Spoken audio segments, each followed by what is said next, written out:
A Home of Their Own. The Amish Bonnet Sisters, Book 35. Written by Samantha Price. Narrated by Stephanie Dillard. Chapter 1. Favor filled boxes with some of her clothes while Simon stuffed his belongings haphazardly into one of the 5 suitcases lining their bedroom wall. She had already suggested he fold things neatly to fit more in, but with her mother-in-law in the room, she was unwilling to repeat her advice. Harriet would likely take offense and accuse her of treating him poorly. Favor pulled more clothing out of the dresser, noticing the paper Harriet insisted they use on the base of the drawers. It was purple with flowers, and the smell of the lavender-scented paper now permeated the room. It was slightly overshadowed by the strong cleaning products that Harriet had used earlier in the kitchen. When Favor had her own home, she'd choose her own smells. It seemed such a little thing to worry about, but over the past few years, these little things had loomed larger and larger. Harriet sniffled. Then her sobs echoed, bouncing off the hardwood floors. Favor glanced over to see Harriet on the bed, clutching a handkerchief to her face. "It's all right, Ma. We're not leaving until the end of the week," Simon said. Through her muffled sobs, Harriet responded, "I just can't help it." Favor felt a pang of sympathy for her mother-in-law and returned her attention to the task at hand. She was far more patient with her in-laws now they were escaping from them. Harriet clung onto Simon's arm, begging for him not to leave. "Say you won't go!" Favor's head shot around in horror. Was her husband going to weaken as he'd done so many times before? Simon didn't hesitate with his response. "We'll make the house livable as soon as possible, and then you and Pa can come for a visit." "Just a visit?" Harriet dabbed at her eyes. "That's right, Ma. Just a visit for now," Simon said firmly. "It will be so strange without you being here," Harriet whined. "You too, Favor." Favor offered a smile. "You'll like it better with us gone," Simon said. "There will be more space and 2 fewer people to cook for." "I like to cook for people." "2 fewer people to clean for," Simon added, determined to cheer up his mother. Harriet nodded and wiped her eyes, turning to Favor. "Yes, you aren't very good at chores, Favor. I will not miss cleaning up after you when you already think you've cleaned." Favor turned away, gritting her teeth. "We'll miss you, too." "We certainly will," Simon smiled at his mother, unaware Favor was being sarcastic. "You'll call and tell your father and me how much you miss us, won't you?" Harriet asked. "Every day." Simon leaned over and kissed his mother's cheek. Favor made a face. Why was the woman so clingy? "Every day? We can't make that promise. We might not even have a phone connected. We don't even have a barn yet. We need to set up the house, and then we can build a barn." Simon looked back at his mother. "We can find a phone. Don't worry, Ma. You can come and see our new house in a few weeks. It might be months before we get ready, but you'll be our first visitors." Favor stepped in and put her arm around Simon. "Our first home. I can't wait. Your father and I are going to help you out. You're going to need money." "We've got some savings," Favor started before her husband interrupted her. "No, Ma. We'll survive." Simon shook his head emphatically. "You can't do that, Ma," Favor agreed, only because she didn't want to owe her in-laws anything. Harriet stood up. "We were going to tell you later, but I'll tell you now. Your father and I have put some money aside for you, and you will take it. It'll be enough to connect the phone and buy the building materials for the barn. There's no reason to wait for that. That way, we can still be connected in some fashion." "We're not taking the money. Favor and I want to be independent. I've got money saved." "So have I," Favor blurted out. "Nonsense!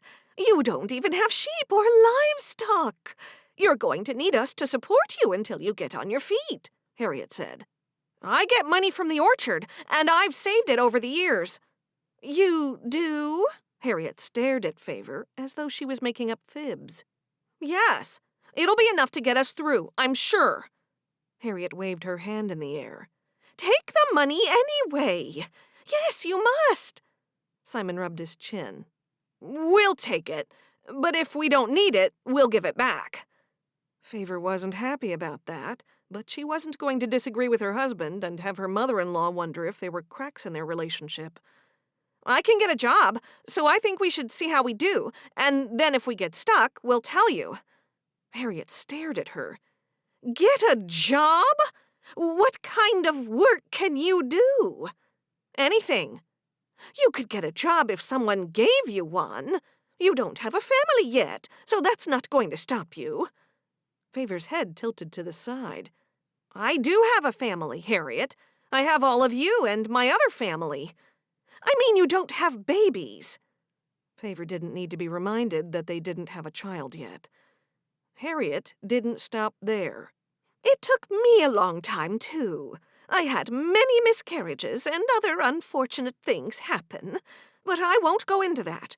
I don't want to start weeping again." She put the handkerchief up to her eyes. "But then I got a most perfect child that God could ever give anyone." Harriet looked adoringly at Simon. "Aw, Ma," Simon chuckled. Favor blinked rapidly so the tears forming in her eyes wouldn't escape. Harriet had been through a lot of tragedies, and that, in part, explained the way she couldn't let go of her only son. "I just hope we get to move there before your babies start arriving." Harriet clasped her hands to her heart. "I can't wait.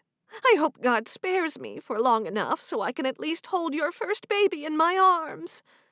"Of course you will be. You're not that old." Favor grinned, imagining holding her firstborn in her arms. Apart from marrying Simon, it was all she'd ever wanted. "Anyone can die at any time. We're not promised a long life, Favor. We're not promised anything at all. And if you have more than one baby, you'll need someone to take care of them."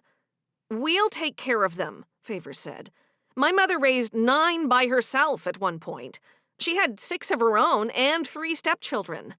"Don't forget, you said we could move to Willersburg, too," Harriet reminded them. "Yes, that will be fun, won't it?" Favor forced a smile. "Of course, you'd have to sell this farm. Are you really okay with doing that?" "Yes, we're not attached to this place. Home is where the people we love are." "Remember, we want you to live close to us, but not too close. We still need to feel like we're by ourselves." Favor was glad that she'd finally gotten the upper hand, and that Simon completely agreed. "I remember," Harriet nodded. "It depends on what you mean by living close. How close is too close?" Favor opened her mouth to say something, and then she saw Simon shaking his head. He was right. No one wanted Harriet to start crying again. Simon put his hand gently on his mother's arm. "We'll figure it out, Ma. One step at a time, okay?" Harriet nodded. "I must go. It's too upsetting to see you packing." When Harriet left the room, Simon sat on his bed and rubbed his forehead. "I don't want to leave them by themselves. It feels so odd, like I'm deserting them." "They'll get by. They've already employed a worker to take your place." Simon buried his face in his hands. "I'm not sure. Ma has always taken care of us." Favor was a little annoyed with Simon. He was a grown man. "Don't go back on everything now. We've bought the land and the house. You know we need to do this." Favor placed her hands on her hips. The bitter taste of resentment filled her mouth, and her teeth clenched around her tongue. "Yes, you're right. It's just going to be hard to leave them." "We're not leaving them. Well, we are, but it's only temporary. They've agreed to sell this place to join us in Willersburg." "We'd better go check on her. We need to show them we want them in our lives."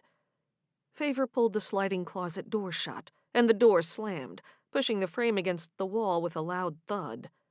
"Yes, near us, but not too close." "Exactly." Simon clutched Favor's hand and guided her to the door. Favor went with him, not particularly eager to rehash the conversation about relocating, yet knowing it was necessary. Harriet and Melvin weren't in the kitchen or the living room, so Simon knocked on his parents' closed bedroom door. "Ma? Pa? It's me," he called out. "Come in, son," his father answered. "We're in here," Harriet added. Simon opened the door to see his parents kneeling by the bed with a box of documents between them. There were papers on the floor, and Favor noticed Melvin's hand shaking slightly. Melvin glanced up at Simon. "We can't find the deed." Favor stepped further into the room to the sound of Harriet shuffling papers. "The deed?" "The deed to the land. It's not here." "This is where we keep our essential documents," Harriet stated. "Maybe you put it somewhere else," Simon suggested. "Could someone explain what a deed is?" Favor scrunched her shoulders. Melvin rose to his feet. "The deed is, well, without the deed, we can't sell the farm. The lawyers need the deed to transfer the ownership to the new owners." To Favor, it was an answer to prayer. They'd have to stay there until they found the deed. That could be months. "It must be in there somewhere." Simon kneeled with his mother and started lifting the papers. "Let me think if I put it somewhere else." Harriet tapped on her chin while she thought. "So it's a piece of paper? Like a certificate?" Favor asked. "Yes." Melvin stared down at the papers. "You must have put it somewhere else, dear, because it's not here. It's good we didn't put the house up for sale yet." "Yes, that's true. We would have been embarrassed when we found no deed." Favor's nose wrinkled. "Are you sure you can't sell without it? It's just a piece of paper." Harriet sighed. "No, we can't. It's proof that we own it, and we're not selling a house that we don't own. This is a sign, Simon. It's a sign that you should stay here longer. Yes, that's it. Otherwise, it throws out our whole timeline of things." Fury swept across Favor. What about their timeline? She kept quiet and stared at Simon, hoping he would set his mother straight. Simon stood up. "I wouldn't say that's right, Ma." "If you stay longer, we could help you start your family." Simon frowned. "We don't need help starting a family." "I was talking about your first child. I can look after it while Favor sleeps. She'll be tired. All new mothers get exhausted. Favor tires more than most people. I'll look after the baby while she sleeps." "I can't have babies here." It was all too much for Favor. The words had slipped off her tongue. Everyone looked at her, shocked at the outburst. Harriet blinked rapidly. "You can. You can stay here and have one baby here. Once that one is born, you can move on."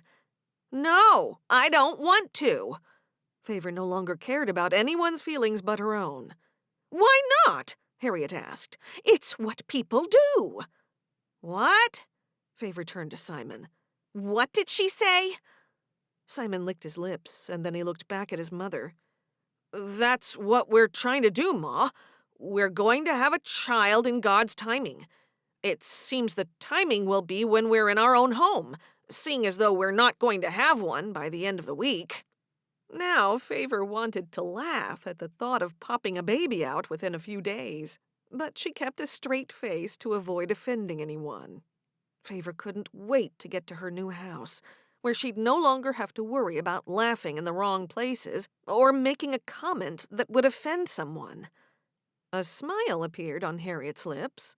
"You'll want a house with a yard." "I've got it all planned out.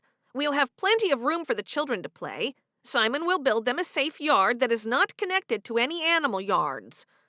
"The animals aren't a danger, Favor. You only think that because you grew up in an apple orchard. I'll teach you which animals are safe around the children. There are a lot of things you need to learn. Won't you stay?" Favor looked away from her mother-in-law in disbelief. Harriet was starting to sound like an abandoned child, begging for someone to stay with her. "Why are you doing this, Ma? Favor and I want to leave here feeling happy." "I can't help being upset. You're my children. It's what parents do." "We've grown up. We're married. And we need our own home. God has given that to us." Favor said. Yes, and it would be rude to turn our backs on what God has given us. You're still my children, and I count you as my child now too, Favor. Favor walked across the room and stopped in front of her. We're adults. Now we need to make our own decisions. The decision has been made, Ma. We're going at the end of the week. The house is waiting for us, and we're not going to change our minds no matter how much you cry. Harriet's mouth fell open, and then her bottom lip wobbled. Simon's right. They'll manage just fine without us, Harriet. They all turned to see Melvin, who'd been quiet over the last few minutes. Melvin looked up at Harriet, who was now glaring at him. I'll look in the kitchen for the deed, Melvin said. Good idea, Harriet called after him as he walked away. Look in the bottom drawer. Harriet pouted and looked back at Simon. Young people think they can do anything. I hope one day you'll learn you do need help from family. That's the natural order of things. It's the way it's always been. We'll have Cherish, and Cherish has friends. We've met them, and they're lovely, Simon told his mother. A smile spread across Favor's face. Simon seemed fully on board with everything. He was even standing up to his mother. There are a few couples there that are our age. Our new neighbors have alpacas. I believe you've mentioned alpacas once or twice before, Simon, Harriet said. Yes, I probably have. I'm quite fascinated by them, and so is Favor. Oh, that's not good. People who raise those kinds of animals cannot get on with people who have sheep or cattle. You're a sheep and cattle farmer, Simon. That will never leave you. I believe you won't get along with those neighbors. He laughed. We've met them, and we like them. I'm not sure what we'll do on the land when we get there, but that's the first thing we'll figure out. Alpacas don't need as much land as sheep. Favor grinned as she thought about their exciting new start in life. Yes, my friend Emma told me they're 30% more efficient grazers than sheep. Anyway, we'll talk with Emma and Zeke when we get there. They're the ones with the alpacas, our next-door neighbors. Harriet raised her chin. We'll see what Pa has to say about it. He knows about most things. Maybe he'll give you some advice on alpacas. I'll go and see what he thinks. Okay. Thanks, Ma. Harriet hugged Simon before she walked out of her bedroom. Favor sighed and slumped onto the bed. Now we're going to have to listen to what your father knows about alpacas. Simon chuckled. Don't worry. It'll be a short conversation. I don't think he knows anything. Favor huffed. Will she get used to the idea that we're leaving? I'm not sure how long it'll take her, but she'll get there. She'll have to. Simon put his arm around Favor and sat on the bed with her. In my opinion, she's only acting like a mother who's afraid she's going to lose her children. That might be why she wants us to stay here. And that's only normal. Favor patted his arm. She's not going to lose us. They can live nearby in a few years, and we'll have lots of land and animals. Then we'll have lots of babies. Simon's eyes lit up. I like the sound of many babies, but I think they'll move sooner. It won't be years. It might take them years to find the deed to the house. Favor was pleased that circumstances were on her side for a change. Simon narrowed his eyes at her. Do you have anything to do with the deed going missing? Her mouth fell open. Me? He nodded. How could you think that? I don't know. I'm just asking. Favor looked down at the mess that was left on the floor. Ugh, look at all this. Somehow this will end up being my fault, too. Favor sat down on the floor and neatly placed all the papers into the box. Chapter 2. Debbie had spent the whole day getting used to the idea that Fritz had proposed to her last night. She had to believe it herself before sharing her news with others. She was going to be Mrs. White. That wasn't the first time she'd practiced that name. She'd rehearsed it before when she'd been dating Peter, Fritz's brother. She'd never been totally sure about Peter, but she'd always been certain about Fritz from the moment they'd met. Fritz was coming to share the evening meal with herself and her young son Jared. She had prepared Fritz's favorite dish, roast beef with roasted vegetables. She wasn't happy about Fritz going the next day, but she did appreciate him making the long trip to propose to her in person. Fritz was about to take a big step, moving towns and leaving his business. She didn't know the finer details of what his plans were, but she'd be sure to find out tonight. She sat on the sofa, still feeling giddy over being a soon-to-be-married woman. Jared sat beside her, spinning the wheels of his wooden toy. As the time ticked down to Fritz's arrival, Debbie became more and more nervous. "Are you really going to marry him, Mom?" "Yes. What do you think about that?" "Good." Debbie smiled as she thought about how well Jared and Fritz got along. He had never been that close to Peter. It was as though Jared knew that Peter wasn't meant to be his dad. It was always meant to be Fritz. Debbie looked expectantly at the clock on the fireplace mantel, which read 5:50. She was about to comment that Fritz was late when she heard a knock on the door. She jumped to her feet and opened the front door to see Fritz smiling. He stepped forward, taking both of her hands in his. "I'm sorry I'm late." "It's okay. Thank you for coming." He gave her a tender kiss on her cheek while Jared watched them. "I told Jared about our news." "What do you think, Jared?" Fritz asked as he walked into the house, taking off his hat. "Good." "I'm glad you approve." "Yeah, I do." Jared went back to spinning the wheels of his toy. Fritz took off his coat, and Debbie took it and his hat from him and hung them on one of the hooks behind the door. "Are you ready to eat?" Debbie asked. He sniffed the air. "Roast?" "Yes." "My favorite." "I know. Come on, Jared. Dinner is ready." Jared threw his toy down on the rug and jumped to his feet. "Can I sit at the big table, Mom?" Jared asked. "Yes, I think you can do that tonight." Jared ran and climbed on a chair at the kitchen table. "I'm sorry I was late," Fritz said again as he sat down next to Jared. "You weren't that late." "My mother has visitors staying for a few days, and they kept me talking." Debbie placed the meat and steaming vegetables in the middle of the table, then poured glasses of iced tea for everyone. They closed their eyes and shared a moment of silence to express their gratitude to God. Fritz carved the roast into thick slices, serving some onto everyone's plates. Once Fritz first tasted the meat, he said, "This is really delicious, Debbie." "Thank you," she answered, beaming at him. "Yeah, really delicious," Jared declared, echoing Fritz's sentiment. He looked up and gave his soon-to-be father a smiling glance that made Debbie's heart swell with joy. She knew Fritz would be a great role model for her son.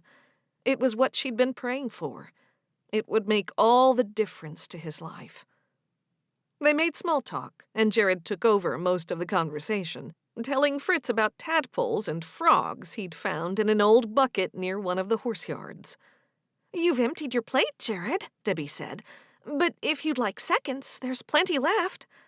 "No thanks. I'm full as a bullfrog." Jared looked down and rubbed his tummy. Debbie and Fritz chuckled. Once everyone was done, Debbie took the dishes and put them in the sink, then packed the leftovers and stored them. "Can I go play now, Mom?" Jared asked. "Of course you can." Fritz stood up. "Can I help with anything?" "No, I'll handle the washing up later." "I insist on helping," he said. "No, I have my own method of doing this. It won't take me long." "I hope you understand why I want to marry you," he said, reaching out his hand. She held his hand. "Yes, I do. I'm glad you're moving back here." "I didn't want to ask the two of you to move, and I couldn't live without you." "That's sweet." "I feel very blessed that you said yes. Why don't we go to the living room? I want to spend some time with Jared. I saw a game on the shelf out there." They moved to the living room, and she got out the board game with dice and cards. Fritz sat on the floor with Jared, and Jared helped him set up the game. After a while, Jared lost interest and kept going back to play with one of his wooden toys. Debbie watched from the sofa. "Jared, stop that and play with Fritz. You haven't finished the game yet." Fritz rolled the dice and moved his playing piece. "You're not going to be able to win," Fritz teased him. Jared didn't even look up when he replied, "I don't care about winning." After a while, Fritz gave up enticing Jared to play and sat on the sofa with Debbie. "He's not that interested in those kinds of games." "I noticed that. Jared, we're going to be a family soon," Fritz told him. "Yeah, I know." He kept playing with his toy and didn't even look up. Debbie was anxious that Jared might not comprehend the full consequences of her marriage to Fritz. That was partly because of his age, and partly because he wasn't like the other children. He was different. She still didn't have an answer as to why. Some people had told her it was behavioral problems due to her lack of good parenting, and others thought it was a medical problem. The doctor had given him a clean bill of health, both physically and mentally, which had given Debbie some peace of mind, at least for now. When Fritz was ready to return to his mother's house, Debbie asked Jared to say goodbye. "You don't have to go, do you?" Jared pleaded, losing interest in his toy. Fritz crouched down with him. "I'll be back soon." "Will you be my dad when you come back?" "In no time at all." Jared's face broke into a grin. "I've always wanted a dad." Fritz tousled Jared's dark hair. "And I've always wanted a son." "Bye, Dot." "Bye, son." It nearly brought tears to Debbie's eyes. It was the first time her son had called anyone Dot, and the first time she'd heard him utter the word. "Go upstairs to bed, Jared. I'll be up soon to say goodnight." "Okay, Mom." Debbie passed Fritz his coat and his hat. After he put them both on, he interlinked his arm with hers as they stepped into the chill of the night air. They stood on the porch facing each other. The full moon illuminated the sky, throwing deep shadows on the land. "I'll be leaving at 6 in the morning." "That early?" Debbie queried. "Yes, and then I'll be back as soon as possible. It might be a couple of months, but we will be married, and I will return. I say that so you won't doubt my intentions." "I don't have one doubt. I'll be waiting. I love you," Debbie said, her eyes never leaving his. "I love you too. And I love Jared." The words were like a sweet melody to her ears. "Now we're a family." "It'll be official once we make it happen," Fritz stated. Debbie understood that she would have to be patient. She just had to let the process run its course, and then she would get everything she wanted. Debbie was distracted when lightning streaked across the sky in the distance. "We might be in for a storm." Fritz's hands framed Debbie's face as he drew her closer to him, their lips only inches apart. The moonlight now shone like a spotlight on Fritz and Debbie. Their lips met in a silent kiss that spoke of a lifetime of love. "I'm going to miss you," Debbie whispered after breaking the kiss. "If it's not too early for you, I'll have the hired car swing by this way so I can say goodbye to you in the morning." "I'd love that." "Me too. See you in the morning," Fritz whispered. "I'll be waiting." Fritz walked across the gravel driveway, got into his buggy, and then he was gone. Debbie returned to the house and finished the after-dinner cleanup. Then she went upstairs to read Jared a story. It wasn't long before his eyes were closing. Debbie shut the book and lifted the quilt above his shoulders. "I love you, son." "I love you, too." His eyes closed. "Go to sleep. I'll see you in the morning." She leaned down and kissed him on his chubby cheek. Then she turned off his gas lamp, moved out of the room, and closed the door. Chapter 3. That night, Debbie hardly slept. The lightning flashed, and seconds later, the thunder rumbled, making the whole house shake. Debbie's hands shook, and her heart thumped against her ribcage as she tried to steady herself. She had to stay composed for Jared's sake. It would not be good if he woke up to find her quaking in fear of a thunderstorm. She got out of bed at 4 and used the extra time to tidy up the main room and sweep the floors. Afterward, she changed into her day clothes and went to her dressing table to brush her hair. Suddenly, she heard a noise from outside, so she went to the window to investigate. To her surprise, Fritz had not arrived in a hired car as planned, but in his mother's horse and buggy. Debbie quickly finished securing her hair and placed her prayer cup onto her head. Debbie paused for a moment before leaving her room. She wanted to look her best for Fritz and leave him with a nice memory. When she opened the front door, she saw that the horse and buggy were close to the house, and Fritz was in the driver's seat, looking down. The noise of the rain was louder outside as it beat down on the porch's tin roof. Suddenly, he looked up and got out of the buggy. He ran through the rain and was in front of her in no time. "Good morning," he said, smiling. "Good morning." With her fingertips, she brushed rain droplets off his shoulders. "Where's the car?" "I'm going tomorrow morning instead. I need to look at some property today. It was all very last minute. I thought I should start early, and I didn't want you waiting around for me." "Oh, okay."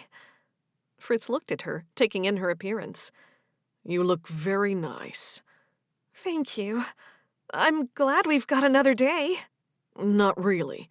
I won't be able to spend time with you today or tonight. My mother has relatives for dinner, unless you and Jared would like to come too.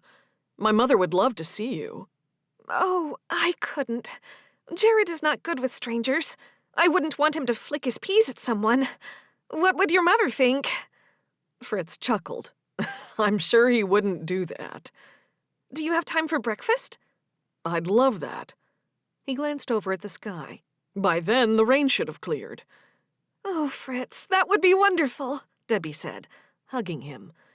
"I wish we didn't have to say goodbye, but I'll take the extra few hours." Fritz left his hat on the porch chair, took her hand, and led her into the house. "Okay, time to make breakfast," Debbie said once they were in the kitchen. Fritz sat at the table and watched Debbie make breakfast. Coffee was first up, and while he drank that, Debbie made fried eggs, bacon, and a stack of pancakes. Debbie placed the plates on the table. "Here you go. I don't know how much you want. You can help yourself." "Thank you, Debbie. This looks great." They closed their eyes and said a silent prayer of thanks. Debbie watched Fritz eat his meal, her appetite gone. All she could think about was Fritz leaving, and how long it would be until she saw him again. To the sound of the pitter-patter of rain on the roof, she fought her negative fears that Fritz would forget about her and find someone else. "The rain sounds like it doesn't want to stop." Just as Debbie said that, it got quieter. She added, "You shouldn't have come out in the rain." "I had to. I didn't want you waiting around." After clearing his plate, Fritz checked the clock, and his face dropped. "I have to go, unfortunately." He got up from his seat. Debbie followed suit and held tightly onto Fritz's arm as they made their way to the porch. She looked up at the sky and was pleased to see the sun was beginning to break through the clouds. Debbie squeezed Fritz's arm as she uttered, "It hurts so much to let you go." "I'll be back about this time tomorrow. That'll be goodbye for at least a little while." Debbie stared into Fritz's eyes, memorizing every detail. "I'll be waiting for you." He caressed her face. "I'll be counting the minutes." Fritz put on his hat, sprinted through the rain, and got into the buggy. He opened the window and waved goodbye, but Debbie's eyes were already tearing up, and she did not see him. All she could hear was the horse's hooves splashing through the puddles as it headed down the driveway. Chapter 4. At Cherish's farm, Ada was interrogating Krystal. Ada wanted to know what was behind her suddenly showing up. After all, she hadn't told anyone she was coming. "What is the real reason you're here? What's going on?" Ada crossed her arms over her chest while staring intently at Krystal across the kitchen table. Krystal had no backup. Everyone was still in bed. It was just herself and Ada in the room. Krystal tried to change the subject. "Oh, the birds are still covered. I'll take the cover off them." Krystal stood up. "No." Ada's word was so firm that Krystal immediately sat down. "Leave them be. We need some peace. Cherish will take the cover off when she wakes. Once she's awake, we'll get no peace anyway, so it won't matter." Ada laughed at her own comment. "So where are Wally and Caramel?" Krystal asked. They're always out with Malachi. He wakes at first light, and they follow him everywhere. I see. You didn't answer my question. What question was that? Why are you here? You could have come with us if you wanted, yet you didn't. Now you show up here. Krystal looked down. Was Ada ready to learn some truths about her nephew Matthew? Nothing to say, Ada inquired. The steam from the kettle started to rise toward the ceiling. Matthew and I are through. Forever. It's a long story, and I'm too upset to talk about it right now. Ada's eyes bugged out. Oh, I'm sorry. He went back to Fenella, yeah? Krystal put her hand up to her face. No, but it was something just as bad. Don't try to talk me into forgiving him. I just can't. It's been awful for me. There was Fenella, and now he does the same thing with someone else. I imagine you feel like an old nag, pushed aside when a new filly comes into the stable. Krystal's mouth turned down at the corners. Ada was making her feel even worse. Something like that. I won't say a thing. I'm just sorry that I was wrong about him. I'm disappointed that he's upset you again. Even though he's my nephew, I will have to talk to him and tell him exactly what I think about his actions. You don't have to tell me all that happened, but I will get to the bottom of it. Ada shook a finger in the air, showing just how upset she was. No, please don't say a thing. It'll just cause more problems. Just leave it be. Let him marry this new girl. She suits him better anyway. I was never 100% certain that he was the one God had destined for me to marry. Ada placed her hand on Krystal's shoulder. Maybe I should try something different.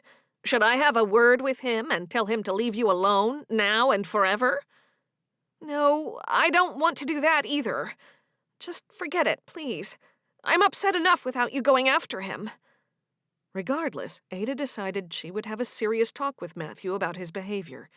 Guiding him was her duty as an aunt. Matthew's mother wanted him to be a proper man and always do the right thing. As you wish, Krystal. Let's talk about other things. Krystal forced a smile. I'm just pleased to be here and have a complete break. It's what I need. I can't believe Cherish and Wilma are still sleeping. They're usually up at first light. I might go for a walk. Good idea. It'll do you good to get some fresh air. Be sure to wear your coat. Krystal smiled. I will. It was nice that someone cared about her, even if it was only Ada. The kettle whistled, and Ada rose from her seat as Krystal walked out of the house. She looked ahead, spotting the line of trees at the far end of the yard. Krystal made her way through some fields until she arrived at the river at the property's end. Krystal admired the view of water sparkling in the sunlight, listening to the birds singing and feeling the wind blowing through the branches of the trees around her. She bent down and slipped off her shoes, enjoying the soft grass beneath her feet.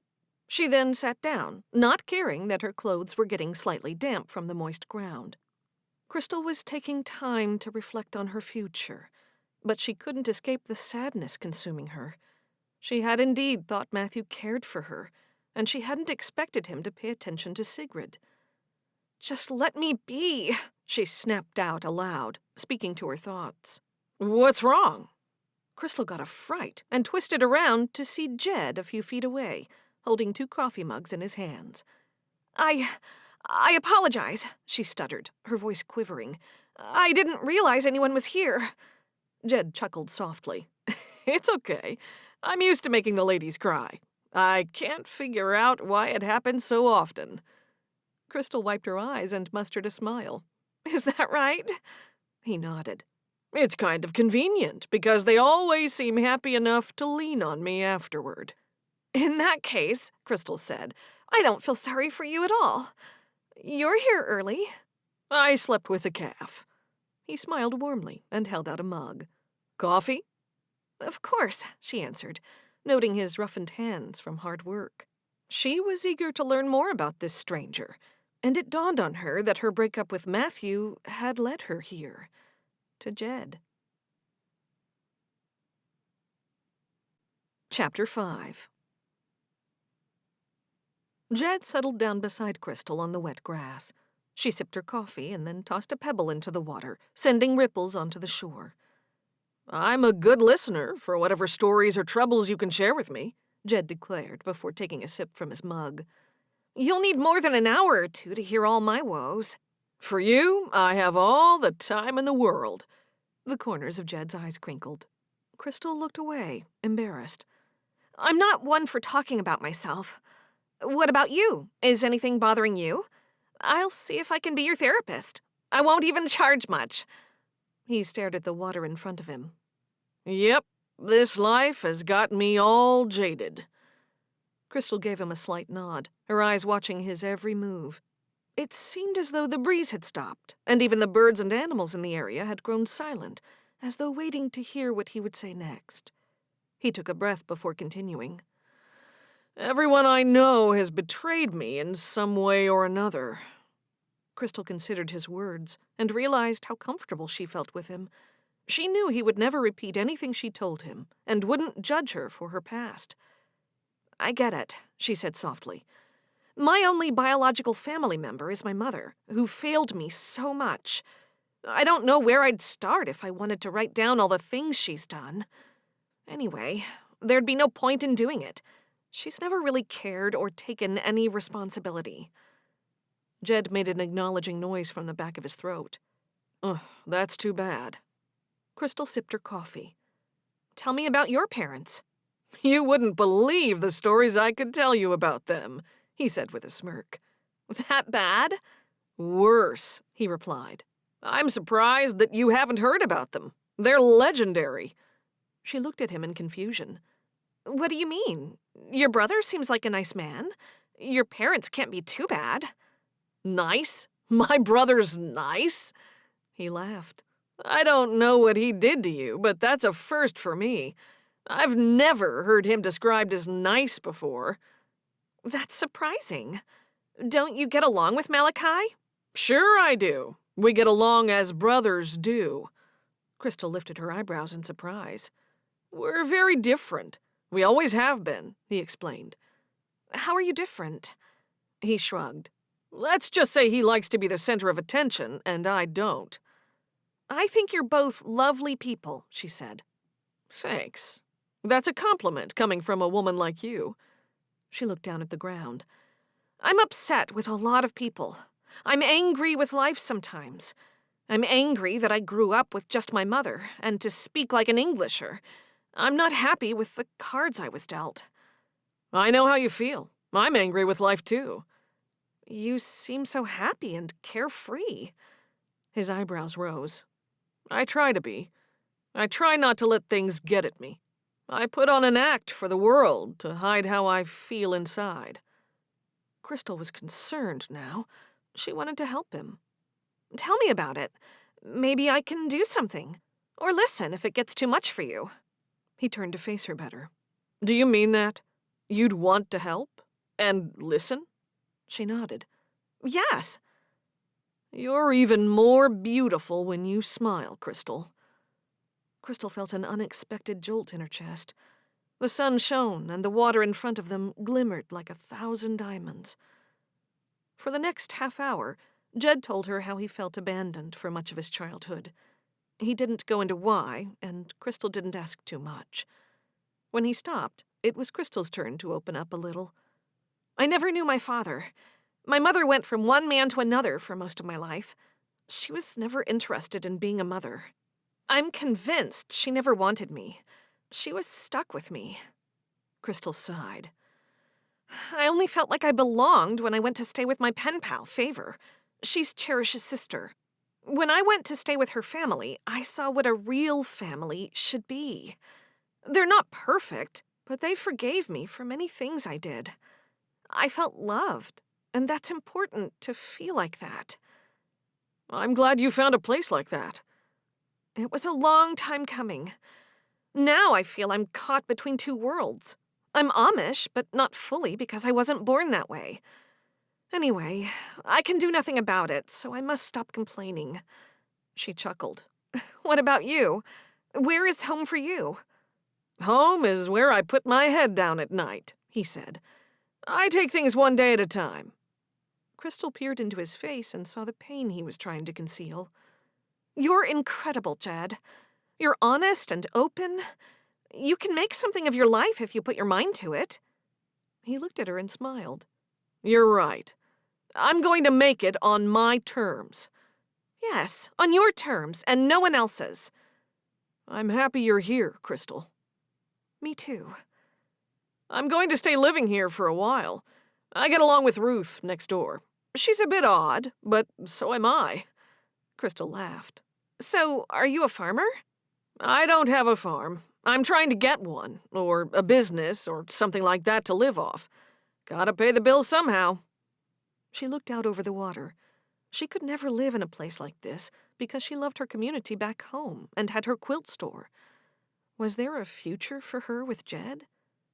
I hear they're selling land cheap around here, but it's selling fast. Yeah, the land's available to some people, but not others. Nothing changes. Money makes money, and you don't have a chance without it. What do you mean? Krystal moved slightly to face him better. You must have a deposit, or it seems you need to be part of a couple. No one is going to give anything to a single man. Hey, there's a boat we can put in the water. She was surprised at him changing the conversation so quickly. What kind of boat? Just an old flat-bottomed boat. It still floats. I brought it over from Ruth's house a while ago. Now my brother's using it to store horse feed. He shook his head. He doesn't know how to have fun. And you do? Krystal asked, her eyes twinkling. I sure do. Everyone needs to have fun in their life. It doesn't have to be all work and no play. So, what do you think? About the boat? Yes. Okay, let's do it. He rubbed his hands together. I'll have it down here tomorrow. Will you need some help? No, Malachi will help me. You don't look like you have many muscles. Krystal laughed. I do. Quilts can get pretty heavy. I don't know about that. Krystal looked out across the water. This river, or stream, or whatever it is, doesn't look deep enough to put a boat in. It is. We've done it before. I'll look forward to tomorrow. I'll come and get you from the house once I've got it down here. Sounds good. She stood up and dusted off the back of her dress. I should get back. Everyone is probably awake by now. He stood too. I'll see you later then. Yes, you will. She picked up the mug, and he put out his hand for it. How did you make the coffee? I didn't see you in the kitchen this morning. He grinned. I can't give away all my secrets. She shrugged her shoulders. Maybe you will one day. He watched her walk back to the house, and in his heart, he knew that it was time for him to put down roots, and he was ready for a commitment. That became clear the moment he'd met Krystal. Something within him had shifted. Besides Krystal's good looks, she had a different background than other women he'd met, which also appealed to him. He had always lived life by letting the wind carry him wherever it may, but this time it seemed he would need to adjust his mentality. Maybe he was now ready to start making plans, but not on his own. He followed, hoping Krystal would turn around and spot him. She did, and as their eyes locked, she rewarded him with a radiant smile that delighted his heart. Lifting a mug in the air, he gestured to her, and she waved back. Suddenly, he felt a wave of warmth pass through him. His life was about to change. Chapter 6. Krystal walked into the kitchen to find Cherish and Wilma talking with Ada. Wilma turned to Krystal. Where have you been? We've been waiting for you. I was talking with Jed down by the river. Well, where is he? Ada asked. He'll be heading back to Ruth's. He stayed with the calf and the cow last night. You mean Sunshine and Krystal? Ada stared at Krystal as she tried to suppress a smile. Remember the calf he named after you because it was so beautiful? A giggle escaped Krystal's lips. She was flattered by his attention. I could never forget that. No one has ever named anything after me before. Ada shook her head. Don't let it go to your head. I am still worried about him driving cars. Next time, invite him to breakfast, will you? That man needs all the fellowship he can get." "I will." Krystal sat, and Cherish sat down next to her. "What do you want to do today?" Cherish asked. Krystal shrugged. "Nothing, really. I'm just happy to be here. I don't have to do anything or go anywhere. I'll fit in with you." "That sounds boring. How about I take you to show you Favor's house?" "Oh, I'd love to see it." "It needs a lot of work. Don't be shocked." "I won't. I've heard so much about it. I can't believe I'll be seeing it before Favor." Cherish was eager to spend some time alone with Krystal. She wanted to get her input and insight on a few topics she'd rather not discuss again with Mom. Her mother tended to downplay the importance of things. After their morning meal, they began their journey to Favor's home, a short buggy ride away. Krystal glanced at Cherish and noticed she was unusually quiet. "What's up?" Krystal asked. "Nothing." Cherish tried to hide her anxiety with a laugh. She was hesitant to bring up the subject, but there was no other option. "Krystal, I'm not sure what to think about this, so I need to ask you something." "Sure, ask away." She explained how Malachi was concealing the farm's finances from her, and that she needed to figure out if they were doing fine or sinking. Krystal didn't know how to console her. "Maybe he's attempting to prevent you from fretting." "Fretting? It's all I do these days. I don't want this situation to get so dire that we have to put the farm up for sale. I need to learn how bad things really are so I can look for a job if it comes down to that." Krystal swallowed hard. "Why do you assume things are bad? Maybe things are good." "Then why hide it if they're good?" "Maybe he doesn't want you to go on a spending spree and buy lots of useless stuff." Cherish burst out laughing. "I never thought of that. But he'd know I wouldn't waste money. I've never gone on a spending spree.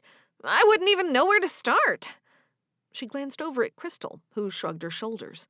"But he'd know me well enough to know I'd spend money if he took me shopping."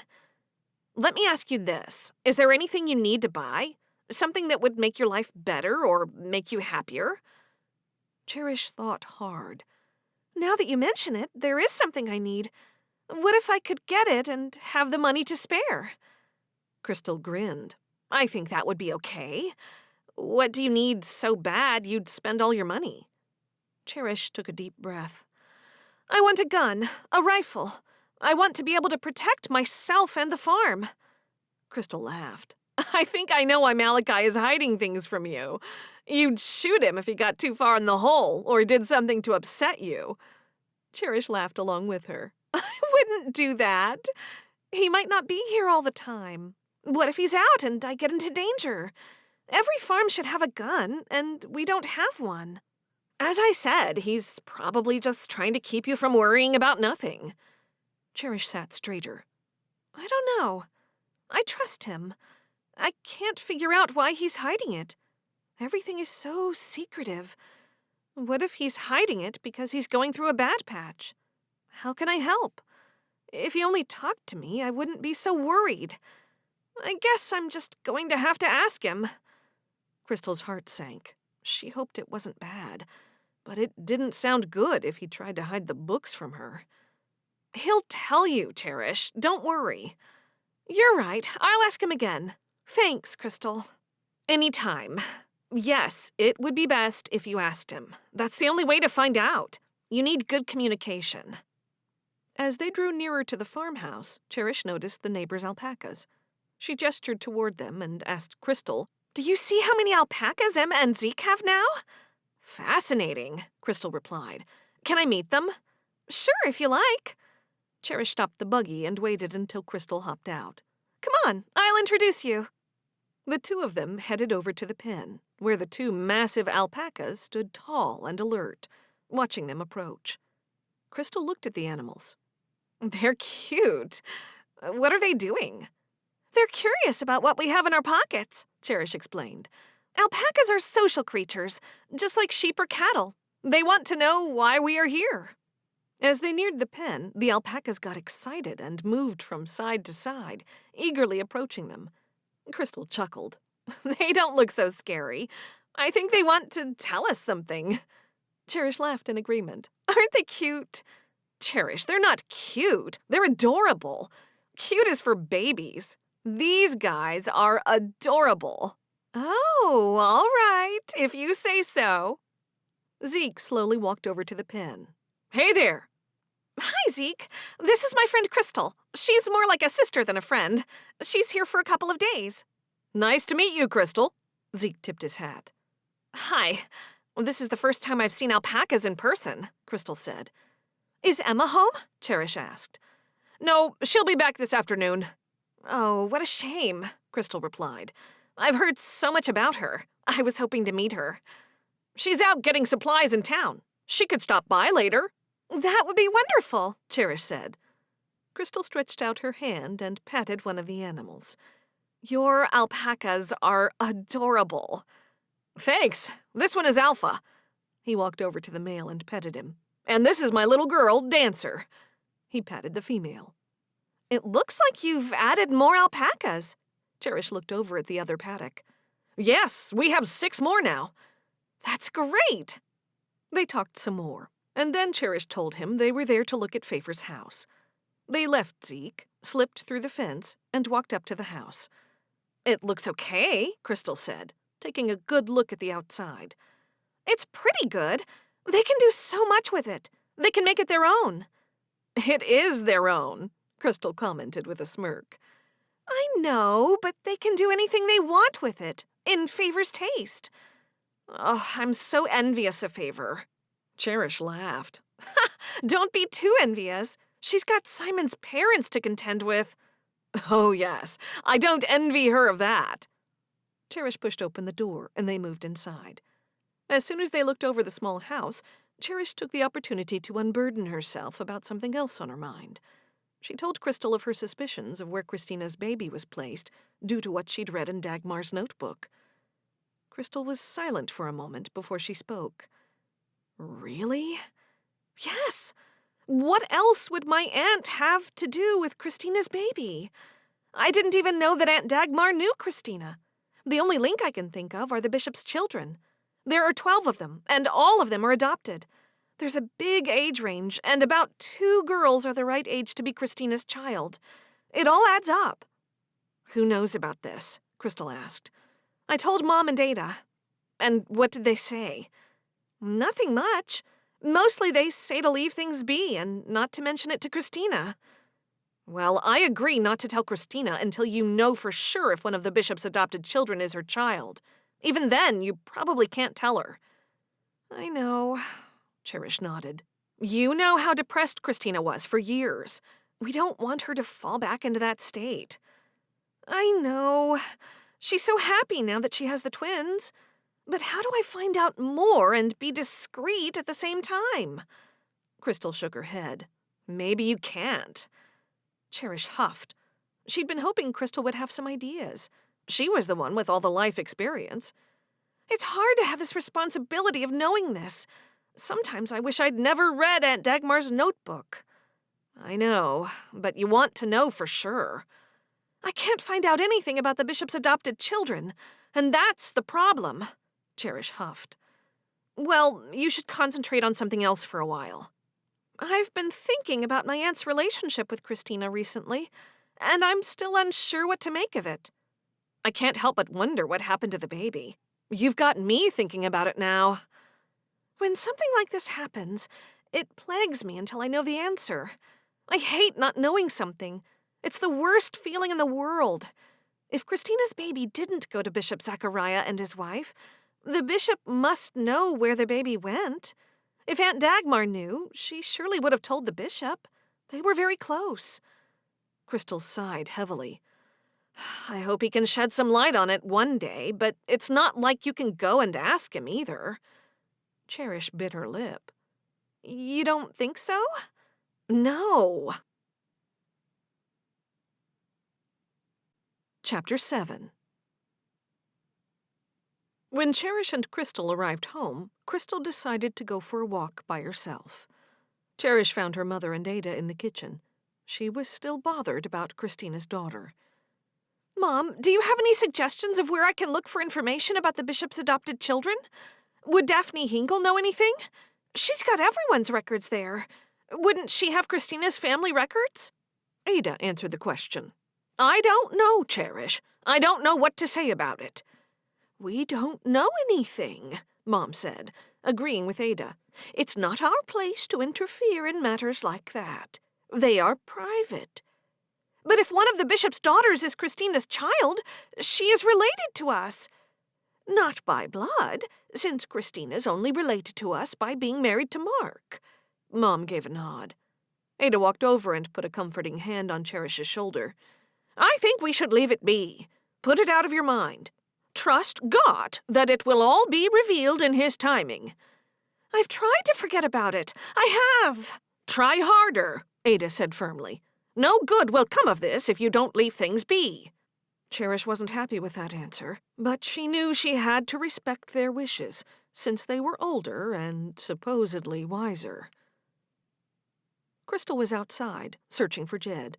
She strolled into the barn, finding that he wasn't there. She stayed and talked to the calf and its mother instead. On the way out of the barn, she saw the boat Jed had been talking about, and it was indeed filled with horse feed. It was funny that she hadn't noticed it before he'd mentioned it. When she heard a horse and buggy, she looked out. It was Zeke, whom she'd met earlier, and a young woman in the buggy beside him, who must have been Emma.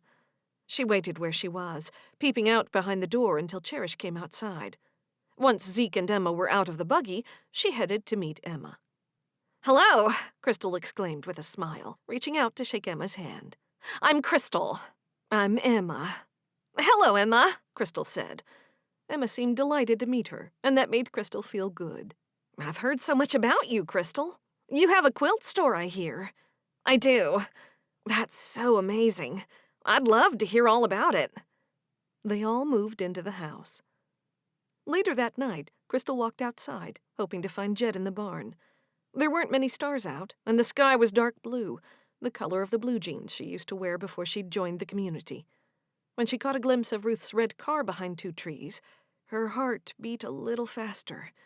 Jed had to be around somewhere. She pushed the barn door open and saw a light in the corner of the barn. Hello? She saw movement, and then she saw him stand up. Krystal? Yes, it's me. Care for some company? Sure. Welcome to my temporary home. Come over, and I'll make you a seat. He climbed out of the pen and folded some horse blankets for her. She sat down, and to her surprise, he sat right next to her. What did you have for dinner? Krystal asked. Ruth made potatoes and some kind of meat. I think that's what it was. It was all mushed up together. I don't ask too many questions. Krystal laughed. Anyway, a guy can only eat so much. What brings you out here? Just bored. I wanted to see what you were doing. I'm just here looking after the calf and thinking. The calf will be okay, but I'm getting used to sleeping out here. I don't mind it at all. Don't you want to sleep in a comfortable bed? Not really. It's peaceful here. I can think better when it's quiet, and I like being around the animals. What do you think about when you're out here? I'm still trying to figure out what's going on in my life and where I'll end up. I need to start making some decisions and become a grown-up. Krystal chuckled. I know what you mean. Things were a whole lot easier when I was younger and there were no decisions to make. At least then I could blame someone else when things didn't go right. Good point. Sometimes I wish I could go to sleep and wake up in 1,000 years.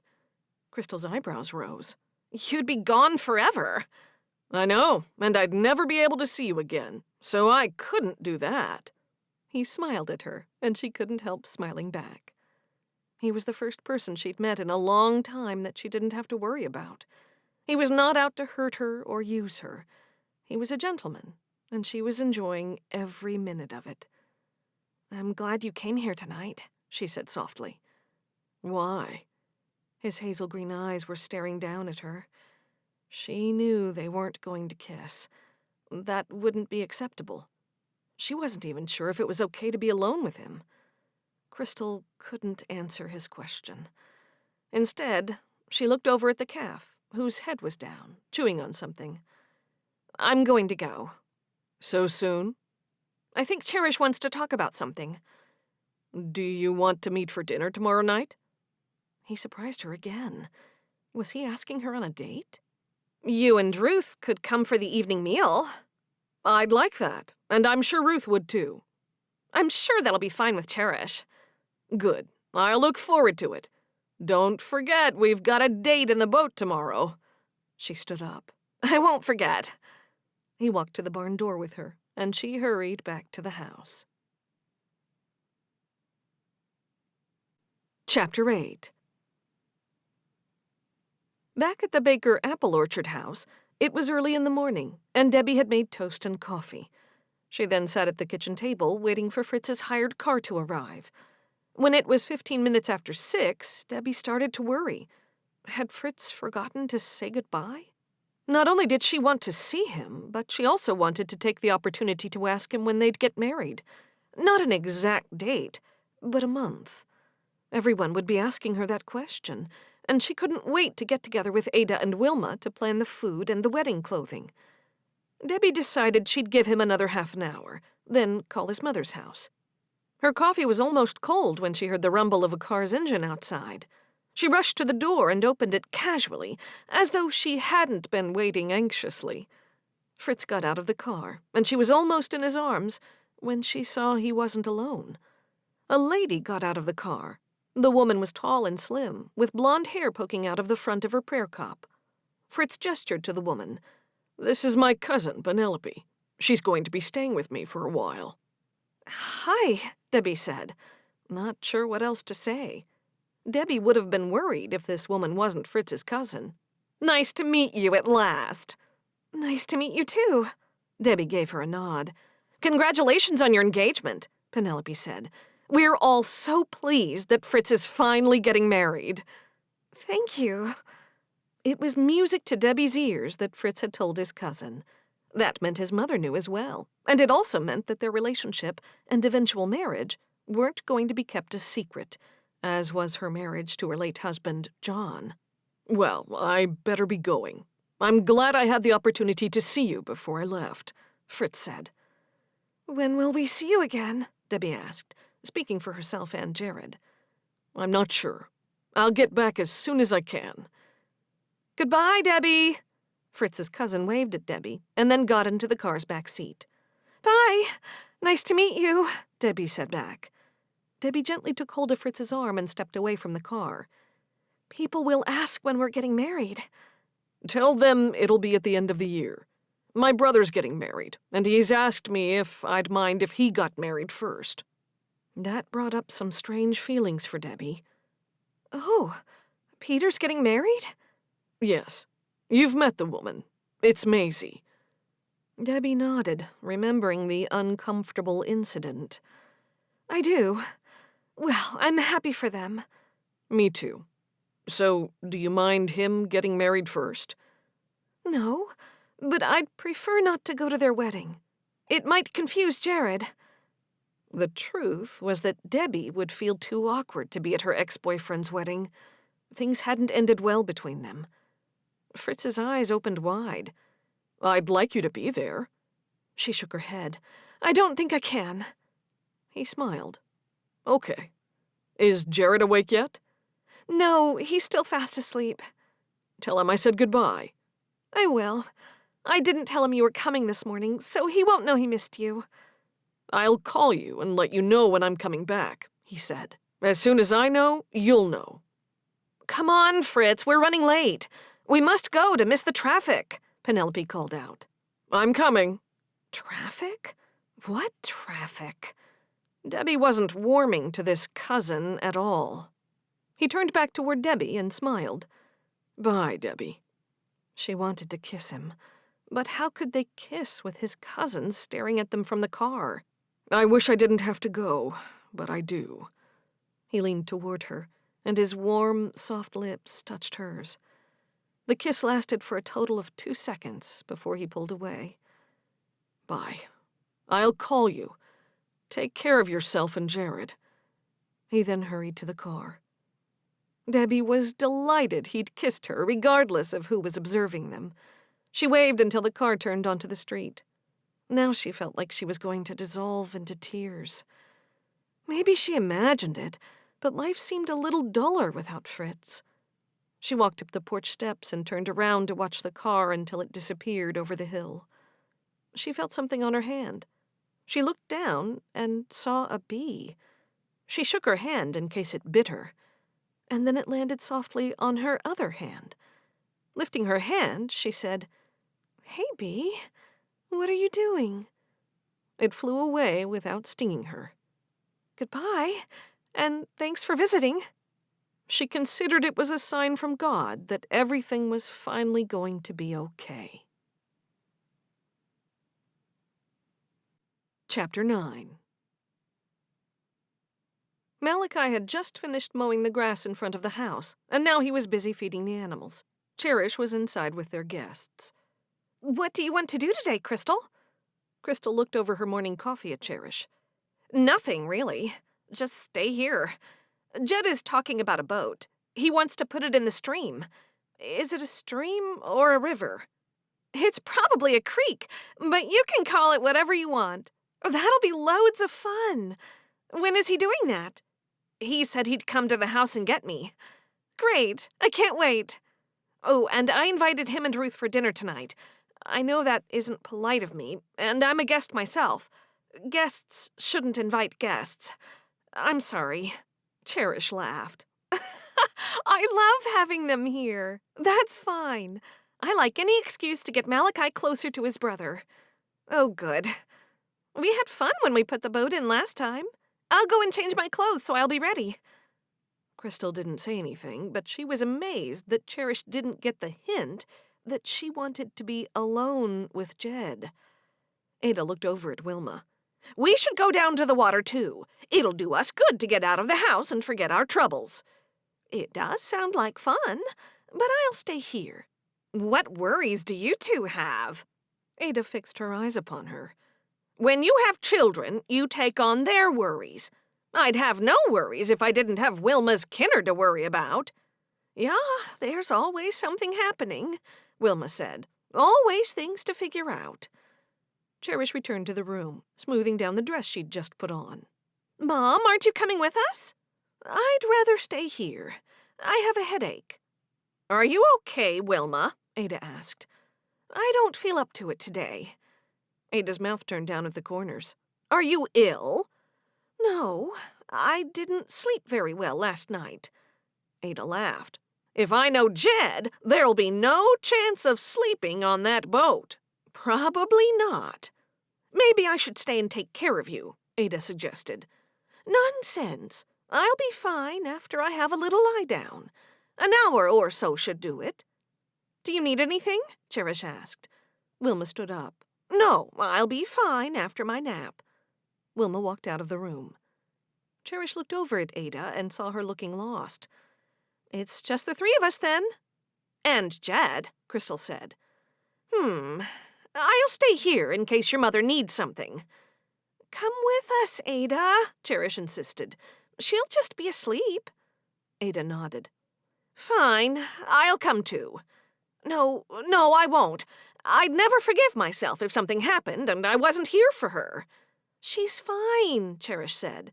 "I've made up my mind. I'll stay here and make something for the evening meal, seeing we have more guests coming." "Thanks, Ada. That will be a great help." Ada looked over at Cherish. "Are you okay?" "I'm fine. Why, do I look sick or something?" "You look a little troubled." "Oh, it's nothing. That thing I mentioned to you is eating away at me."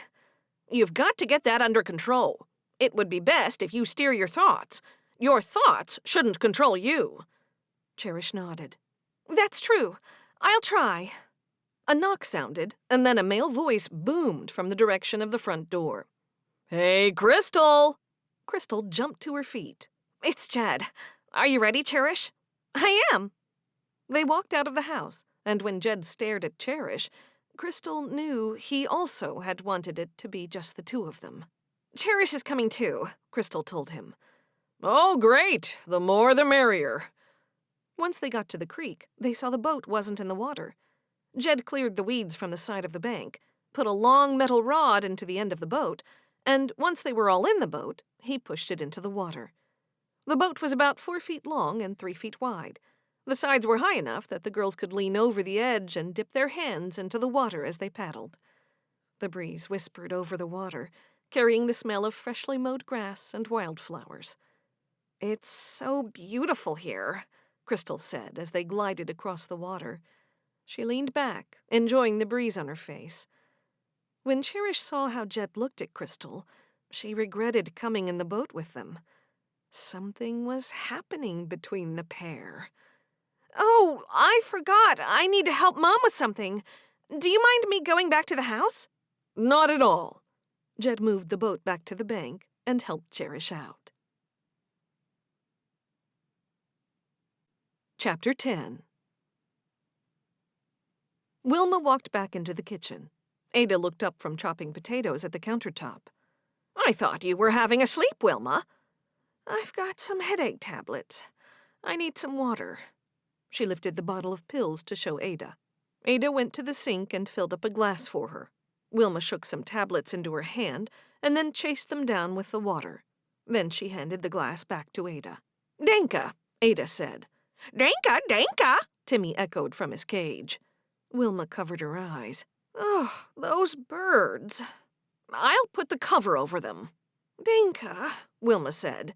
"Danka," Timmy tweeted. "That squawking is worse than Cherish's squawking. Hurry, Ada." "Hurry," Timmy squeaked. Ada rushed to the birdcage and put the sheet over the cage to silence Timmy and Tommy. "Take that, little birdies." "That's better. Silence." Wilma closed her eyes. Ada walked back to the table and picked up the bottle of headache pills and tried to read the small print on the label. "How many of these are you supposed to have?" "The bottle says 2, but I thought more would work better." Ada put the bottle down. "That's not a good idea." "It'll be fine." Wilma looked around. "Where is everyone?" "They've gone out on the boat, remember?" "Good. Cherish's voice was giving me a headache. Now I can stay out here." Wilma sat down at the kitchen table. "Can you make me a cup of coffee?" "Sure. Make it strong. Caffeine is supposed to help with headaches. I'll make it double strength for you. Make it more than that if you can." Wilma closed her eyes again and massaged her temples. Ada made her a cup of coffee and sat down opposite her. When Wilma had drunk half of it, she started to feel better. "Ada, I've been thinking about what Cherish said about Christina and the baby and all that." "Christina gave it up. It's not her baby anymore. We can't get involved." Ada pressed her lips together. "I wish we could do something to help Christina. She must wonder where her child is and if she's all right." Ada looked up. "Christina's fine, isn't she?" "No. She gave the baby away and regretted it. Sometimes I think if I could go back and change things, maybe she'd feel better. I should have stayed out of things. I was just trying to help." "It's not your fault, dear. Christina's the one who made that decision. All you did was give her your opinion of what you'd do." "That's not how she sees things. She has always blamed me." Wilma's mouth turned down at the corners. "She says I made her give the baby up." "Don't make yourself sick over something you can't change. It all happened about 15 years ago now." "I know, but I still feel so bad for her. How it affected her." Ada nodded. "We all do." Wilma took another mouthful of coffee. "Maybe we should visit the bishop." Ada shook her head. "Oh, don't get involved. It's best to leave things be. I already said that, and you agreed." "It keeps playing over in my head what Cherish said."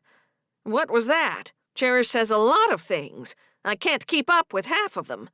"Why would she find Aunt Dagmar's notebook if she wasn't supposed to do anything about it? If God didn't want her to do anything about it?" Ada shrugged her shoulders. "I'm not sure. Maybe we should do something. Do you have anything in mind?" "Do you?" Wilma inquired. "Let me take a moment to think it over." "All right, but make it snappy. We only have a few more days to spend here." Chapter 11. Favor washed the dishes, keeping out of Harriet's way so Harriet wouldn't ask what she and Simon were arguing about now. She and Simon had been in a silent war ever since he had asked her if she'd taken the deed to his parents' house. Their living situation with Simon's parents made it impossible to keep any disagreements private. "You two should try to agree before Friday," Harriet said. "Think about it. A long buggy ride together without speaking? It doesn't make much sense. Not to mention the tension when you reach the new home you're meant to share." Favor remained quiet, intent on scrubbing the dishes while she looked out the window. Harriet didn't take the hint. "This is supposed to be a fresh beginning for you both. Don't let pride keep you from having one." "It's his choice." "Can you please tell me what you are both debating about?" Favor declined to answer. "I'd rather not say." "It seems pointless. What could possibly be the dispute?" "It's nothing earth-shattering. He needs to apologize, and then we'll be fine." "Look, Favor, I don't know why you and Simon are at odds with each other, but don't you think you should work things out with him soon?" "As I said, it's up to him." "And he probably thinks it's up to you. It's no way to start your new life together. You keep talking about how this will be a new start for you." "It's his choice." "Can you please tell me what you are both debating about? If you won't tell me, I'll ask Simon." "You do that if you want." Favor's mother-in-law turned and left the kitchen. Her heels clattering down the hall echoed like a death knell to Favor. Favor rinsed her hands in the water and began wiping her hands on the cloth near the sink. Simon's mother had made a fresh pot of coffee. Seeing the coffee there reminded her of how Simon used to bring her coffee in bed every morning. That was a thing of the past, and Favor blamed her mother-in-law for that. She wanted to have a cup before she started her chores, but when she opened the gas-powered fridge, she saw there was no milk. She hadn't milked the cow. Harriet would be complaining about that soon. She'd have it black. Favor carried the pot over to the sink. She poured the last of the coffee into her cup and drank while she stood there. When she finished drinking, she rinsed out her cup and set it on the drain board. She heard Melvin's footsteps in the hall, and then heard Simon's mother speaking with him. A moment later, Melvin came into the kitchen. He glanced at Favor, but said nothing. He got a glass of water and then walked out. Favor knew that they'd been talking about her. No one in the house was on her side. She headed over to the milking cow, forcing away the waves of self-pity that had been washing over her, and set her focus on milking. Even though it took her longer than usual, she was determined to do the best job she could to avoid complaints. Now she had to consider if her husband was still going to keep his promise of leaving his parents. She had to come up with a plan of action. They had to be gone by Friday. That much was certain. Chapter 12. Cherish walked back into the house and was surprised to see her mother sitting up, looking brighter. "Are you feeling better?" "I am. What happened to putting the boat in the water?" "I think they want to be alone." "Oh." Mom and Ada exchanged a look. Mom tapped the table. "Sit. We should talk." "What have I done now?" Cherish sat down. She glanced over at her birds. "Hey, why are the birds covered? They only get covered at night." "Your mother has a headache. They were screeching." Cherish got to her feet. "I'll move them to another room." Cherish ripped off the sheet and wheeled their cage to the living room. Then she returned and sat next to her mother. "What's going on?" Wilma stared at her.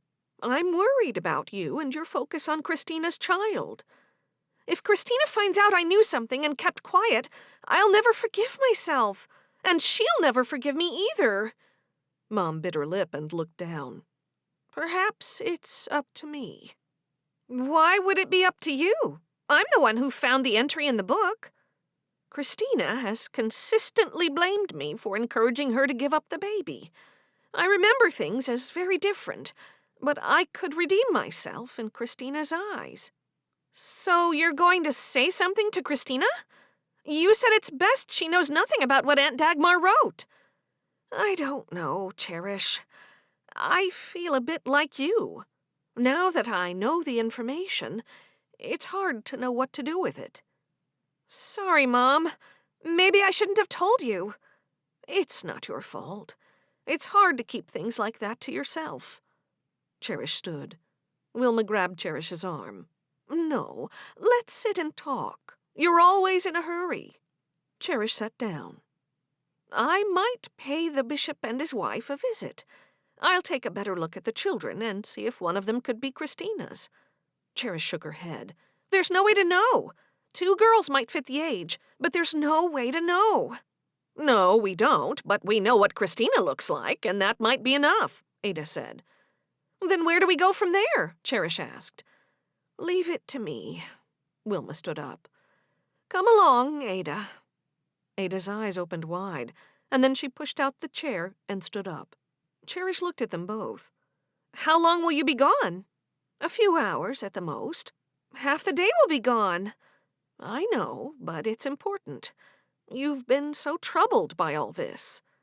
You'll be careful not to let Bishop Zachariah and Leonie know anything, won't you? Cherish asked. Ada stood just inside the kitchen doorway.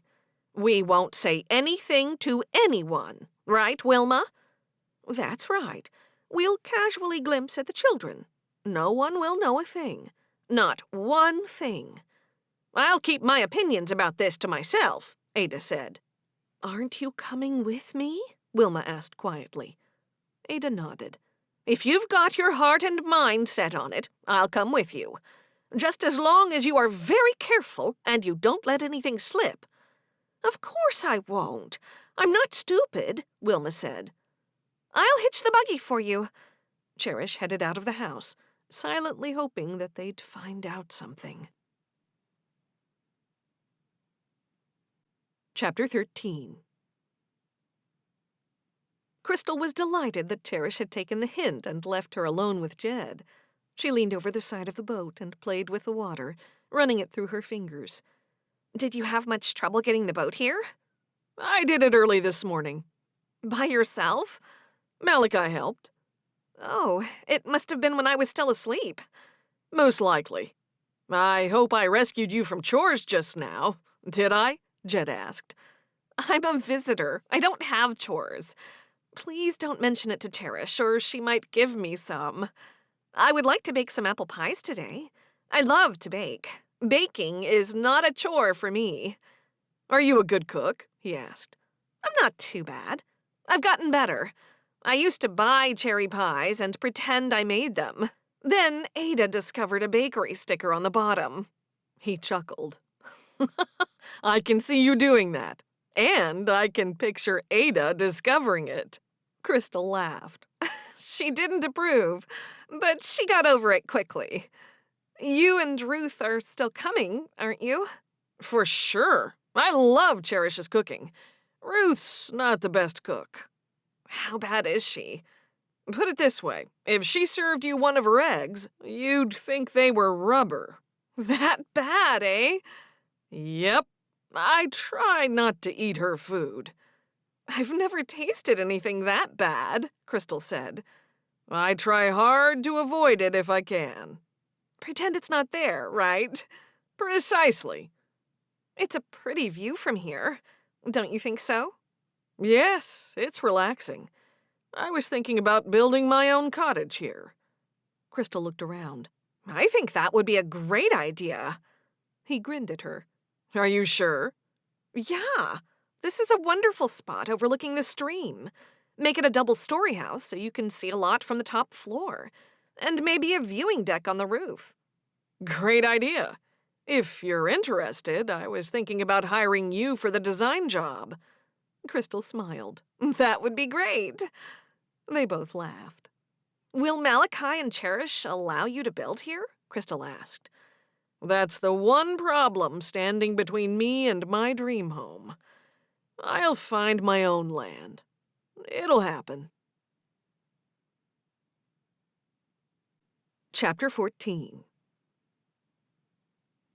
After a few minutes of enjoying the lilting water, Jed asked, How long are you staying?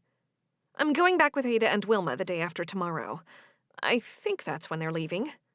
Can't you stay longer? You've only just got here. No, I'd like to, but I've got to get back to my quilt store. I love it when you talk about your store. In what way? There's something attractive about a woman with a career. Krystal giggled. Are you looking for a woman who can take care of you? Jed laughed. Not at all. I'm very much an old-fashioned type of guy. Two birds flew overhead, and Krystal closed her eyes and listened to the sounds of nature. She opened her eyes and saw him staring at her. At that moment, she was compelled to share her thoughts. I'll be honest with you, Jed. You're the most fascinating man I've ever met. Fascinating? Yes. You make other Amish men boring in comparison. You don't care what people think, and I like that. Isn't someone supposed to care what people think? I'm not sure if that's a compliment. I mean it as one. You also don't do things in a way that hurts others. You're caring. I think it's exciting, living for the moment. I don't live for the moment, though. I work hard for the future. Well, I'm planning hard for the future. Some people might say that makes me boring. I wish I could be more like you. I mean your attitude toward life. I wish I had your confidence. What do you mean? You're a confident woman. Not really. Krystal lowered her gaze.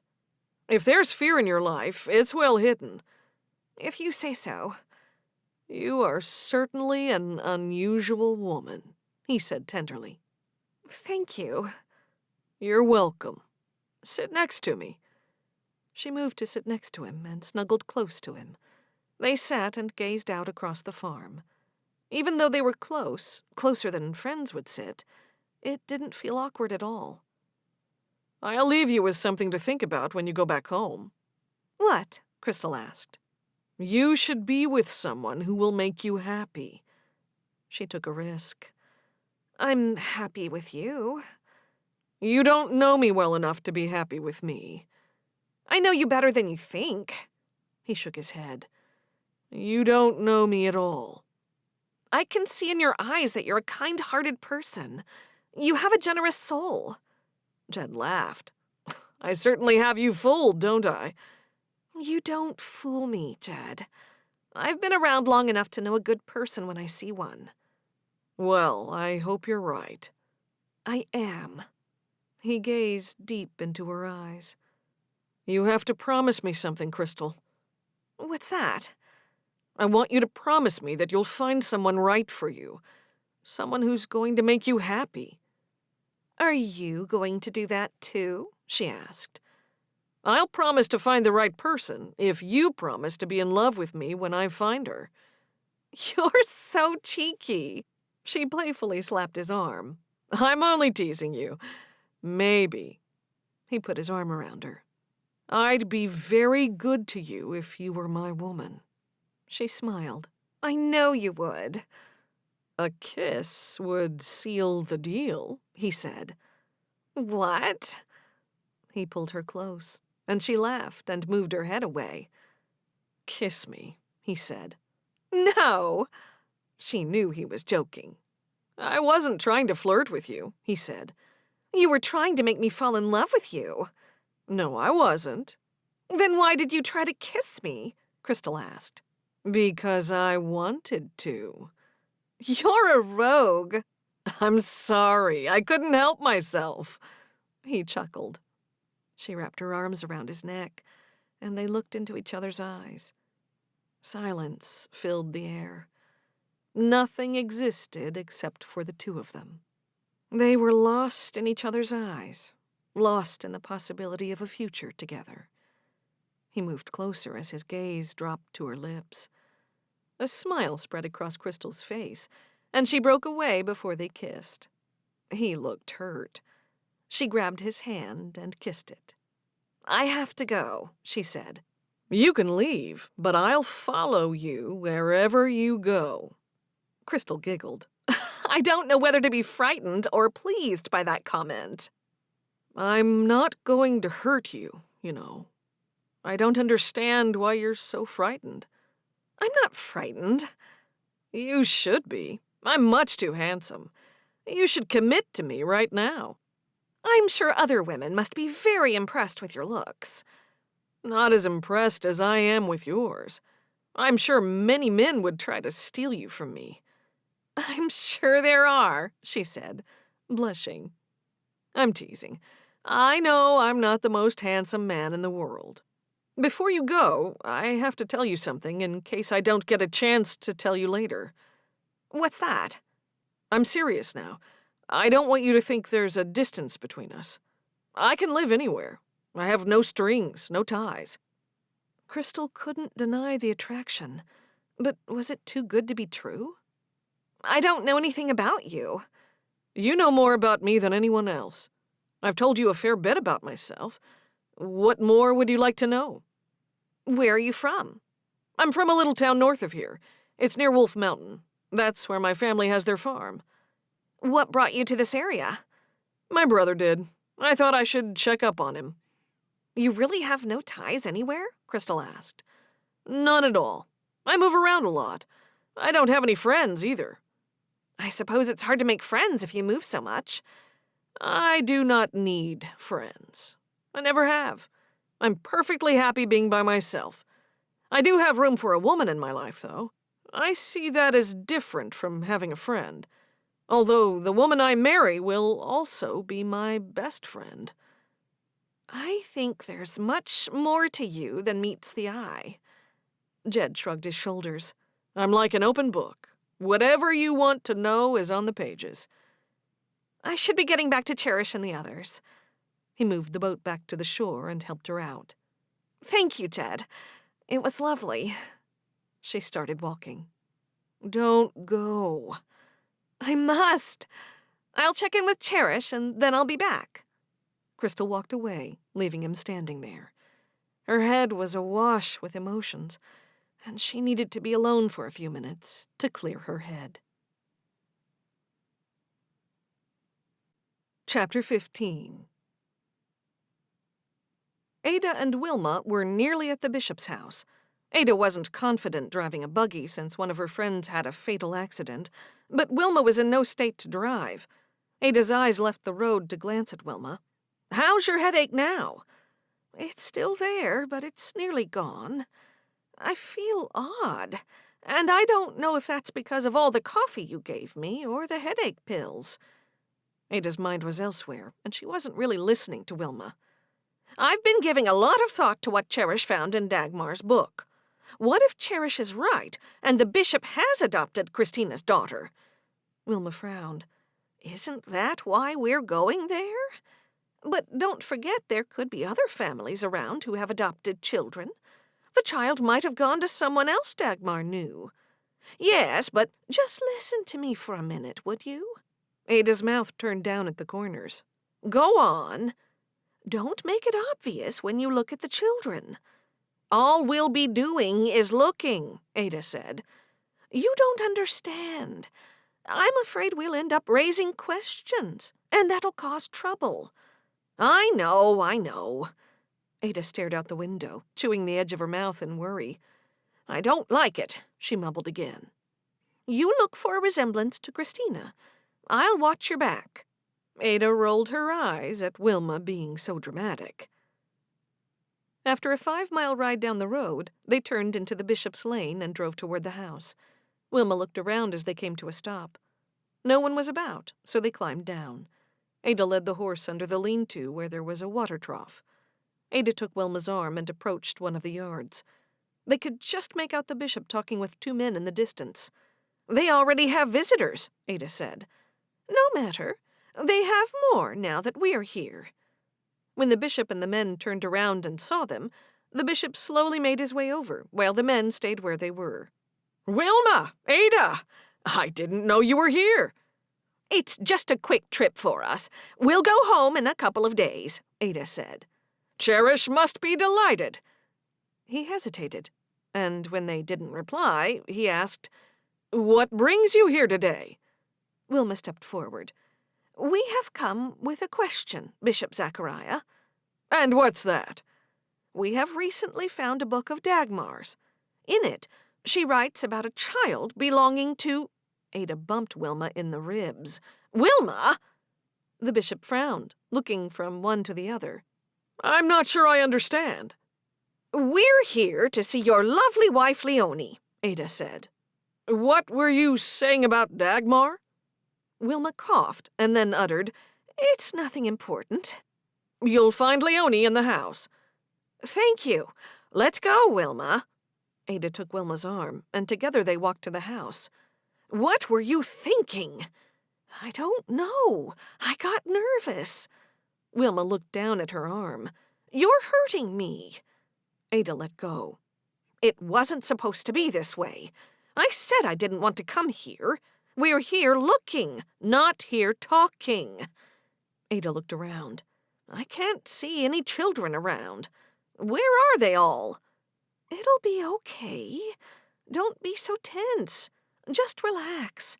I won't say anything else. I will relax if you don't say anything else. I didn't know you'd be flapping your gums, letting your tongue run away with you as you just did. Okay, I'll be quiet. Ada hesitated at the door, trying to calm herself. We can't barge in and start asking questions. She stared at Wilma, wondering if she'd say unwise things. We should leave. Wilma shook her head. No, we told the bishop we're here to see his wife. Do you think he's going to let it go? He'll ask questions about why we came and then left. We're not going to be here for the fortnightly meeting, so we'll just say we've come to say hello. If the bishop finds out we're prying about adoptions, we could be shunned. We don't want that, do we? Ada asked. No. I suppose there's nothing we can do. The damage is done. Ada clicked her tongue. I wish you had kept your mouth closed. He doesn't know what I meant. If you can't do something right, don't do it. Now you're going to have to tell them a different story about Dagmar since you mentioned her. I'll back you up. Wilma leaned past Ada, lifted the door knocker, and gave it 3 sharp raps. Leonie appeared at the door, wiping her hands on her apron. She turned curious eyes to Ada and Wilma, standing on her doorstep. Her lips curved upward. It's lovely to see you both. I didn't know you were visiting.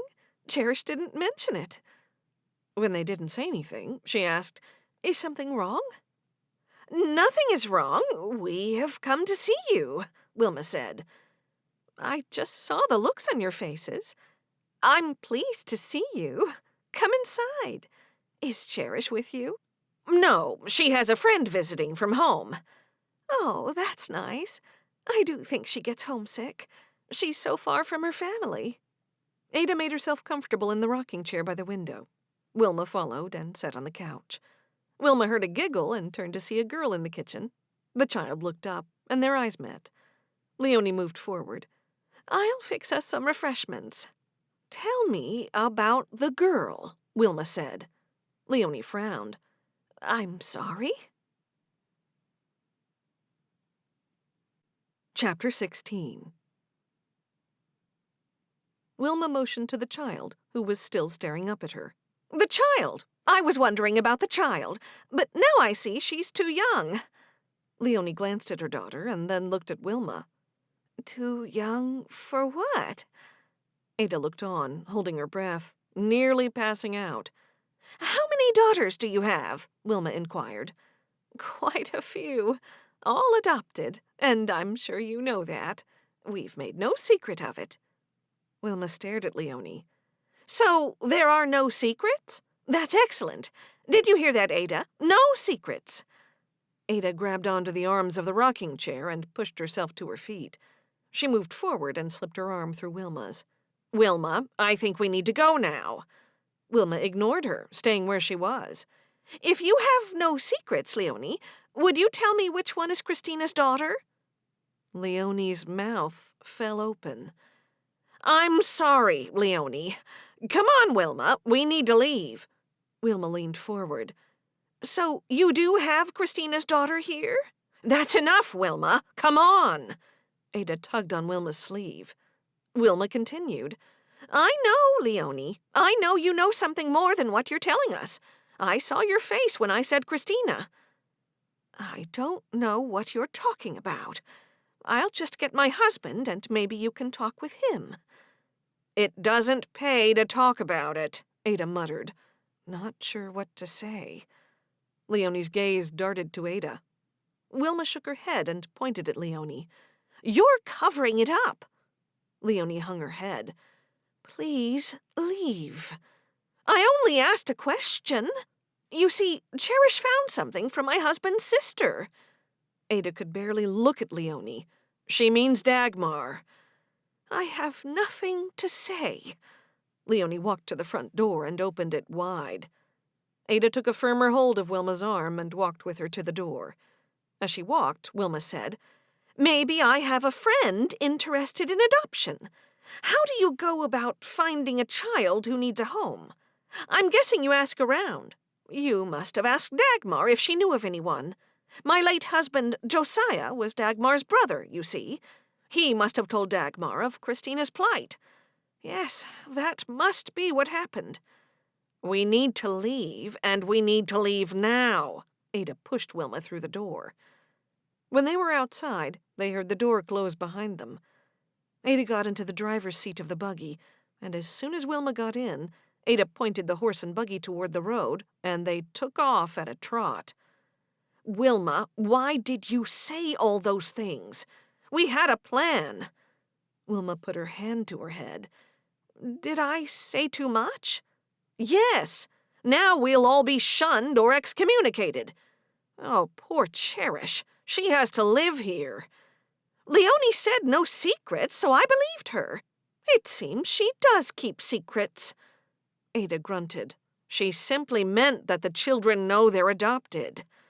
"How was I to know that?" "Oh, Wilma. Oh, dear." Wilma looked out the window.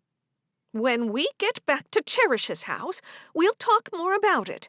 We'll need to tell Cherish, so she'll be warned. This is not the end of things." Wilma sat with her arms folded and her lips pulled in a tight scowl. The buggy bumped on the rutted road. Ada gripped the reins in her right hand. She looked ahead as she spoke softly. "We'll figure out how to fix this." As they approached the house, Ada stopped the horse. Wilma got down from the buggy and went into the house without saying a word. Malachi walked over. "I'll unhitch the buggy." "Thank you, Malachi. Do you know where Cherish is?" "In the house, I guess. Unless she's in the garden somewhere. Is everything all right?" Ada huffed. "I don't know." He stared at her. "Where did you go?" "We went to visit your uncle." "How was he?" "Good, good. I must go find Cherish." Ada hurried to the house, hoping Cherish would know how to fix this. Ada walked into the house to see Wilma on the couch talking to Cherish. From the look on Cherish's face, Ada knew Cherish had been told what had happened. Cherish looked over at Ada. "How bad was it?" Ada dropped into a chair. "Dreadful! Just dreadful!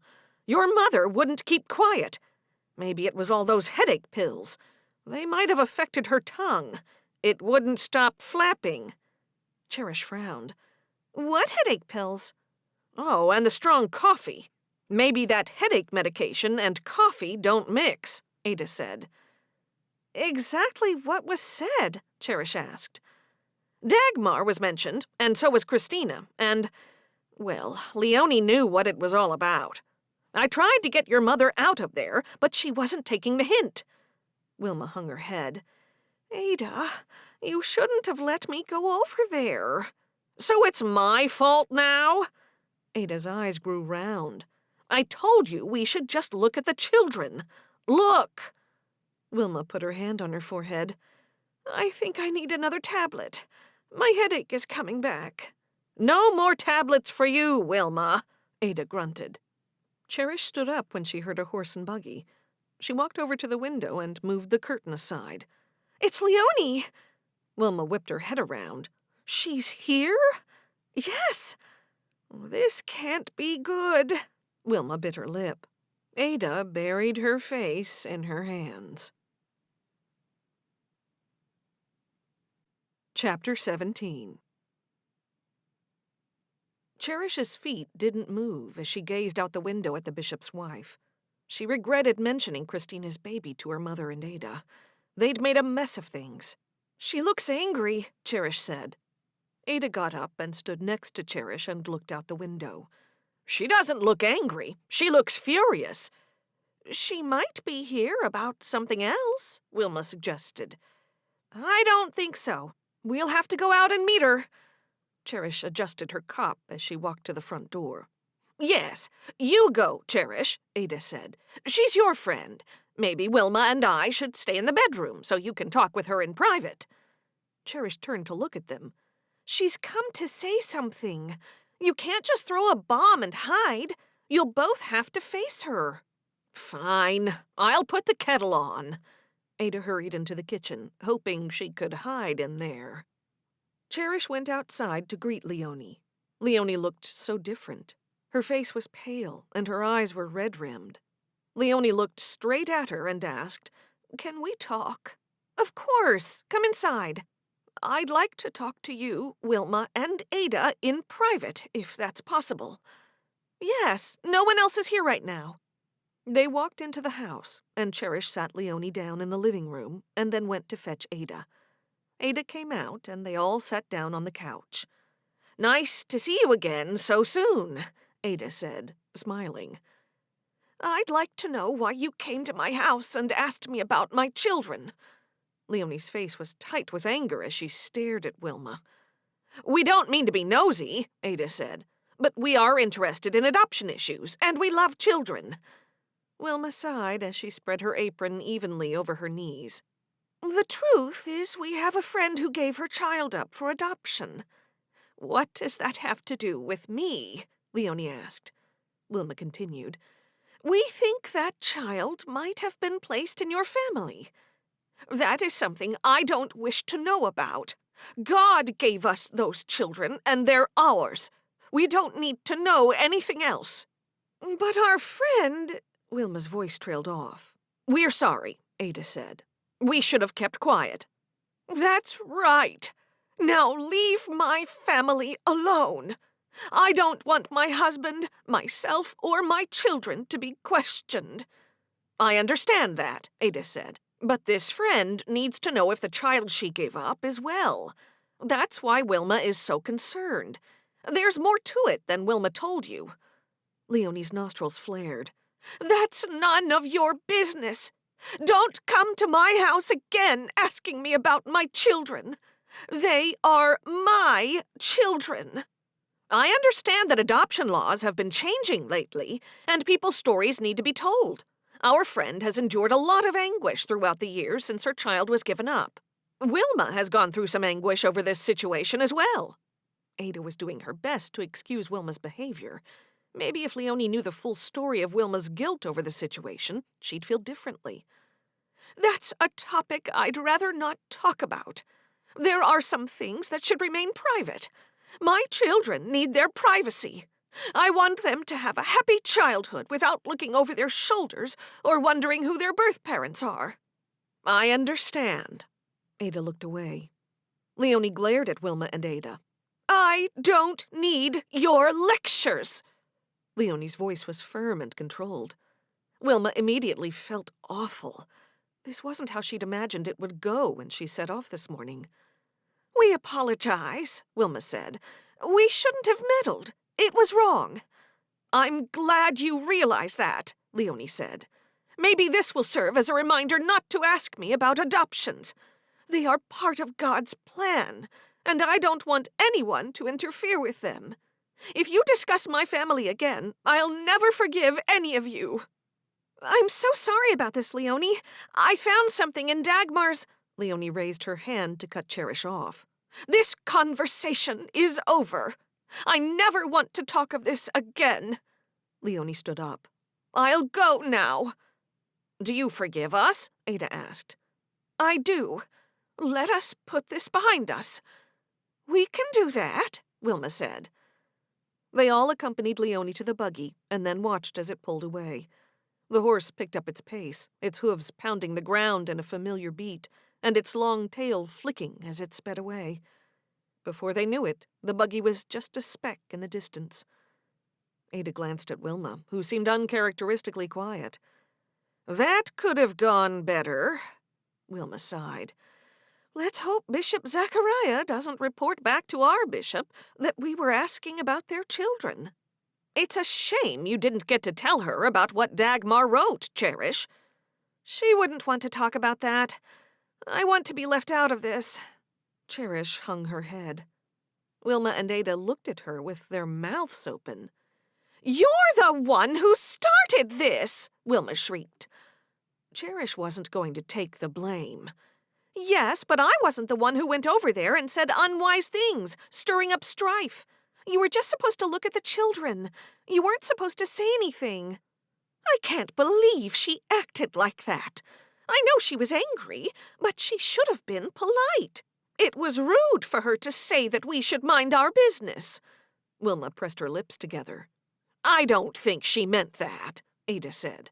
"She meant everything she said. Anyway, it sounds like we won't be able to find out anything unless the girl wants to search for Christina when she's older," Cherish said. "And that'll be years away." "We'll have to be patient. It may never happen, so it's even more vital that none of us say anything to Christina." Ada stared at Wilma, who agreed by nodding. Cherish was sick to her stomach. Malachi was rubbing down the horse, looking over at them. She'd have to tell him why Leonie came and then left so soon. "It seems Leonie has a temper. The poor children. I hope they'll be safe with her." "Don't say that, Mom. Everyone can get angry given enough provoking." Ada put her hand on Cherish's shoulder.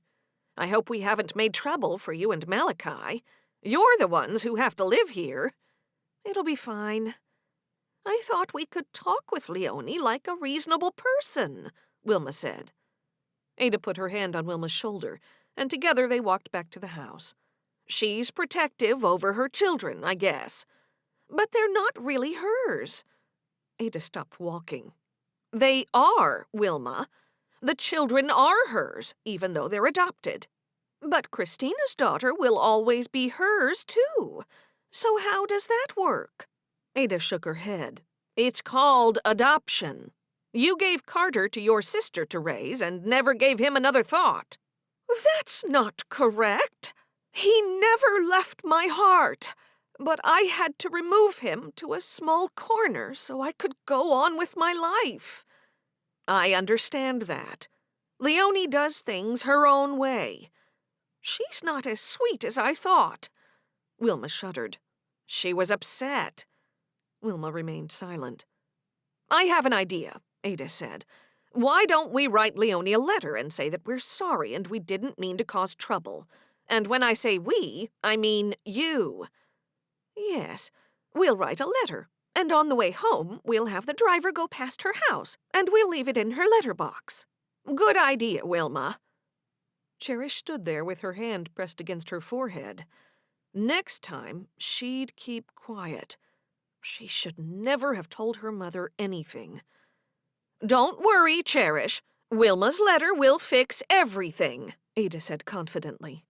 "It'll have to be a good letter to set this straight. Now, let's have a cup of hot tea, Wilma. No more coffee for you, and no more headache tablets. I don't care how bad your headache is."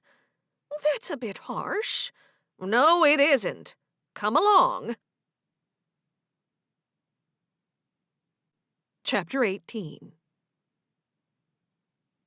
Krystal had been back at the river with Jed for a while. When they were heading back to the house, they saw the bishop's wife leaving. They stopped still and watched the scene unfold. That looks tense." "It does. I wonder what's going on," Jed said. "Let's stay away for a while." "I'm fine with that. We'll let things cool down." Krystal thought she'd left chaos behind her. All she wanted now was to spend more time with Jed before she left. "I'm going to check the calf. Want to come with me?" "Sure. Are you working here now? You've been looking after livestock for your brother." He laughed. "Just helping." They saw Malachi near the barn with his pet goose and Cherish's dog, so Jed steered Krystal in the opposite direction. "Let's walk so we can be by ourselves." "Okay, I'm fine with that. You spend a lot of time with a calf, but you might want a conversation with someone who's not a cow or a horse. Jed smiled. I am talking with you, and yeah, I would like more of your company. Okay, good. He turned to face her. Tell me something I don't know. What do you think about me? I know we've only just met, but I reckon you might have formed an opinion. It doesn't feel like we've just met. It seems as though I've known you forever. I've got a good opinion of you. I'm glad. I feel like I've known you forever, too. Krystal smiled. I have to confess, I never expected to meet anyone new when I came here. You didn't? Why? A giggle escaped her lips. I wasn't thinking about anything other than wanting to hide from the world. That's funny. You came here to get away. Now you're trying to get away from something that's happening here. Yeah, that's right, she chuckled. When they saw Malachi and his pets had moved away, they headed to the barn. Once they were inside, Krystal noticed the horse was looking at her. His ears were pricked in her direction. Jed added, You can hide from the world, but you can never hide from yourself. Krystal moved forward and patted the horse's neck. I am trying to hide. I want a peaceful life. I don't want to be alone, but sometimes it's nice. Loneliness is not nice. I don't want to be alone, but sometimes I don't know if I can let someone in. You seem a pretty open and uncomplicated woman. I try. They say people don't change, but I've changed many times. I keep reinventing myself, but I can't do that forever. It's exhausting. The horse moved forward and put its soft nose in Krystal's hand.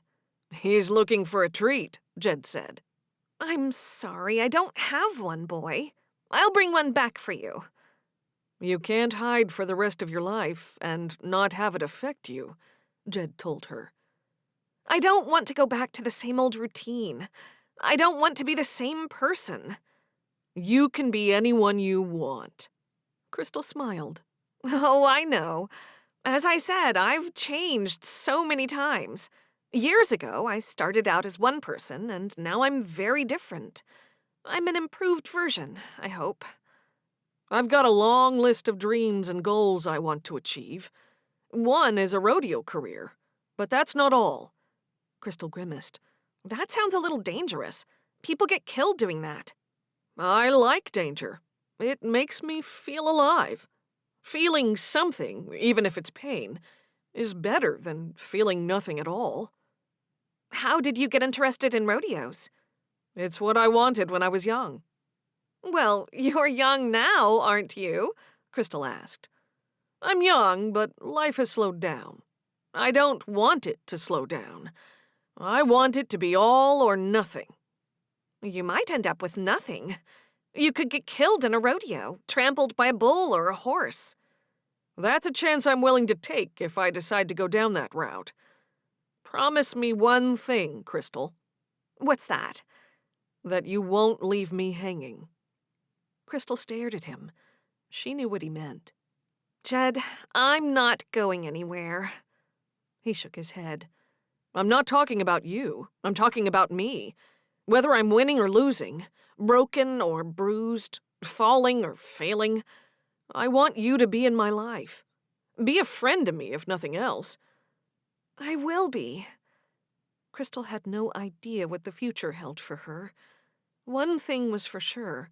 She couldn't deny there was a connection with him. Look, I might give tonight's dinner a miss. Why's that?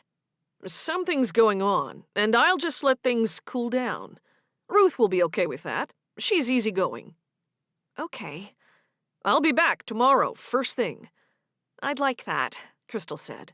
You can tell me what the drama was all about. Krystal smiled at him. It depends on what it is.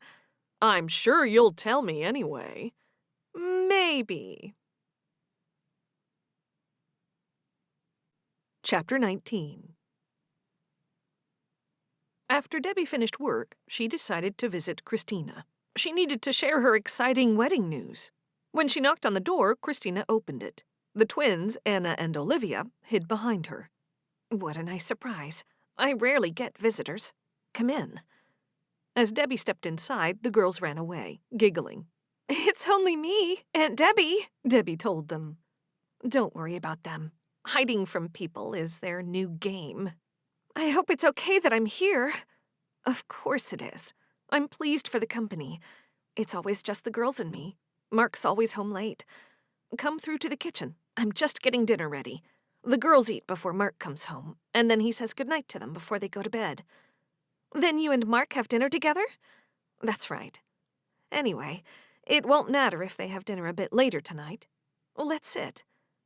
After they sat down on the couch, Christina asked, "How does Jared like school?"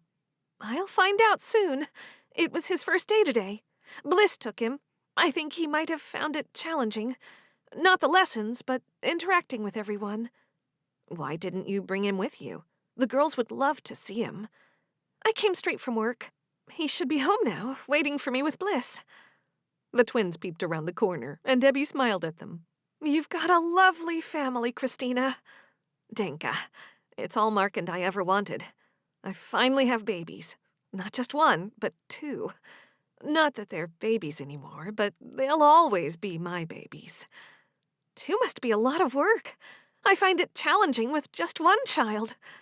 "It was hard when they were younger, but now that I'm getting more sleep, it's so much easier. I'm glad you're here. I hardly see you much these days." Debbie took in a deep breath. "I'm bursting at the seams. I need to tell you something before you find out from someone else." "What is it?" "Fritz has asked me to marry him." Christina put both hands over her mouth and let out a yell. "That's wunderbar." "I know." "Where is he now?" "He's gone, and we might not see much of each other for a while, but he's moving here. Can you believe it?" "I'm so happy for you, Debbie. You deserve all the happiness in the world." Christina moved over and hugged her. "I've never felt so alive. Everything seems so much brighter and clearer. I can see my life changing in front of my eyes." Christina smiled. "You'll have more children." Debbie looked at the wooden toy horses and dolls scattered over the floor. One day she could have a house full of children. "I hope so. What about you? You might have another set of twins." "Maybe." "I'd better go. It's getting late." Debbie leaned over and kissed Christina's cheek. "I'll walk you out." Christina put an arm around Debbie's shoulder, and they walked through the hall to the front door. "It's so good that you have a man in your life. I've been praying for you to meet a nice man for a long time. I never thought Peter suited you. Sure, he was nice and all, but I never saw a spark between the two of you. I'm really glad you found someone." "Me too. Take care." "Bye, girls," Debbie called out. One girl ran out and said goodbye, and then ran back into the kitchen. Debbie laughed at them, and then walked to her buggy. As Debbie drove away, her mind went into overdrive. She allowed herself the joy of envisioning a life with Fritz and their future children. Everything she had gone through, the hurt and the loneliness, all of it, had a purpose now. She'd never dared to hope for more children, but now it was possible. The road was long, and the moon shone in the night sky, helping to light the way. Apart from the steady clip-clopping of the horses' hooves, there was silence. Peace filled her heart as she anticipated the changes ahead. When Debbie arrived home, Bliss was there with Jared, as arranged. They were playing with toys on the floor. "Hi, Mom," Jared said as he noticed her coming in the door. "Where were you? I've been waiting for you to come home." "I went to see Christina. I just wanted to tell her about Fritz proposing to me." Bliss jumped to her feet. "Jared told me. Are you getting married? When?" Debbie felt terrible for Bliss to learn that way. "We don't have a date. I've only told a couple of people. I was going to tell you this morning, but I was in such a rush." "I'm so happy for you." Bliss moved forward and wrapped her arms around her. "You deserve happiness." Debbie smiled and hugged her back. "I can't believe he proposed to you so quickly. I thought he was the serious type who'd take a long time to make up his mind." "I'm glad he didn't take a long time. I'm not getting any younger." "Was he planning this?" I think he had to have planned it, Bliss said. Yes, he did plan it. Everything Fritz does is planned. He's that kind of guy. Debbie glanced over at Jared. There were some things she wanted to keep to herself. Jared had gone back to playing with his toys. How was your first day at school? Jared didn't even look up. It was okay.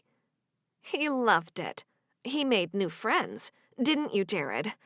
No, I knew them before. And you know them better now, Bliss said. Maybe. Jared shrugged his shoulders. Bliss turned to Debbie. He had a lovely time, and Miss Grover said he did great. Wonderful. I'm so pleased. There is so much to be thankful for. I knew he'd do well. I'm so happy about your news. Has a date been set yet? Wait, did I ask that yet? Debbie laughed. It'll be the end of the year. We don't have an exact date yet. He's in love with you. Everyone can see that. I think you're the only one he's ever been in love with. He still doesn't know what hit him. All he knows is that he can't imagine living without you. You might be right. He's okay with everyone knowing. Debbie leaned closer and whispered, Not like it was with John. I'm so happy for you. Bliss squeezed Debbie's hand. I know he'll make you happy. He's been very good with Jared. I've been watching to see if he'd be a good dad. Debbie laughed again. He's probably going to want a big family, because he's got a lot of time to catch up on, Bliss added. You're most likely right, but it's too early to think about that. I have to get used to the idea of being a mother of more than one. Debbie looked over at Jared and wondered how he'd be with siblings. Are you still going to have your tea business and work at your stall? Yes, I'd like to. I'm not sure how many hours I'll do, but I'll keep it going. I love working with my teas. I better go home and finish making Adam's meal. Thanks for watching him, Bliss. It was a pleasure. We have good fun together. What do you say to Bliss, Jared? Debbie asked him. He looked up. About what? She's leaving now, and she's looked after you today. Bye. Debbie shook her head. You say thank you for looking after me. Oh, thank you for looking after me. Hey, she didn't look after me all day. I went to school. We know that, Debbie said, but Aunt Bliss looked after you before and after. You're right about that. Jared went back to playing with his toys. Bliss chuckled. Debbie opened the door. As they stepped onto the porch, Debbie thanked her again. I can't tell you how much I appreciate you watching Jared and working at the stall when I can't be there. You've been so busy, and I love spending time with him. He makes me laugh. Just so you know, he did love his first day at school, no matter what he said. I'm so relieved. Debbie said goodbye, and the two parted. Debbie went back inside to set the table. When the food was ready, Debbie sat down and pulled out the chair next to her. Jared loved eating his meals at the big table when Ada and Wilma weren't there. She waited for a minute, and there was no sign of him. Come on, Jared. The meal is getting cold. Nothing. She sprang to her feet, ready to reprimand him, but when she got to the living room, he wasn't there. Jared? Debbie headed up the stairs and opened the door to his room and was stunned to find it empty. She called out for him again, and still there was no answer. She headed back downstairs and noticed his toys were scattered across the living room. This was strange, as he usually put them away carefully. Her heart raced as the dreadful thought crossed her mind that he'd overheard her talking about having babies and ran away. Maybe he didn't like his new school, or perhaps he wanted all her attention and didn't want her to marry Fritz. She sprinted through the house, calling his name, but there was no answer, not even a sound. Debbie flung open the front door to search outside, and then stopped still. In front of her stood Matthew, holding a flashlight. Standing beside him was Jared. Debbie quickly crouched down in front of Jared. Where have you been? I was so worried. Her heart raced as she looked up at Matthew and asked, What happened? I saw him down with the horses. Jared sheepishly replied, I wasn't gone for long, Mom. Don't ever do that again. I was scared. I thought the worst had happened. You shouldn't have been out of my sight. I'm sorry, Mom. I didn't mean to scare you. She grabbed him and pulled him close, hugging him tightly. Don't ever leave my sight. I can't do that. I gotta go to school. Apart from that. She kissed his cheek and noticed he smelled like horse manure, but she didn't care what he smelled like. He was there, and he was safe. Why did you go outside in the dark? I just wanted to pat the horses like Uncle Levi used to. Don't ever do that again without telling me. You stay close to me.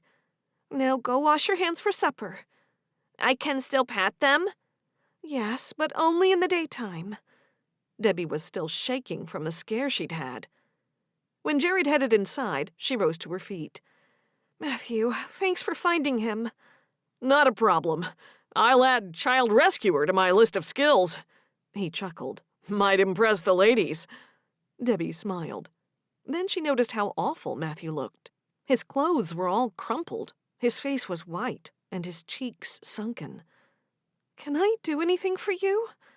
Is Krystal home? No, she went away to Cherish's farm for a few days. Didn't you know? He rubbed the back of his neck. She's not back yet? No. When will she be home? I'm not sure. Do you want to come in? You can stay for a meal. It's only leftovers, but we've got plenty. No thanks. I'll be fine. He turned around and walked into the darkness of the orchard, with his flashlight guiding his way. Chapter 20. At the farm of Harriet and Melvin, Favor and Simon's relationship was still strained. To avoid awkward conversations over breakfast, Favor got up late, then went outside to milk the cow. When she returned indoors, she washed up and was delighted to find that Harriet had made her some eggs and buttered toast. I appreciate it so much, Harriet. Favor eyed the food. I'm famished. Well, you'll need a good breakfast to get some energy. Favor swallowed her first mouthful, wondering what Harriet had in store. What do I need energy for? Today, we're going to find that deed. This farm had been for sale for nearly 2 years before we bought it. But I know that with God's help, the farm will sell immediately. It should. I don't doubt it. Melvin has built all those fences, and the land is far more usable now. We will find it today, even if we have to turn this place upside down. I'm glad you agree, Favor. Okay, I'm ready for it. As soon as I finish this. Harriet's gaze was fixed on Favor, who tried her best to ignore it. Had Simon let them in on his suspicions, that she'd taken the deed? Favor finished her meal and washed her plate, then draped the wet dish towel over the stove handle. Let's start here in the kitchen, Favor suggested. Sure, Harriet agreed. But after they searched every nook and cranny of the kitchen, they still hadn't found it. After a couple of hours, they'd searched through most of the house. Favor was fed up with searching. What now? I'm not sure, Harriet said. Let's go out on the porch and have a break. All right. Favor stared at all the things that were pulled out of the bookshelves in the living room. I'll put these things away first. No, Harriet shook her head. Leave it. We're going to be back in a few minutes. We'll do it then. Favor followed her out to the porch. What if we can't find it? We won't be able to sell. I'm sure of that.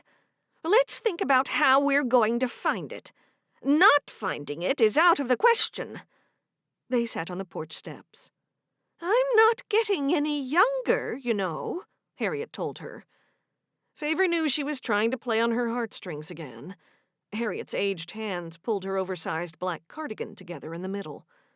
For the first time, Favor noticed that lines were etched on her mother-in-law's cheeks like a cobweb of cracks. Yes, she was getting old, but everyone got old eventually. I know you're not getting younger, but I'm getting older too. We all are. The reason I talk about that is that I don't want to be moving again too far into the future. It's a lot to pack up all our belongings and move.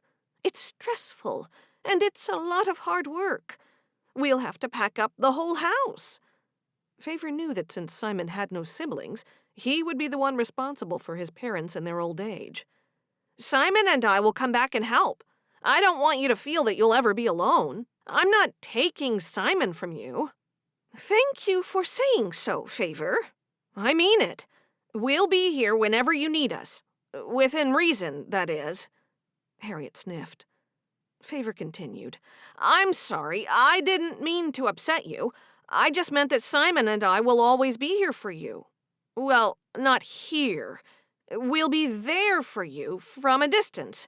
But if you really need us, we'll be here. I know that, Favor. I was just thinking about what it'll be like when we have to move. It'll be fine. Do you think the deed fell somewhere? It could have fallen behind a cupboard or a dresser or something, Favor suggested. It's possible. What about in the attic? Did you ever have it up there?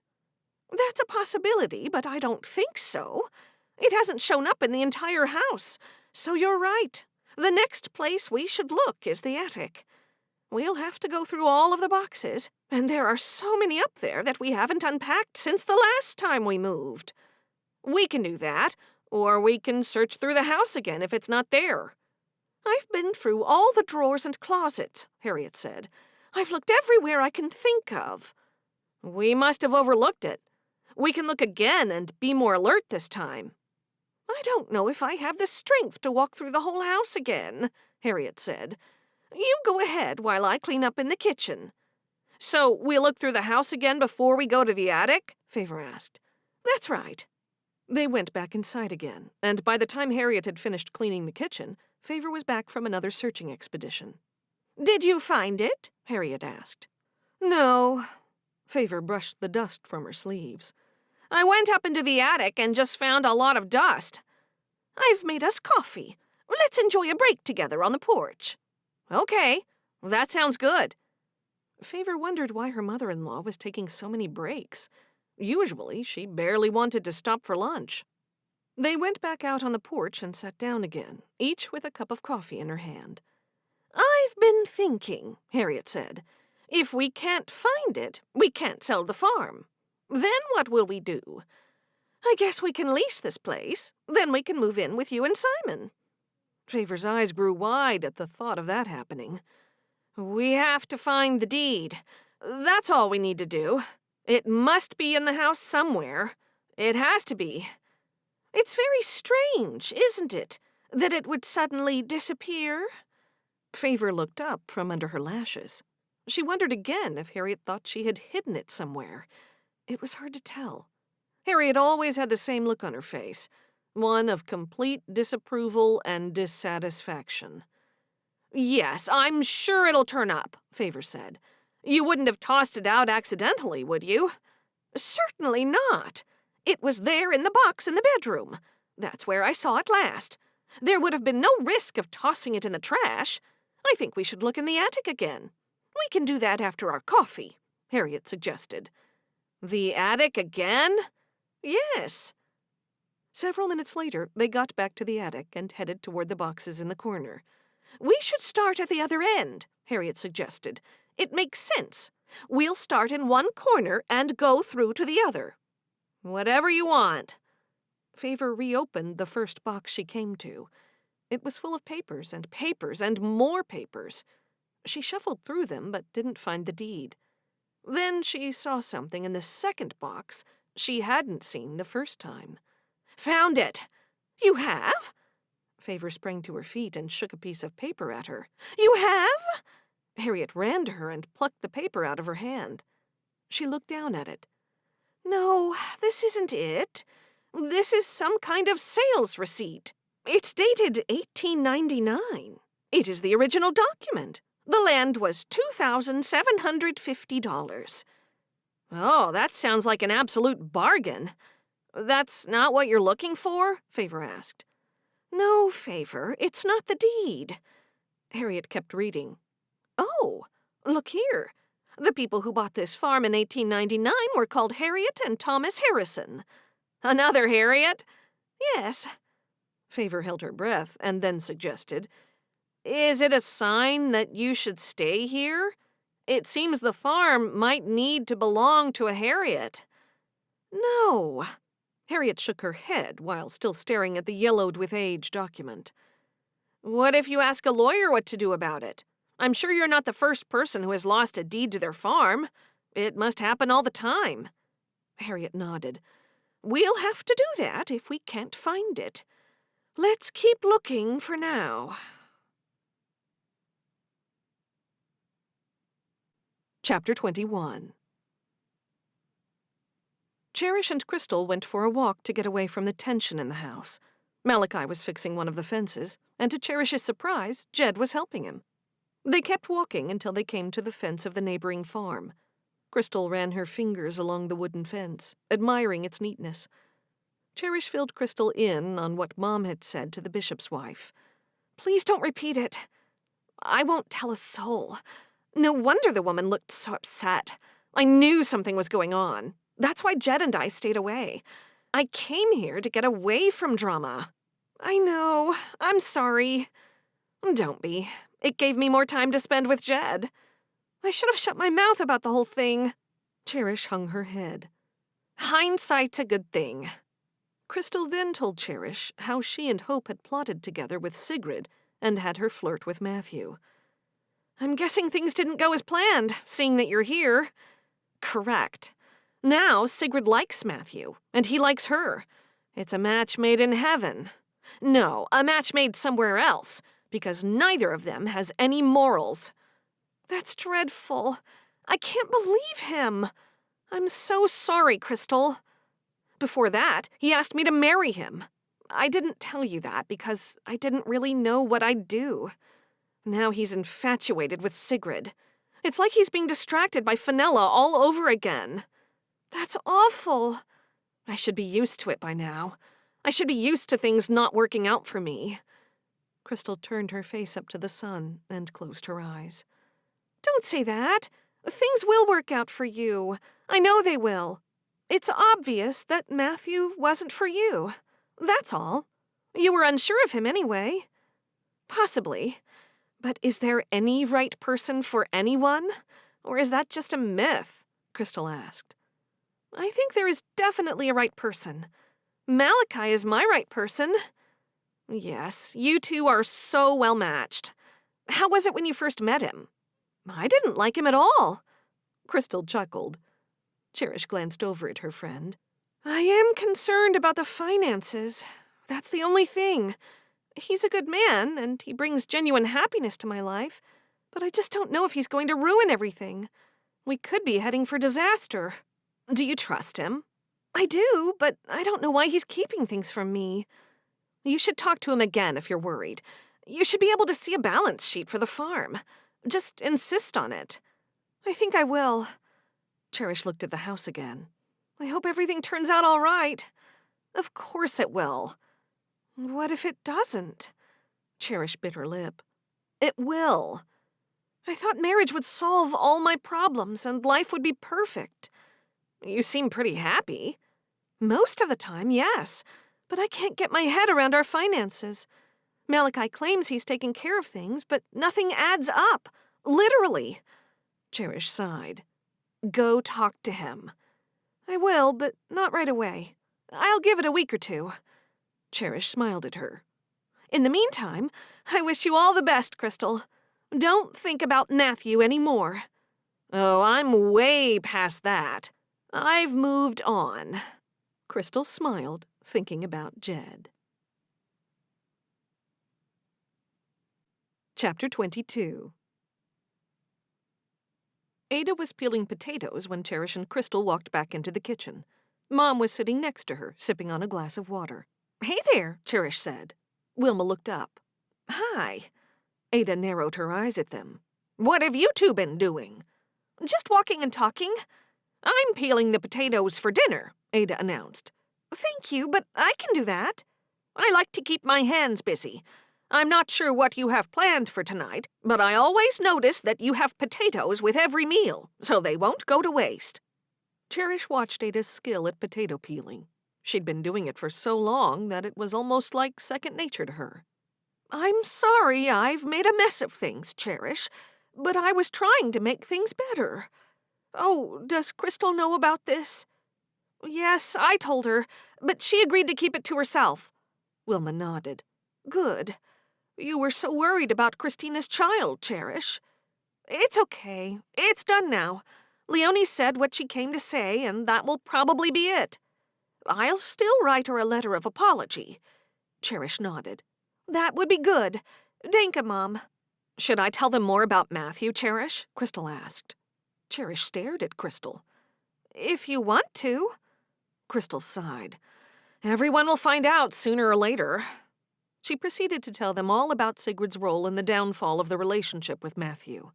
Ada leaned forward and grabbed Krystal's hand. I'm so sorry. That's not what I wanted to hear. I'm sorry too, Wilma said. I was never so convinced that he was for you. Ada sat back in her chair, letting go of Krystal's hand. Krystal sighed again. They say you should learn from history, from the past. Look what he did when Fenella arrived.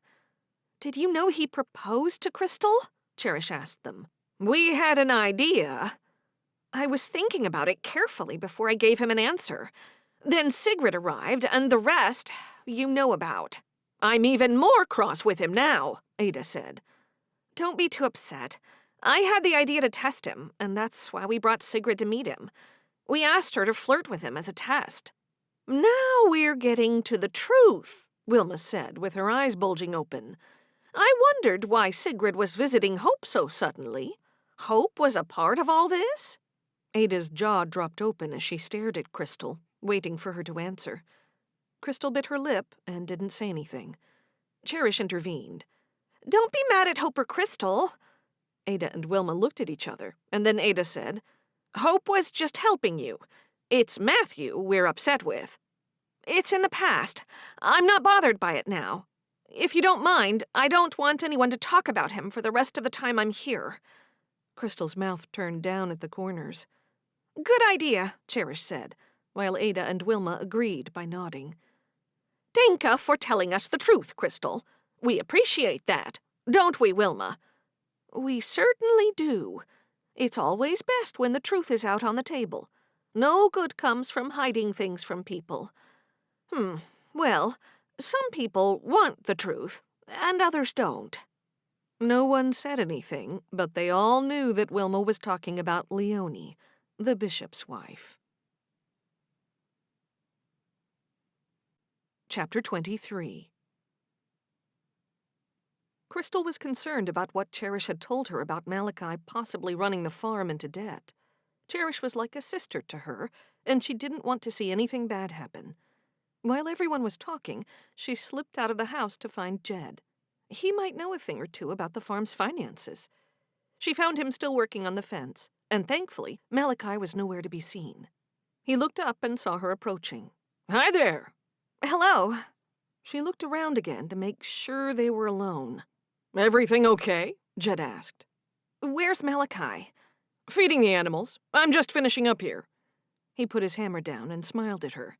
Nice to see you again. Can I ask you a question about Malachi?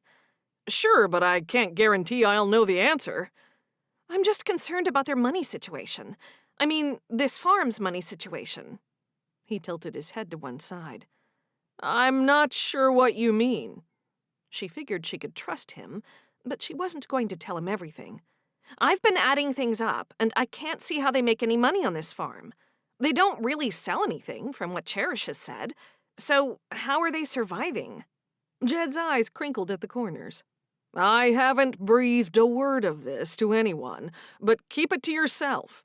I know that my brother got money years ago when he was on Rumspringa.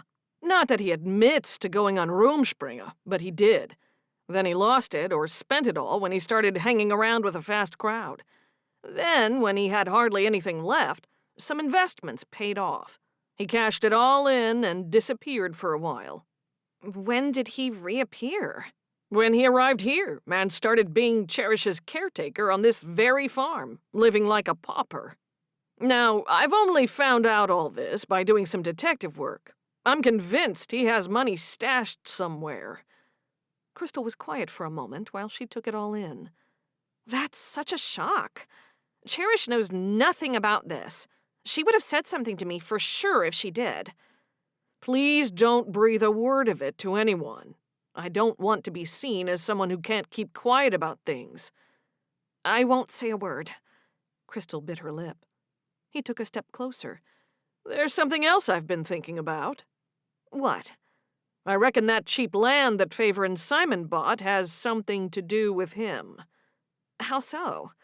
I've got a theory that Malachi bought it and then cut the land up into smaller portions. It makes sense. Why else would someone sell land so cheaply? Then why would Malachi? I don't have all the answers, and I don't have any proof. I need to find out what he's up to. He hasn't helped his family with all his money, so he's not doing it to help anyone. He's up to something sneaky. There are ways to find out for sure who owns that land. Yeah, I thought of that. I found out it's owned by some company, and that's suspicious. We can find out who the directors of the company are. We can? Jed rubbed his chin. Yes, there are ways of doing it. I just need a computer. Ruth's got one, and she won't mind if we use it. Are you sure? She lets me drive her car and her truck, so she wouldn't mind me using that. She's out and won't be home until evening. Let's go. He started walking to Ruth's car, and Krystal hurried after him. Half an hour later, Krystal looked up from the computer in Ruth's living room. According to this database, Malachi Schlabach and Zachariah Schlabach are directors of the company that owns the land. Jed rubbed his chin. Well, what do you know? He muttered. Krystal looked up from the computer. What's up? That's Malachi and our uncle, Bishop Zachariah. So Malachi is rich? Well, he owned the land that he's giving away for practically nothing. It would have cost him something. What I didn't know was that our uncle was in on it in some kind of way. I suppose that makes sense. Our uncle is helping find the young couples who are buying it. Why are they giving the land away for practically nothing? As you said, it doesn't make sense. Rich people generally want to get richer. I'm not rich myself, of course, but that's the way I've always thought of rich people. Jed laughed. He's got rocks in his head. I can't think of another reason he'd do it. The question is, why isn't he letting his parents or his siblings benefit? He could allow me to pay him back for the land. I'm not asking for a handout. Krystal looked back at the computer screen, wondering if she could tell Cherish any of this. It was really up to Malachi to say something. What are you thinking, Krystal? I'm just trying to work it all out. Yeah, me too. Krystal thought about what happened when Wilma had opened her mouth. Wilma had made everything a whole lot worse, stirring up strife. I'm going to keep quiet. I can't tell Cherish about this. I agree. Chapter 24. With Krystal away, Matthew had the perfect opportunity to go and see Sigrid. He marched to Hope's house and rapped on the door, hoping Sigrid hadn't left. To his delight, Sigrid answered it. She hadn't gone home yet, a stroke of luck for Matthew. He was even happier that she didn't slam the door in his face. "Hi, Sigrid. Would you like to take a walk with me?" She looked at him with a blank expression on her face. "You've got 2 minutes." Sigrid stepped out and closed the door behind her. Once they were away from the house, she inquired, "What happened between you and Krystal?" Matthew rubbed his neck. "Do you really want to dive into that?" "It's important if we're going to build something here. We need to be honest with each other, even if it's uncomfortable." "Well, the thing is that she never fully committed. It always felt like she was unattainable. I wonder if she thought she was better than me. Anyway, I'm glad I got that off my chest." "I'm happy you're being open with me," she said. "Let's not have any secrets between us." He took her hand in his, but she avoided looking at him. "What is it?" he asked. Sigrid paused and looked into his eyes. "Do you really and truly want there to be no secrets?" "Of course." He stopped and turned to face her, still holding her hand. "What is it?" "It's nothing serious." She laughed nervously. "It might even make you chuckle." His mouth quirked up in a small smile. "What is it?" She took a deep breath. "The real reason I came here when I did was that Krystal wanted me to test you." His eyebrows flew up in confusion. "Test me for what?" "Krystal wasn't sure if you truly loved her. so she asked me to come here and flirt with you." She held her breath, hoping he wouldn't be too upset by the news. He instantly released her hand and stepped away. "Krystal requested that?" "Yes," she replied. "And you agreed?" "Mm-hmm." Matthew's mind struggled to piece together the puzzle. "Why are you so angry? You said that you want honesty." "I thought we were something special. Now I find out my girlfriend asked you to be nice to me as an experiment." "Don't you mean ex-girlfriend?" "This was a mistake, Sigrid." He took a couple more steps back, shaking his head sadly. "I'm sorry." "What? You're breaking up with me right now?" "I'm not sure this relationship is working out," he said slowly. "What are you saying? I came here to help Krystal out. Don't you get it? I didn't even know you then." "You know how much I enjoyed the memory of how we met and fell for each other immediately. That moment was special to me, and now I find out it was all a lie." He pulled his hat off his head and ran his fingers through his hair. "Do you think that's all right?" Sigrid sighed, sinking against a tree trunk before burying her face in her hands. "I didn't know it would upset you so much. I thought it would be funny. It was just a laugh. Can't you see the funny side?" "What upsets me is that you discussed me with Krystal behind my back. You would have run back to her and told her everything I said." Matthew threw a stone against a tree, and it ricocheted off and landed in a tin bucket. The metallic sound echoed through the air. "Why couldn't you just leave me alone?" "I'm really sorry, Matthew, but you wanted no secrets. If you don't want secrets, you have to be man enough and strong enough to hear the truth." He shook his head back and forth sadly. "I can't believe this happened. I thought we were creating something." "We were," Sigrid replied. "Obviously not. You know what? I was feeling guilty about what's happened with Krystal. I must be a horrible person for all of you to have done this to me." "What?" "Krystal changed me, and I'm not just saying that. I mean, I actually feel guilty about thinking of leaving her for someone like you." Sigrid's face dropped. "But I could love you one day." "I'm sorry. I like you, I really do. But it's just not the same now after I learn about your deception." With that, he turned and walked away. "What about the truth?" Sigrid mumbled to herself as she sank back down against the tree. It was only then she realized that tears were streaming down her cheeks. She hoped he hadn't seen them. Sigrid's tears had gone unnoticed by Matthew. He was wondering what he'd just done. He'd been so sure of himself, so sure he was doing the right thing by letting Sigrid go. It had all happened so fast. He hardly knew what to think.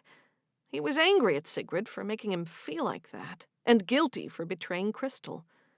He let out a sigh and turned back. "Sigrid." Sigrid's head snapped up as she wiped her eyes. "Yes?" "I'm sorry." "For what?" She got ready to run to him. "For how this went.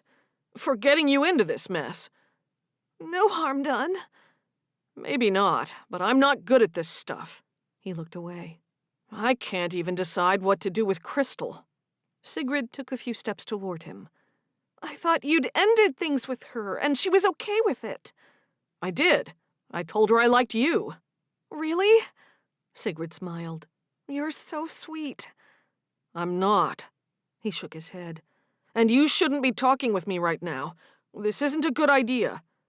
Sigrid knew she'd have to try a different approach. "Yeah, maybe you're right. There's no point in us continuing a relationship then. I thought you wanted the truth. I thought you wanted no secrets between us. I'll see you around then, Matthew." "Okay." She walked away, casting quick glances behind her. It didn't seem like he was pursuing her. Sigrid swallowed hard, worrying that he might have thought she wanted to interfere in his relationship. Was it her fault for letting him go without making a move?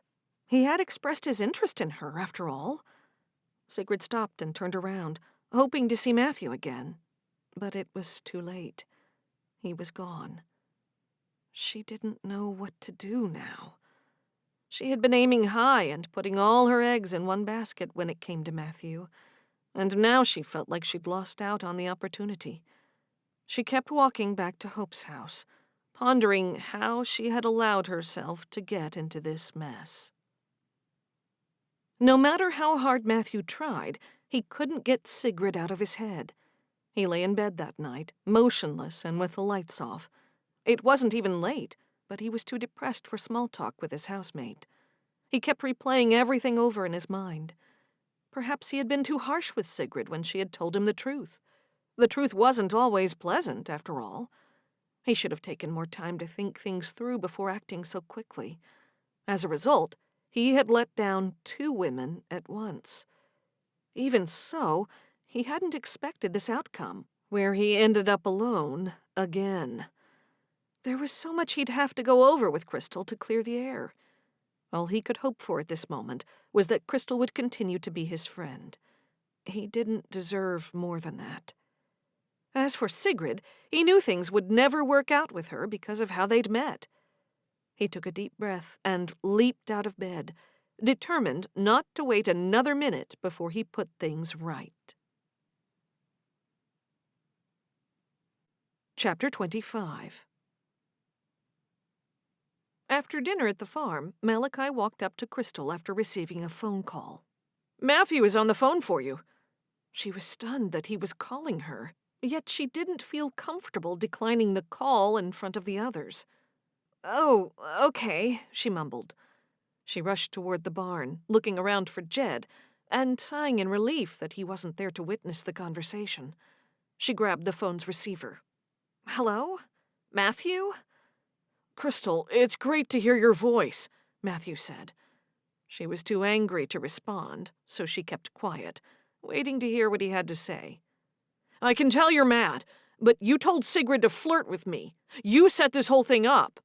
Krystal felt like the breath had been sucked out of her chest. You know about that? She croaked. Yes, Sigrid told me everything. At least she was honest with me. Krystal drew her shoulders back, reminding herself that she was in the right. But you weren't honest with Sigrid or with me. A real man would have told Sigrid that he had a girlfriend or a fiancé. I couldn't do that because it wouldn't be true. You never truly committed to me. But don't your feelings serve as a commitment? You told me you wanted to marry me, and I was considering it. Isn't that a commitment? Don't you stand by your feelings? Krystal asked. I didn't see it that way. Convenient, Krystal spat out. You're angry, and that shows me you still care. But I don't! Krystal's voice rose. You're upset, and it's my fault. That's why you had to leave. I'm sorry, Krystal. I've been such an idiot. You're right about that, but it's over between us, Matthew. It can't be. I still have feelings for you. It's too late. Someone is in love with me. If you don't choose me, I might choose her. I know Sigrid is in love with you. Or I should say, she thinks she's in love with you. Sigrid deceived me. I thought we had something special with how we met, but it was all fake. That's right, it was. Matthew was silent for a moment. I was so confused about what I wanted. I wanted to be with you, but I wanted to be with Sigrid. She's so beautiful and nice, but... He paused. I don't know what I was thinking. You're beautiful too. So pretty. You said that you were confused. I was confused too. That's why I needed to know what was in your heart. I found out when Sigrid arrived. I'm through with you. That's so harsh. I can't believe you'd say something like that. Yeah, I know, but that's how it is, Krystal said. For real? That's right. Matthew paused and then said, I guess there's nothing left to say. Nope, nothing at all. I hope we can still be friends. I won't ignore you. I might be friends with you again one day in the distant future. Bye. Goodbye. After Krystal hung up the phone's receiver, she stood in the barn for a long time, just thinking about what she could have done differently. She finally turned and went back to the house. Jed was waiting for her on the patio. Was that your boyfriend on the phone? He asked. Ex-boyfriend. So you're fully available now? He asked, grinning. I could be. Phew. What did he have to say, if you don't mind me asking? He told me someone else loves him, so I should hurry if I want him. It sounds like he's in love with you. Any man would be in love with you. It's how you feel about him that counts. You could have your choice of men. Krystal leaned against a porch post. I don't know about that. I do. She couldn't help smiling at his words. He adjusted his hat. Well, I'd better get back home. It's getting late. You're not sleeping with the calf tonight? Krystal asked. No, I think she'll be okay tonight. I'm looking forward to a soft bed tonight. I'll walk with you. They walked in silence until they reached Ruth's truck. This ex-boyfriend of yours should have treated you better. I agree with that. They looked into each other's eyes. Then her gaze flickered to his lips. He turned to face her more fully. They ended in an awkward hug. Even though it was tentative, she still felt safe in his arms. He finally released her and gave her a quick kiss on her cheek, leaving her breathless. I'll see you tomorrow, Krystal. I'll be here. She watched him drive away, and then she went back into the house. Ada swung around when she walked into the kitchen. How is Matthew? Krystal didn't even want to think about Matthew. She wanted to be happy. He's okay. Well, what did he talk about? There was never any privacy when Ada was around. She didn't know the meaning of the word. He just had a few things to get off his chest. Ada shook her head. That's a shame. A real shame. Shame, shame, Timmy the bird echoed. Ada scowled at the bird, and then she looked back at Krystal. Now that Matthew is not in the picture, what do you think of Jed? Malachi looked up from the letter he was writing at the table. No, he won't be around much longer. Love can change someone's life, Ada told him. Then she took Krystal by the arm and walked her out of the room. Let's sit on the couch away from prying ears. Krystal knew she was in for a lecture, and she was mentally preparing to tell Ada that there was no way she'd give Matthew another chance. He'd already had at least 3 of them, and he'd destroyed every one of them. You should never settle for less than what you want. I don't want to settle, Ada, but men don't want me because I wasn't born Amish. That's what I've found out. Ada patted her hand. There's a pot for every lid. I've been giving it some thought. Now that we're away from Malachi, what do you think of Jed? I thought you didn't approve of him. That's right. He doesn't follow the rules, but he does have some good things about him that I admire. Krystal was pleased to hear it. Like what? He's usually very courteous to women, and I've never seen him raise his voice at anyone. He's masterful in a crisis. Is that all? He is a good worker. He works long hours. Ruth is more than happy with him. Sounds promising. Ada didn't stop there. He's a good-looking man. He's the only single man in the area.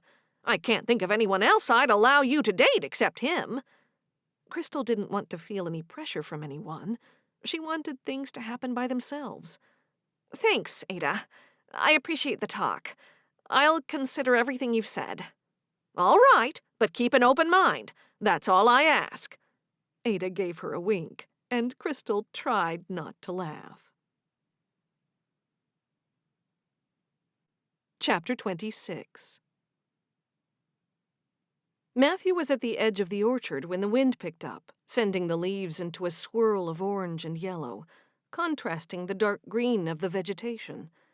Fairfax was inspecting the trees, so Matthew walked over to him. He needed to confide in someone about the recent catastrophe that had befallen him. Hey, can we talk? Fairfax looked up and leaned on his shovel. Sure, what's up? Everything came tumbling out of Matthew's mouth. Fairfax stood silently, watching Matthew tell the complexities of his relationships. Fairfax wore a horrid expression, the kind one gets when listening to a painful story. Let me get this straight. Krystal asked Sigrid to flirt with you, and you did? Fairfax asked. Yes, I guess so. Why would Krystal do that? She said it was to see if I could be trusted, and to see what my feelings were. Fairfax shook his head. Then why allow yourself to fall into that trap? Matthew wanted to tell him that his wife, Hope, was part of this nonsense, but he'd let Fairfax figure that out for himself. Because I didn't know any better. There are so many things I wish I could change about the way I handled our relationship. I don't know where to begin or where to end. Fairfax put his hand on his shoulder. Start from where you left off. That's the problem. I don't know where I left off. I don't think I can fix this. I've let both women down. I promised them both things that I can't deliver on. The moment the words left his mouth, he knew he had said the wrong thing, but it was the truth. Tell me one thing. Which woman do you want? Who do I want? Yes, Krystal or Sigrid? I was harsh on Sigrid when she told me the truth of what happened. After Krystal was so awful to me on the phone last night, I'd like to know Sigrid better. So, does Sigrid like you for real, or do you think she's still pretending? I believe her. There's no point in pretending. I already failed the test with Krystal. I didn't love Krystal when I think about it. I wanted her to love me. The moment I realized that I thought I could have a nice relationship with Sigrid until she told me what happened. Maybe you should move on with this mess and not have anything to do with either woman. I can't do that. I have feelings for both of them. I could marry either woman and be happy. It's a mess already. It doesn't make sense that you'd want anything to do with either of them. Love never did make sense to me. Love should make sense, Fairfax insisted.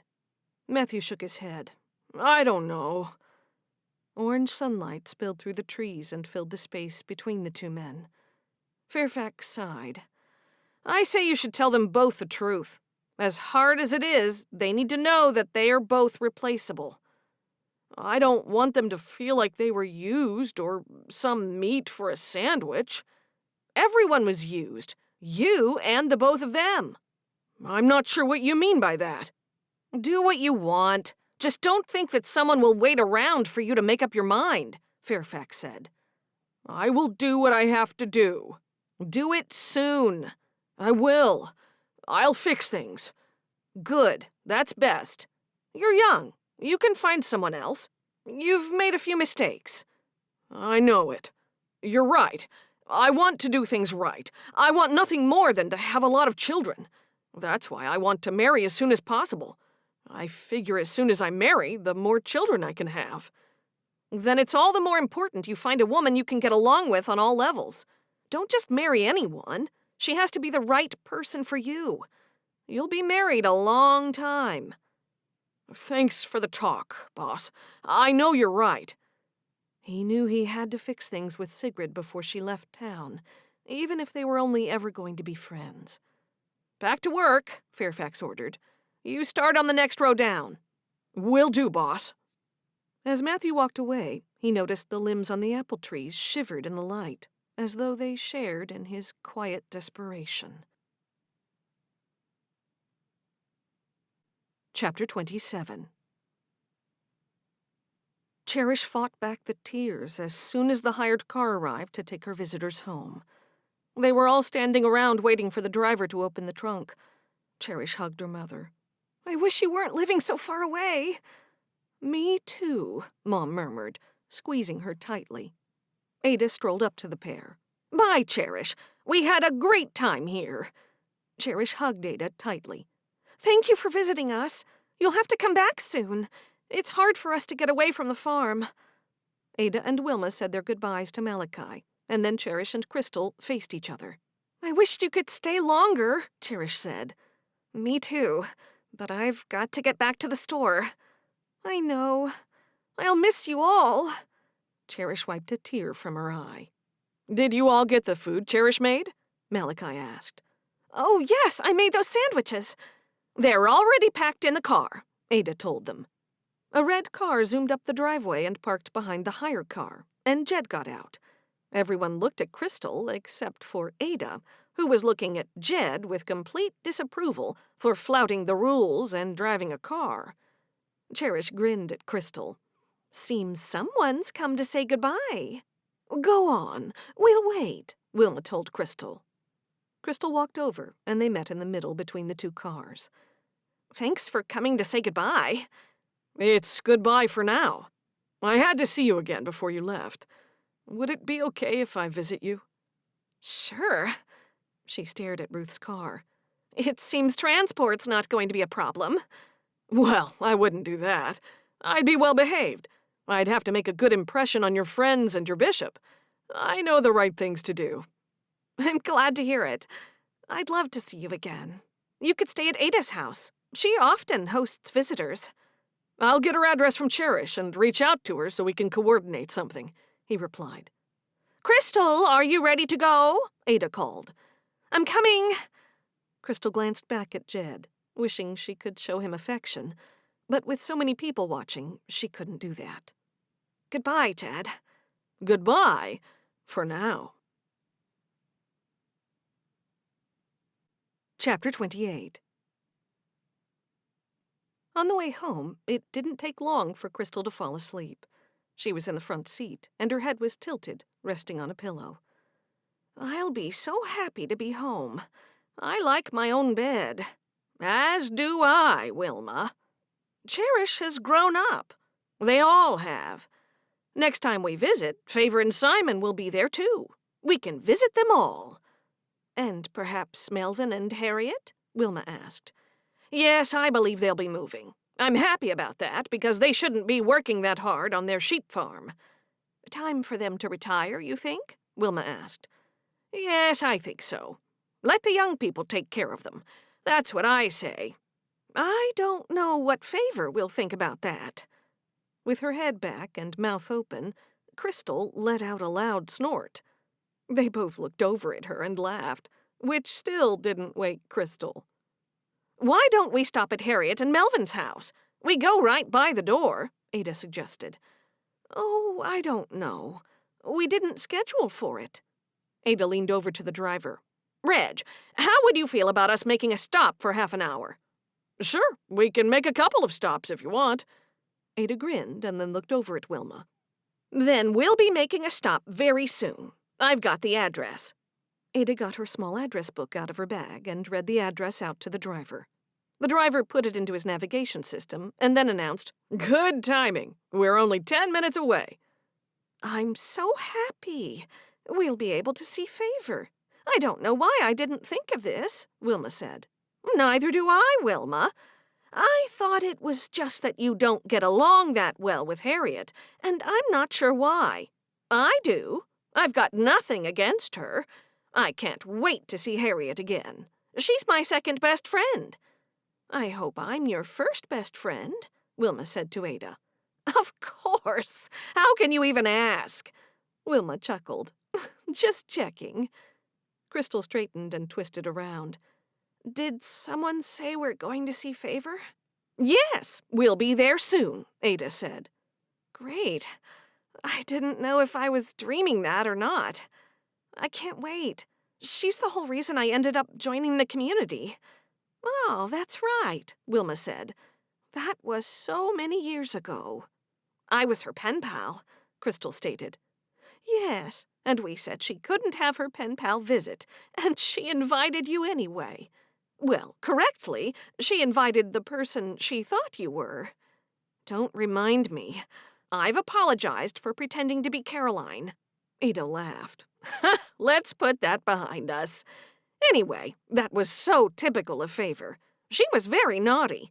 I do hope she's changed. Otherwise, I'll feel sorry for Simon. I'm sure they're very happy together, Krystal said. Yes, otherwise we would have heard about it. Wilma and Ada put their heads together and laughed. How long can we stay? It'll just be a quick visit. It's on the way, Ada added. Who knows how long it will be before I see her again? Wilma sighed.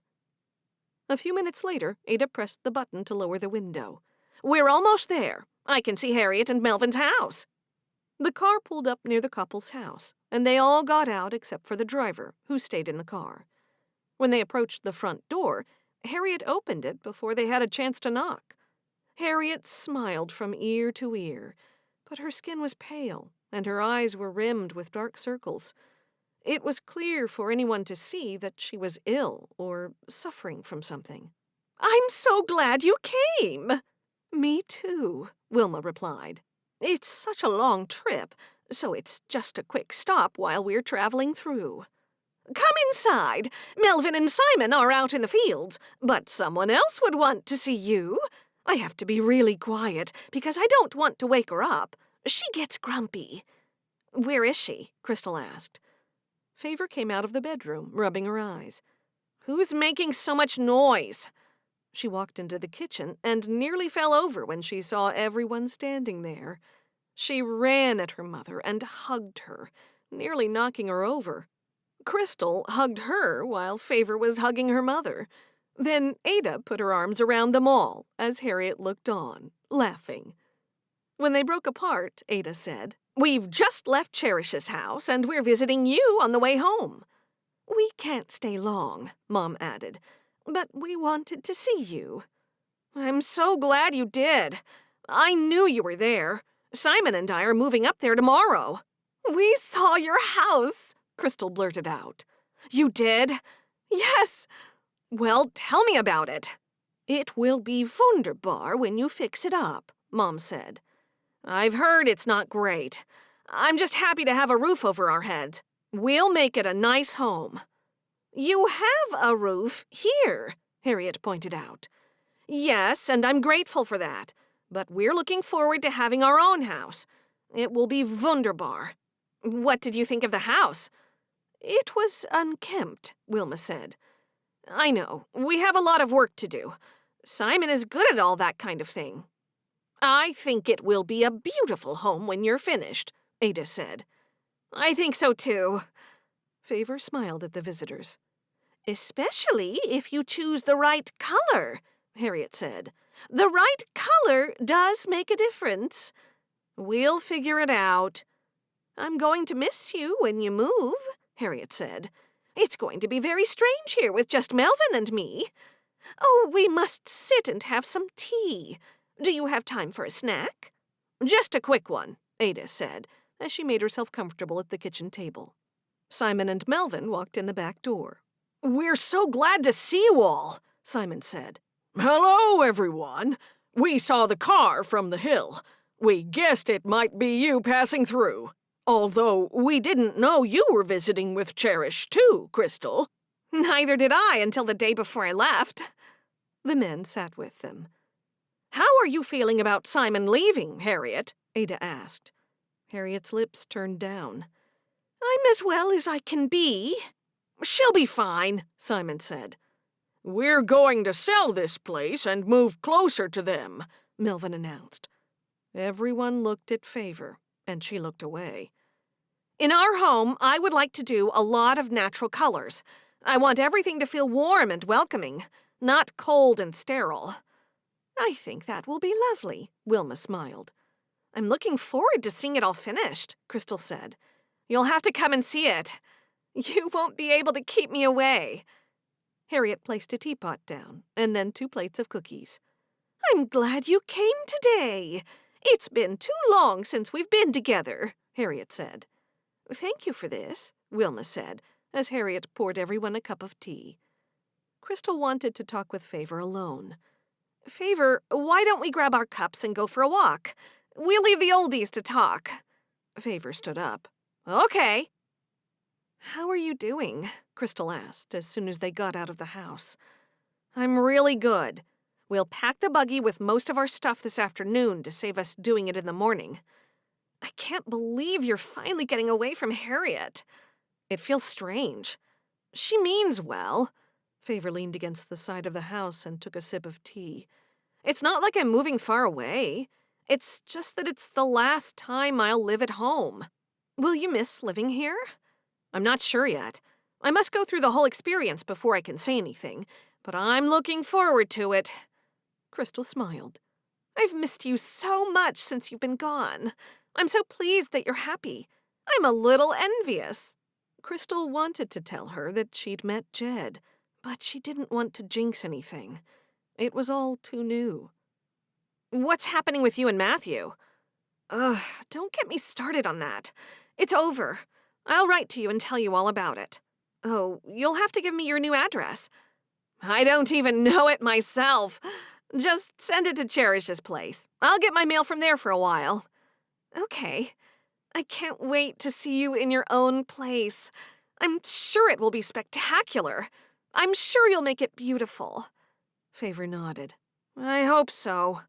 I hope you'll have a good life, Krystal finally said. Thank you. It's hard to believe I'm leaving my whole life behind. Thank you for being such a good friend to me. I don't know where I'd be now if it weren't for you and your family. I do miss our friendship. I have no one my age around here. Me too. I thought about getting a job near you and Cherish, but I can't do that. Willersburg is too quiet. It's not the place for a quilt store. I know. We'll talk on the phone a lot. We'll be best friends forever. Best friends forever, Krystal said with a nod. They walked back inside the house to hear everyone talking and laughing. There you are, Melvin said. We were wondering where you'd gotten to. Sorry, we just needed some air. We should go now. The driver said half an hour, and it's been half an hour already. Call us when you see your house, Favor. I can't wait to hear what you think about it, Mom said. I will. Favor stepped in and gave her mother a big hug. I'll miss you. You'll see me soon. I'll come and see you in your new place any time you want me to.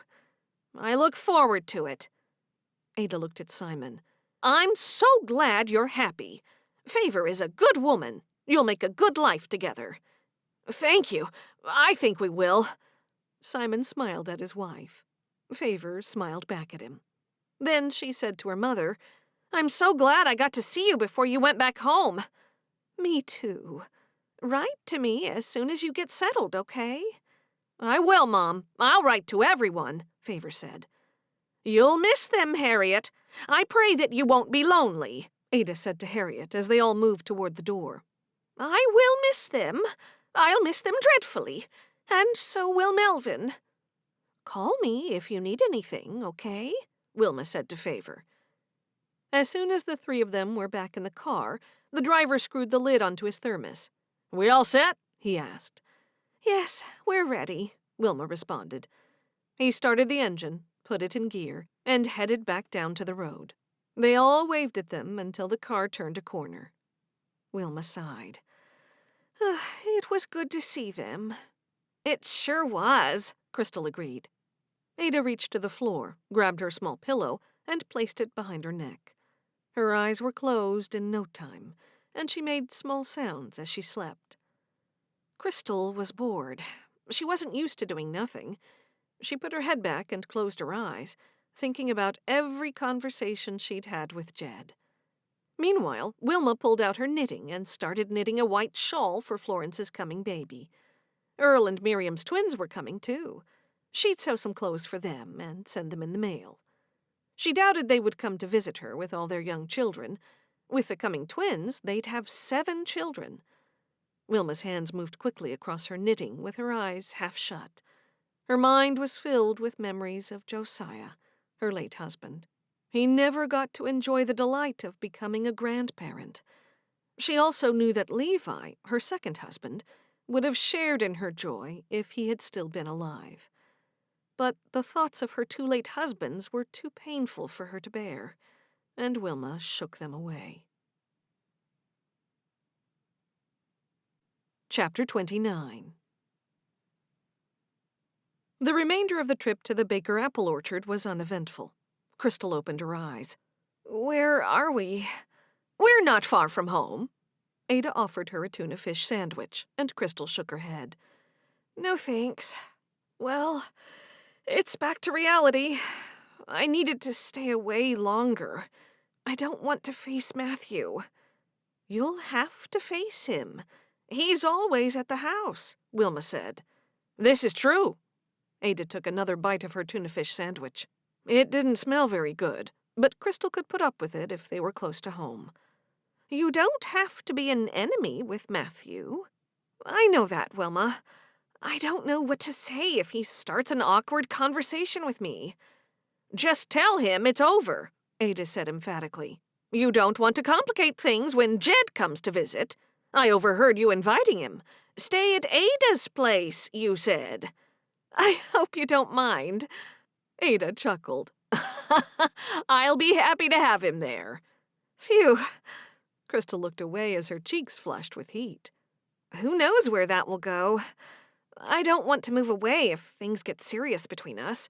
I've got the quilt store, and I couldn't leave that. Can't he move here? Wilma asked. He seems to be what someone would call a free spirit. I think he would go anywhere. Yeah, he would do that for you. I saw him looking at you like he'd move to the moon if he had to. Krystal laughed. I'll have to wait and see. It hasn't even gotten to that yet. We will write to each other, and then, who knows? I do worry about him not following the rules. Did you talk with him about that, Ada asked. Not too much. We mainly talked about other things. If he was a rule follower, he might want a woman who was Amish ever since she was born. Meaning not a convert, like me. Wilma and Ada exchanged looks, and Krystal knew she had said too much. Don't worry, I'm staying open to all opportunities. I am not getting hung up on a future with him, Krystal added quickly. That's a good idea, Ada said. I think you should tell Matthew that your relationship is over for good. I know my nephew, and he'll be hoping for another chance with you. I'll talk to him if I have to, Krystal said, but I won't tell him about Jed. It's not that I'm hiding anything from him. It's just that nothing official is happening with Jed. Not yet. What about Samuel? Ada asked. Krystal frowned. What about him? Are you going to tell him about Jed? I hadn't planned to. Is there a reason you think I should? What about Debbie? Wilma asked. I see what's going on. You both want to know who you can tell. Krystal laughed. We don't want to be accused of gossiping, but we'd like to tell our friends that you met a lovely man. Wilma put her knitting back into her bag. That's right. We have to talk with Daphne and Susan about something during our Tuesday and Thursday morning get-togethers. Krystal sat up straighter. I'm glad you think that. I got the impression you didn't think he was suitable. Only that bit about following rules. Ada and I were very impressed how he took charge and delivered that breech calf. Oh, yes, Ada added. He was a real man. He took charge and knew what to do. You're both on his side, then, Krystal laughed. I was beginning to think you were going to tell me you didn't trust him. Oh, I trust him, Wilma said with a nod. And I like him. Then I'm glad. Krystal smiled and looked out the window. I wonder if he misses me. You're going to jump ahead and start missing him, Ada warned. Just be glad you had an adventure and remember it fondly. Don't think about him too much. It might lead to heartache. You've had enough of that. I'll be okay. I feel good for the first time in a long time. We'll go with you if you want when you talk with Matthew, Wilma said. Thanks, Wilma. But I should talk with him myself if he comes to me. We've already said enough to each other over the phone. Maybe we've said all we have to say. Finally, they were home. Before they could even get out of the car, Ada announced, Will you look at that? It seems Matthew knew we were coming. Krystal looked out the window and saw Matthew sitting on the porch steps. Krystal took a deep breath. He stood and waited as Ada got out of the car first. He smiled wide when he saw Krystal. Did you have a nice time? He asked as he moved closer. Yes, we all did. Thank you, Matthew, Ada said. You might be a dear and help us with our bags. Matthew hurried to the back of the car to help the driver. Once all the bags were on the porch, the driver returned, and the car zoomed down the driveway. I'm home, Wilma called out as she opened the front door. Jared ran into her arms, nearly knocking her off her feet. Welcome home, Wilma, Debbie said, trying to pry her son off Wilma's legs. Thank you. It's good to be home. How was your stay? Debbie asked as Jared held Wilma's hand. Good, Ada said as she moved into the house. And Ada! Then Ada got a hug from Jared. Ada patted him on the back. I missed you, Jared. Did you bring cookies? Ada chuckled. I don't always have cookies with me, you know. I'll bake some tomorrow and bring them with me. Would you like that? Yeah. Krystal took a deep breath. She knew Matthew was there to talk with her. She knew that by the way he was standing there on the porch, blocking her way to the door. I guess we should talk, Krystal said. Yeah, I've been counting the days until you came back. I called to speak to you a few hours ago and found out you were on your way back. Krystal looked down and then looked up at him. I haven't changed my mind. We're through. You can go date Sigrid or marry her if you want. Shall we sit for a minute? Okay. As soon as they sat down on the white porch seats, he jabbed a finger through the air at her. You fooled me. You got Sigrid here to throw herself at me. Krystal didn't like confrontation, so she hung her head, willing for this conversation to end quickly. Something like that. Yes, it's true. You hurt me badly and made me seem like a fool. Look at me, Krystal. Her head shot up and she stared at him. You've got no right to talk to me like this. Yes, I did it, and I admit it. Look what happened. I was right to do it. Where does this leave us? Matthew asked. I don't know where it leaves you, but I have met someone else. He leaped to his feet and towered over her. Then he placed his hands on his hips, taking up a stance very much like his Aunt Ada. Who is it? Just someone I met when I visited Cherish. What's his name? I don't want to say. His chin jutted out. Is that because he doesn't exist? Krystal laughed. I don't have time for this. He lowered his voice. Okay. I'm sorry. I just want to know. She stood and smoothed down her dress, trying to contain her composure. I suggest you leave. There's no point in talking. She looked him straight in the eye and added, And you should forget about any future between us. What if I don't agree? I didn't want things to end up this way. I don't know what to say about that. You're the one who did it. You're the one who made the decisions that you made. I regret it. So do I. But I think it all worked out for the best. I take all the responsibility. Can we be friends at least? Well, not good buddies. Not best friends. But I won't be rude. We can be civil to each other. Eh? Civil. You know, cordial. Okay. I guess that's the best I can hope for. I've only got myself to blame. Krystal nodded. That's true. So, how are you and Sigrid? Nothing's happening there. I didn't want to continue things until I knew how you were. I'm fine. She walked into the house, and he followed. She heard everyone talking in the kitchen. Turning around to face him, she said, Bye, Matthew. Oh, I thought I'd come in and hear about the vacation. It wasn't much of a vacation. It was just a few days away. He moved his mouth to one side. Is this going to be how it is between us? It's over, Matthew. Bye. She opened the door wide. He stepped outside and then turned around to say something, and then she closed the door. Cherish was getting used to a quiet house again after the visitors had gone. She walked over to Timmy and Tommy. We're alone again. They've all gone. Timmy cocked his head and hopped around the branches of the large cage before settling down without making a sound. She reached in with her finger, cooing, Who's a pretty boy? Still nothing. I might go for a walk and get the mail. A single squawk from Timmy seemed to reply, Get the mail. But Cherish wasn't sure if she'd heard him correctly. Cherish wandered down to the mailbox and saw Malachi in the distance. He had Wally and Caramel with him, as usual. In the box was a typed letter that looked official. It was addressed to Malachi. Cherish didn't think twice before ripping the envelope. She figured it had something to do with the both of them. When she recognized it as a bank statement, her gaze wandered to the bottom of the page. She stared in disbelief at the amount of money in the account. It couldn't be right.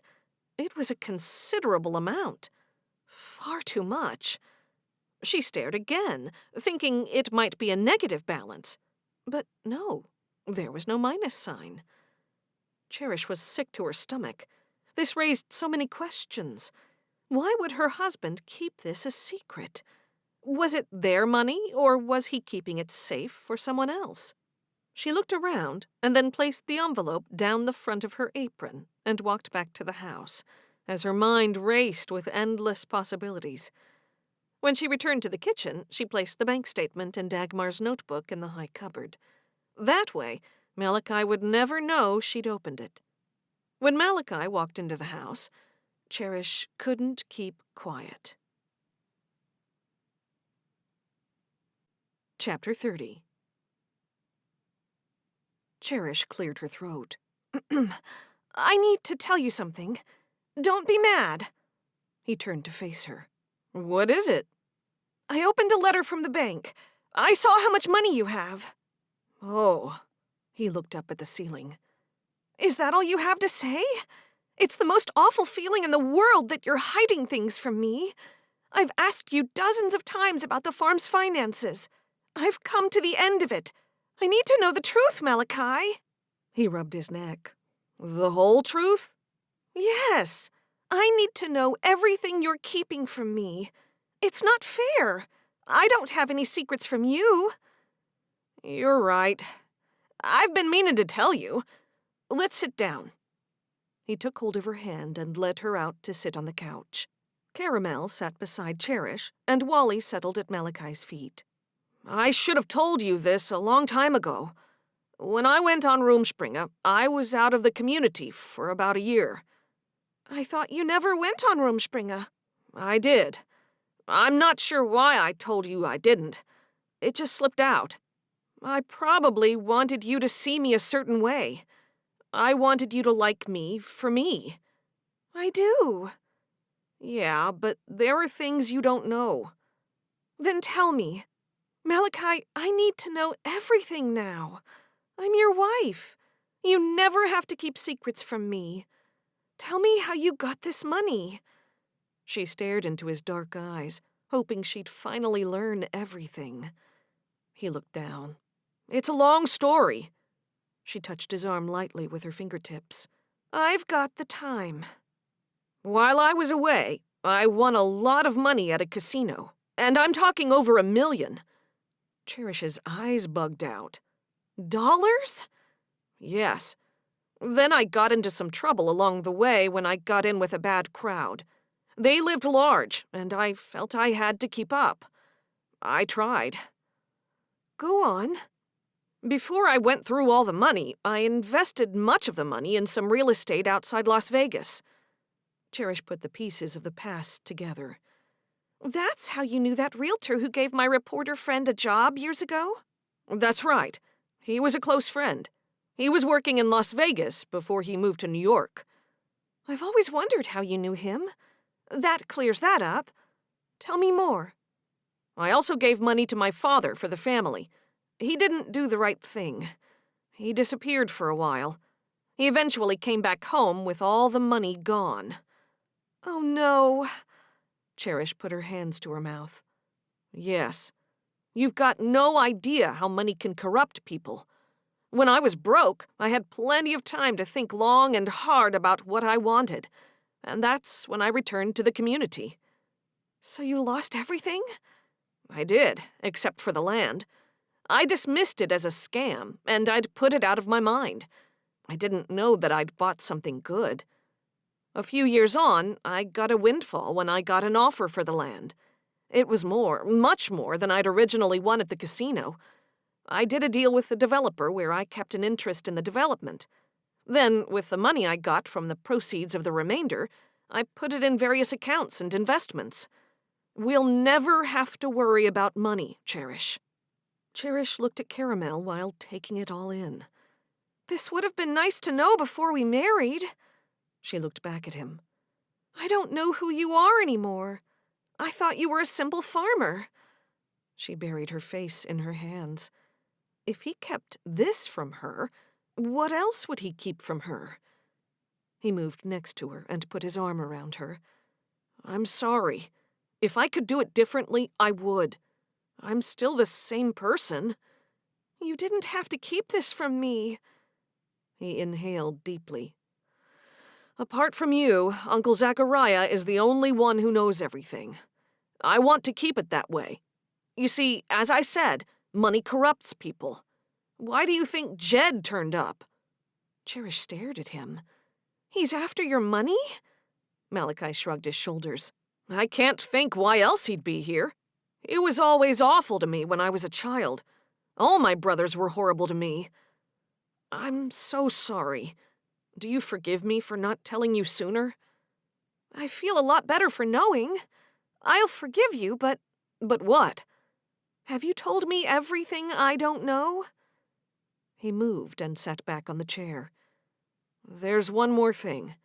I don't want anyone else to know, but I saw this large parcel of land for sale, and I wanted to do something to give you a better life. I bought it and divided it up into smaller lots. I thought you'd be comfortable with more people your age around, so my uncle and I devised this plan. Sorry, I'm probably not explaining it very well. It's a lot to take in. Cherish slowly pieced it all together. You bought the land. I thought someone died and left the land to the community or something. He shook his head. You assumed that. No one ever said that. More young people living here helps us and helps the whole community. I was hoping that it would attract Favor and Simon. You were? Cherish asked. That was my best hope. I know how important it is for you to be around family. That's the reason I did it. I want you to have a happy life. It brought tears to her eyes that he'd do that for her. Why am I only finding out about this now? You bought the land thinking about Favor and me? I was hoping it would work out that way. If Favor didn't move here, I wanted you to be friends with whoever did. That's why my uncle said it's for young couples. Why didn't you ever tell me this? The longer I didn't tell you, the harder it got. He rubbed his neck. I didn't know where to start. No more secrets, Malachi. I never had any, just that one. It was more than that one. He grinned. Hey, you opened my mail. That's not good. Yes, I didn't think much of it. You can open my mail next time I get a letter. He smiled. I don't mind you opening my mail. I've got nothing to hide. Let's not tell Favor and Simon why the land was so cheap. I don't want them to feel they owe us in any way. Agreed. No one needs to know. I can't believe that we're rich. Wait, we're still rich, right? Malachi chuckled. It's not important, but we're okay. Cherish was relieved that Aunt Dagmar's farm was safe. It's better than being poor. We have each other and God. That means we'll never be poor. He put his arm around her, and she put her head on his shoulder. They had no secrets now, and she could sense all his barriers were down. Her life kept getting better. Chapter 31. The mood in the couple household was somber. Even though Harriet wasn't crying anymore, gloom filled the air. We've searched the house from top to bottom and still can't find the deed. Favor nodded. It's true. We even went up into the attic and found all kinds of things. We found everything except the thing we were looking for. Favor felt her husband looking at her, so she looked over at him and smiled. She was uneasy when he didn't smile back. He still suspected her of doing something with the deed. Don't be concerned. It will show up. God knows how much we want to move, so it'll happen in His timing, not ours. Harriet nodded at what her husband said. There must be a way around this, Simon said. There must be some way we can get a copy. This is true, Favor agreed. I'm sure many other people would have lost their deed in the past. Harriet stood up. I'm going to bed. I'll put it out of my mind or I'll get no sleep. I'd feel trapped here if we couldn't move to be near you and Favor, Simon. Simon nodded. I know, Ma. Don't worry. Melvin stood up, and then Harriet and Melvin disappeared into their bedroom. I feel so sad for her. Really? Favor looked over at Simon. Of course I do. If you feel that way, I thought you would have found the deed today. We're leaving tomorrow. We tried. It wasn't anywhere to be found. Favor noticed Simon was staring at her. Why are you looking at me like that? There's something about the deed going missing that seems odd. Odd how? Simon shook his head. It's convenient for you. You'd rather my folks stay here. What are you getting at, Simon? I think you should tell me the story again. What story? I'm going to be honest with you, Favor. I'm very disappointed in you. I hoped you would find it today. How can I help it? Your mother couldn't find it either. Wait, do you still think I did something with the deed? That's so unfair of you. He just stared at her with one eyebrow slightly raised. Finally, he asked, Did you hide it or do something with it? Favor swallowed and answered, No, I already told you that. You're lying. I can tell. Simon, I'm your wife. Remember that. I asked you a question, and you're not answering it. You're trying to control me. I'm not going to be put off by anything you say. You'll be very sorry if you're lying to me. Simon had never spoken to her like that before. And who was he listening to about her? It sounded like someone else had suggested she was controlling, and he had believed it. Favor got off her chair and walked out of the room. She went straight to the bedroom, locked the door, and sat on the bed. She looked around the room and noticed the boxes and the suitcases. They were one step away from their escape. Was Harriet going to win? She heard a knock on the door. Who is it? It's me. She grabbed a pillow and a blanket, unlocked the door, and handed them to Simon. Good night. Can't we talk? He asked through the door. She was too angry and upset to speak. She lay down on their bed, wondering how her husband could be so mistaken about her. She fell asleep, hugging her pillow. The following day, Favor woke up early to make breakfast. She felt slightly bad when she saw Simon curled up on the couch. He was so tall that his feet hung over the end. It can't have been comfortable. Hopefully, he'd think about the way he spoke to her. She wasn't going to put up with it. Once in the kitchen, she cracked eggs into a bowl to make pancakes. When she was reaching for the flour, she heard footsteps behind her. She turned around. Good morning. Harriet, who was clearly not in a good mood, just looked at her. I have a headache. I'm sorry, Harriet. I spent the night tossing in my sleep because of my headache. I hope it goes away soon. Simon came into the kitchen behind his mother. Morning, everyone. Favor turned away from him. Good morning. He sat down at the table next to his mother. I was worried about you last night, Ma. Are you okay? Favor was so upset that he'd ask his mother if she was okay before he asked about her. Favor quietly walked outside, leaving the pancake batter in the bowl. Favor, wait up. She glanced behind her. I need to be left alone today, Simon. I'm not in the mood to leave today. We haven't even packed the buggy. I don't think you took it. She spun around to face him. Of course I didn't take the stupid thing. I didn't even know what a deed was until Harriet said it was missing. I'm sorry. Yeah, me too. I'm sorry that you thought I'd do such a thing. She walked further into the paddock to get away from him. She didn't want to be anywhere near him today. Come back. I don't want to talk to you right now. Simon caught up with her. You should accept my apology. Favor didn't want to face him. You're too late. I don't want your apology. It doesn't mean anything anymore. We're just a married couple who don't even like each other. You're mean to me, and I'm mean to you. You feel I'm controlling, and I feel like you're disrespecting me. Will you hear me out? She didn't answer him. It's true that I believe you'd be happy if my folks stayed here forever, but I want them close. You're getting your way, as usual, Simon. How is it getting my way when you agreed to them moving to the same town? Favor didn't respond. Will you say something? I think it's best if we don't talk to each other. She continued walking away. Harriet was watching them from the kitchen window. What's so interesting out there? Melvin asked. They're arguing again. They'll sort things out. Yes, but what are they arguing about? Nothing that concerns you or me. Many newlyweds have their teething problems. They aren't newlyweds anymore. Simon slept on the couch again. We didn't have those problems when we were newlyweds.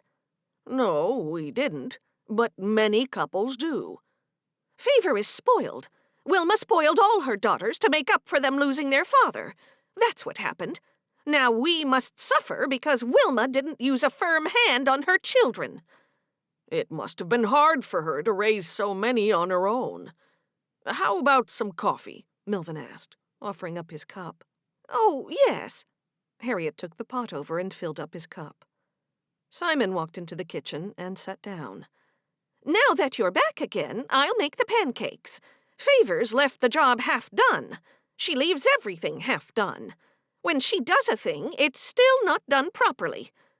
Don't say that, Ma. She tries hard. I don't like to say this, but she's always upset about something, Harriet said. It's my fault. I said something I shouldn't have. Son, you should be talking to her, not us, Melvin told him. Not so. If she doesn't get her way, she sulks. Harriet poured the batter into the hot pan. She says she doesn't want to talk to me for a day or two. We're supposed to be leaving today. I don't see that happening now. Good. Maybe she'll see things differently. I'll talk to her for you. Please don't, Ma. Harriet turned around to face him. Why not? I don't want to see you two against one another. You're too much alike. You will clash. You're both stubborn. Can't we enjoy a meal in peace without all these family problems? Melvin asked. Simon knew the answer. No. Harriet was upset. This is a family problem, and we'll have to discuss it. No, we won't. I'll handle Favor by myself. Chapter 32. With Harriet working in the vegetable garden, Favor had the house to herself. She opened the bottom drawer of her nightstand, pulled out a box, and sat on the bed with it. Slowly, she opened the box and stared down at the document. It was the deed. They were supposed to be at their new house before Harriet and Melvin discovered it was missing. She sat cross-legged on the bed, pulled her long dress over her knees, and then unfolded the paper to read it. Now she was unsure what to do with it. They'd searched the house, so everyone would get suspicious if it suddenly turned up somewhere. She needed to consider her options, but right now she doubted her ability to think of a plan. She could keep it hidden somewhere, or she could confess what she'd done. No, she couldn't do that. She'd denied it every single time Simon had confronted her with it. Her hands trembled with the magnitude of what she'd done, but she'd been forced into it because of how Harriet tried to control every aspect of their lives. All she'd wanted was a few months with her husband alone before her in-laws joined her in the same town. If Harriet had been a reasonable woman with reasonable expectations, none of this would have happened. Harriet had been angry they'd married, and appalled when they started making plans to move away. She was mad at Harriet, but even more embarrassed of herself for hiding the deed. Now she was trying to control Harriet and Melvin in the same way that Harriet tried to control Simon. There was no way that Favor wanted to turn out like her mother-in-law. Confession was her only option, no matter the consequences. Suddenly, the bedroom door opened. She expected to see Simon, but it was Harriet. There you are. Yes, I'm in the privacy of my bedroom. The smile left Harriet's face. I'm sorry. I just came to tell you that I've milked the cows for you again this morning. Thank you. I appreciate that. But I won't be here to do it tomorrow, and I wouldn't have been here to do it today if we'd stuck to the original plan. Now Simon and I are a day behind schedule. What do you have there? Before Favor could answer, Harriet stared at the piece of paper that was partially sticking out of the quilt. Harriet stepped forward and snatched it up. You found it? Where was it? Favor swallowed hard. Sit down, Harriet. I keep telling you to call me Ma. Harriet sat on the bed. It is the deed, isn't it? Yes. I have a confession to make. Harriet's gaze left the document, and then she locked eyes with Favor. Favor took a deep breath. I took it and hid it. Why? Because I was trying to delay you moving to Willersburg. Harriet narrowed her eyes, and then she smiled. Very funny, Favor. You nearly had me believing you. So, where did you find it? Favor had been offered a second chance. She sat there, weighing her options. If she told the truth, Harriet and Melvin would be hurt, not to mention Simon, who would be disappointed. Favor laughed. Ha!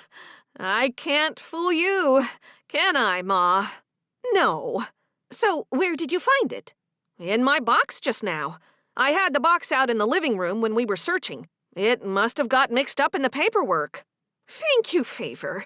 I'm so pleased. Now we can sell the house. It will take a while to sell, won't it? Favor asked. I think so, but we might get there quicker with the Lord's help. Great. Favor curved her lips into a smile. I'll tell Melvin and Simon that we found it. Harriet hurried out of the room, clutching the important piece of paper. Favor just sat there, regretting the whole incident. Who was she kidding? Harriet had won again. In no time, Simon was sitting on the bed next to her. I'm so sorry that I thought you'd done anything with the deed. That's okay, Simon. Let's not mention the word deed again. I'm sick of hearing it. I'll be a happy woman if I never hear the word again. At least now we're friends again, which is just as well since we're leaving tomorrow. I feel bad for the things I said to you. Forgive me. Favor smiled, glad that she'd opted to go with the cover-up.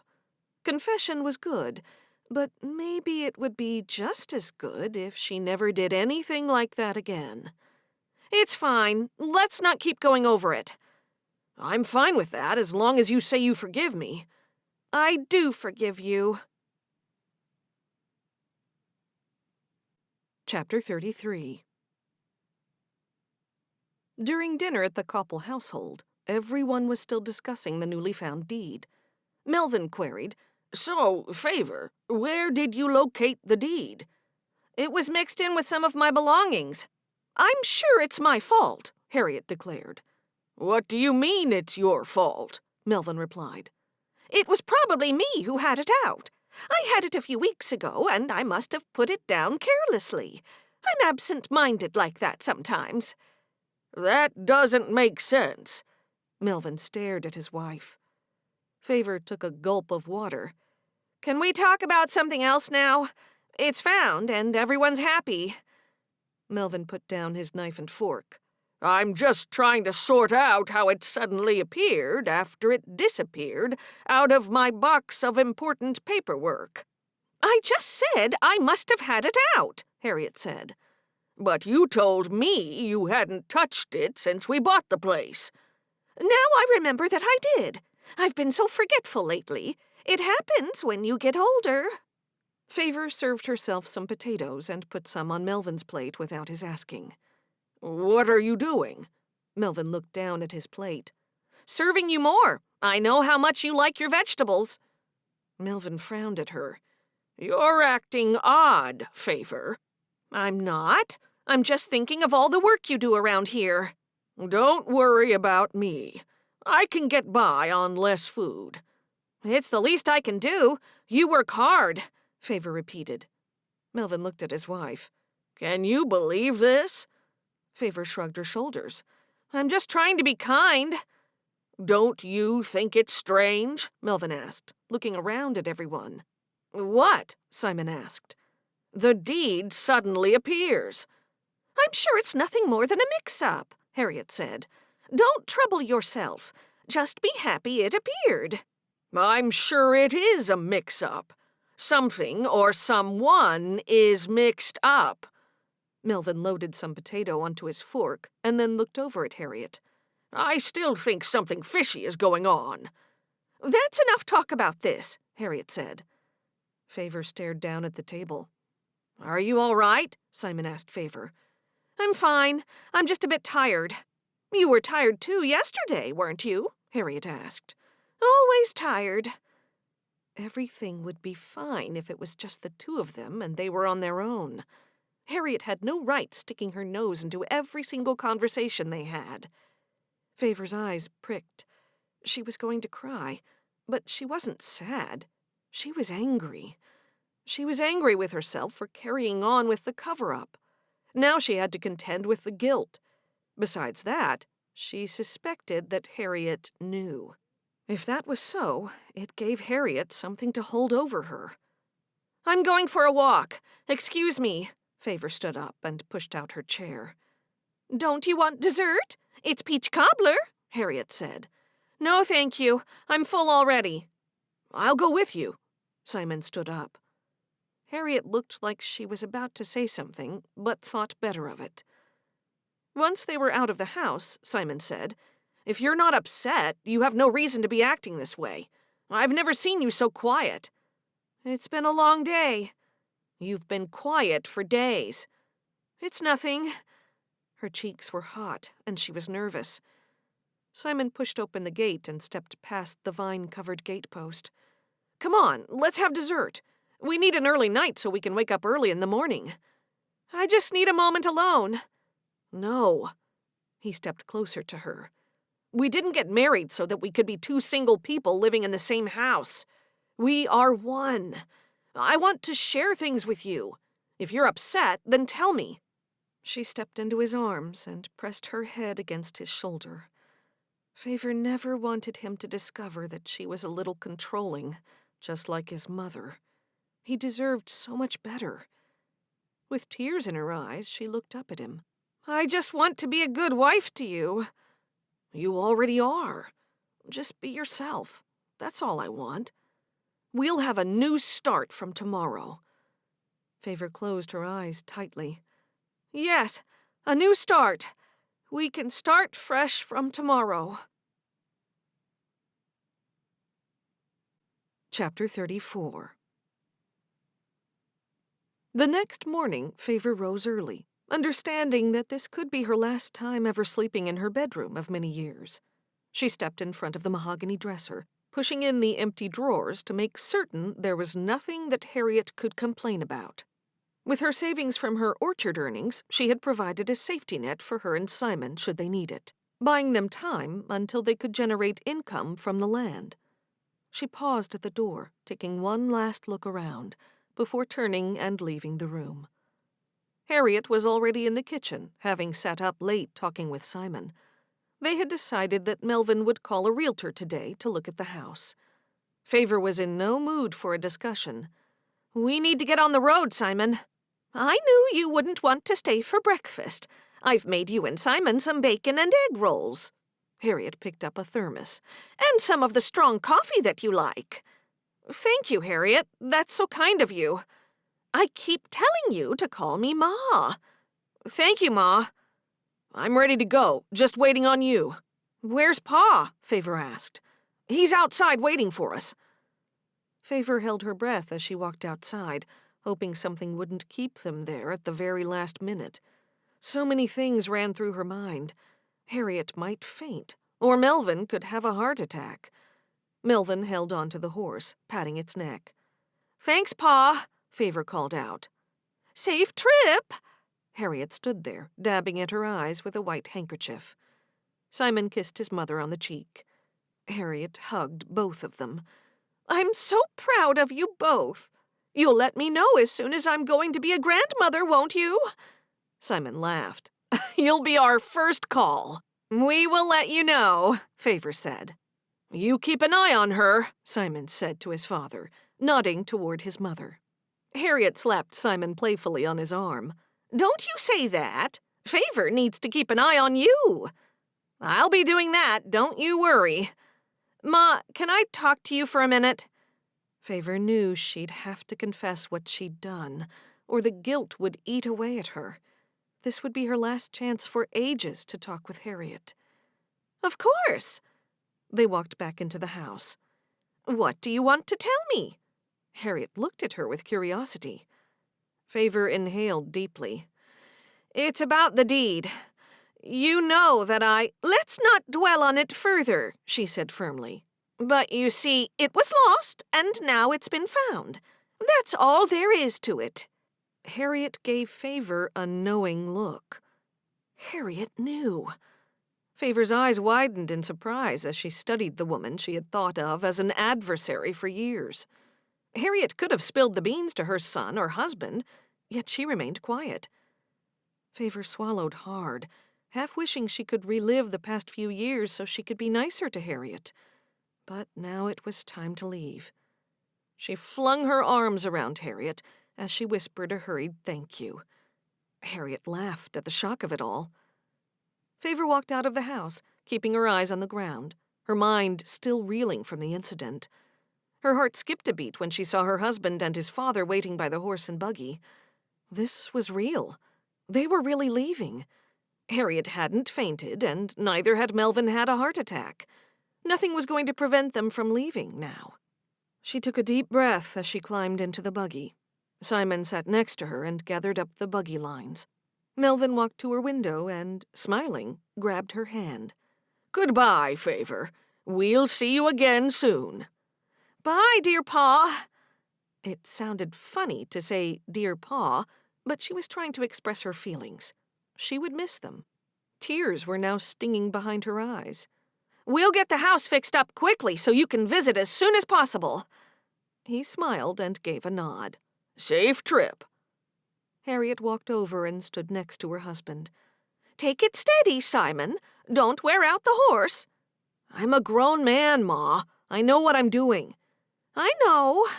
Look after each other, won't you? Harriet smiled sweetly, and Favor felt the unfiltered love coming out of her. The horse lurched forward, and then Simon turned the horse and buggy around. They passed the old couple, who were now waving frantically.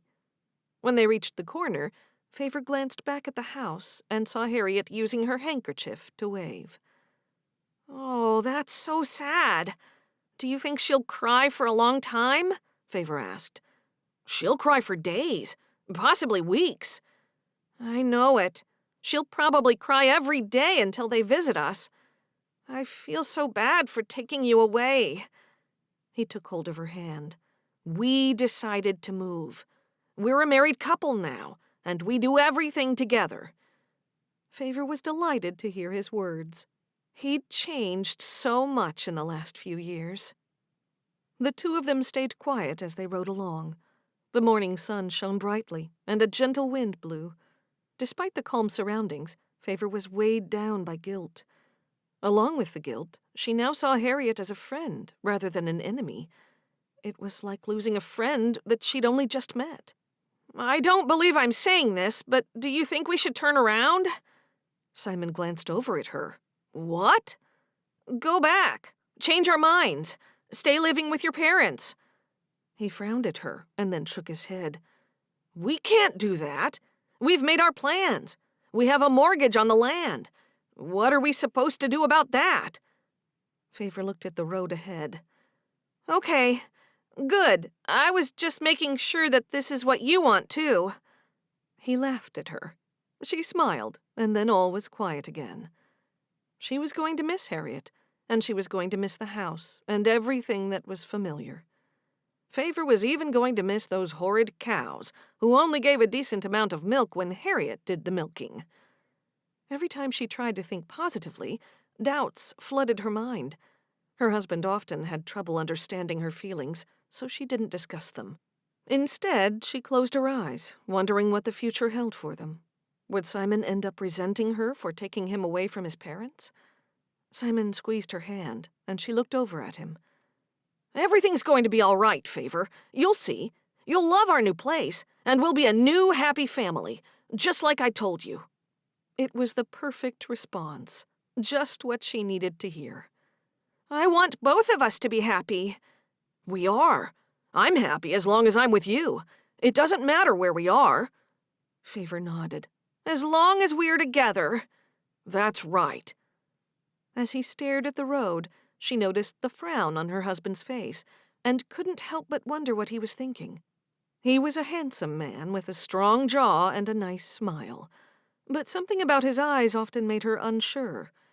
Was he in love with her, or was he in love with the woman he thought she was? There was no way she could tell him the truth about the deed now. She'd have to keep that secret forever, to the grave. Chapter 35. Favor and Simon arrived at Cherish's farm before nightfall, and Favor couldn't contain her excitement. She tumbled out of the buggy and sprinted toward the house, while Simon stayed with the horse. She flung open the door, calling out, "We're here!" Cherish rushed out of the kitchen, and they embraced tightly. Favor lifted Cherish up, and the two spun around until they fell to the floor in a fit of giggles. "I've missed you so much," she said. "I'm so glad you're here. We talked about this when we were young. Dreams do come true." Cherish lowered her voice. "You got away from Harriet and Melvin, too. I never thought that was going to happen." "I know. I can finally be alone with my husband, and you and I can be together every day if we want. It's been so quiet here since Mom and Ada left." "Well, that changes now." Favor sniffed the air. "Oh, I'm so hungry, and that smells amazing." "I've cooked a chicken casserole. It's ready now. I'll let the men know." Cherish walked onto the porch and called out to Simon and Malachi, who were standing over by the barn. "Wonderful. We'll be right there," Malachi called back. Favor was delighted to meet their pet goose and be reacquainted with the birds and Caramel. When Simon and Malachi came in with suitcases, Favor greeted Malachi. Simon was laughing. "I can't believe we're finally here for good in Willersburg." "It's good to have you back. You must be hungry, Simon," Cherish said. "I'm starving." Malachi and Simon headed to one of the spare bedrooms and dumped the suitcases there. Then everyone gathered in the kitchen. After they said their silent prayers of thanks for the food, Simon rubbed his hands together. "I can't wait to eat. I'm starving." After they loaded their plates with food, Simon and Malachi discussed the house. Favor leaned forward toward Cherish. "I'm so excited. I can't wait to decorate it. I want it to be traditional." "You can be as traditional as you want. The house is yours." "By traditional, do you mean old-fashioned?" Simon asked. "Yes, I want it to be old-fashioned, so I can feel completely at home. This will be my first home, and possibly my last home." "I think this will be the place where I'll stop. I don't want to keep going from place to place." "Me neither," said Favor. "This is the perfect meal, Cherish. Thanks so much. I'm glad you like it." When they had finished their main meal, Cherish served a plate of peach cobbler for dessert. Favor remembered that was the last dessert that Harriet had made for the family. She pushed that thought from her mind. Everyone was in a happy mood when the meal ended. After a full day of traveling, Simon and Malachi headed to the barn to check on Simon's horse. Favor and Cherish did the washing up. "What do you think of my home? We can go there tomorrow, can't we?" "Of course. We'll go first thing. It's wonderful. I think it is, anyway. I can't wait to see what you think about it." "I'd like you to help me decorate the house. I have some ideas in mind. Oh, and I'll get a job as soon as I can. That way I'll be earning my keep." "Get a job? Won't you be working on your farm?" Cherish asked. "Yes, eventually, but we won't have income for a while now. Simon will be doing the repairs on the house, so it makes sense that I get a job." "I see." Cherish didn't like to tell her that there were no jobs in the small town, unless she could get a job at the general store, but she was certain those jobs were all filled. Cherish wiped her hands on the towel. "I think I'll make some tea." "I'll help." "Okay." They went into the living room when they finished making the tea. "Do you remember when we were kids, we read that story we found in the attic?" Favor asked. No, I don't have many memories from back then. Many of my early memories are lost after Dot died. The smile left Cherish's face. She wished she had more memories of her father. What few memories she had were now faded. She could barely remember her father's face. "What do you remember about Dot? I've been thinking about him a lot lately." I don't remember much at all. Cherish shook her head.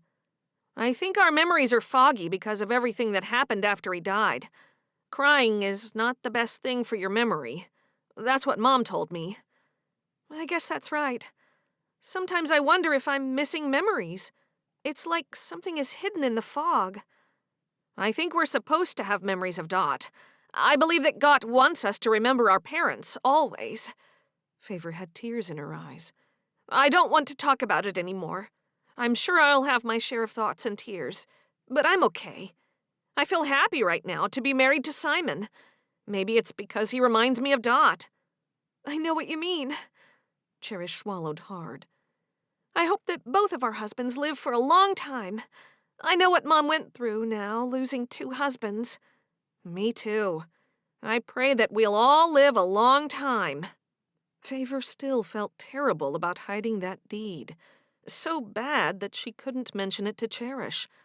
The best thing she could do was to bury that incident forever, like it never happened. It made her appreciate Harriet even more. Harriet could have told Simon what she'd done, and Simon would think so poorly of her for making that mistake. We have a baby calf. I'll show you in the morning. She's so cute. Jed delivered her, and then we let him name her. Oh, I can't wait to see it. And Jed named the calf Krystal. Krystal? Yes, I think he has a little crush. Favor burst out laughing. Really? Yes. He said it was a beautiful name for a beautiful creature, or something like that. I don't know if Krystal should be pleased or offended about that. She was pleased. I told you they got on well. Favor sipped her tea. I wonder if they'll get married. Who knows? Maybe. Then she'll move here too? Favor asked. Cherish shook her head. No, she'll never leave her quilt store. She could sell it. I'm not sure that she would do that. No, I don't think she would sell it because she's got that fond connection with Gertie. Gertie left her that store just like Aunt Dagmar left me her farm. Favor pouted. I think she'd give up everything for love. I never thought Matthew was good for her, though. I can't wait to meet Jed. He sounds like he's entertaining. He is. Cherish didn't tell her sister about the whole Sigrid situation. There was time enough to talk about that later. Cherish told her sister that Mom had a new male friend. Favor wasn't at all surprised. Mom had even mentioned Eli in one of her letters. Then Cherish took Favor into her bedroom to look at the quilt Wilma and everyone had made for her. Favor ran her fingers over the applique sections. It's lovely. A little untraditional with the bits that are added, but that's okay. It's got personality, and that's the best part. It's a reminder of everyone back home. I prefer mine. I packed it carefully. I like the traditional quilts, Favor said. Oh, you did hear that Debbie is getting married to Fritz, didn't you? Favor sat on the bed. I did. I feel sorry for Mom. She'll pretend to be happy, but then she'll only have Krystal in the house. I know, and who knows how long Krystal will be there. Things will work out for Mom. I'm sure of it. Chapter 36.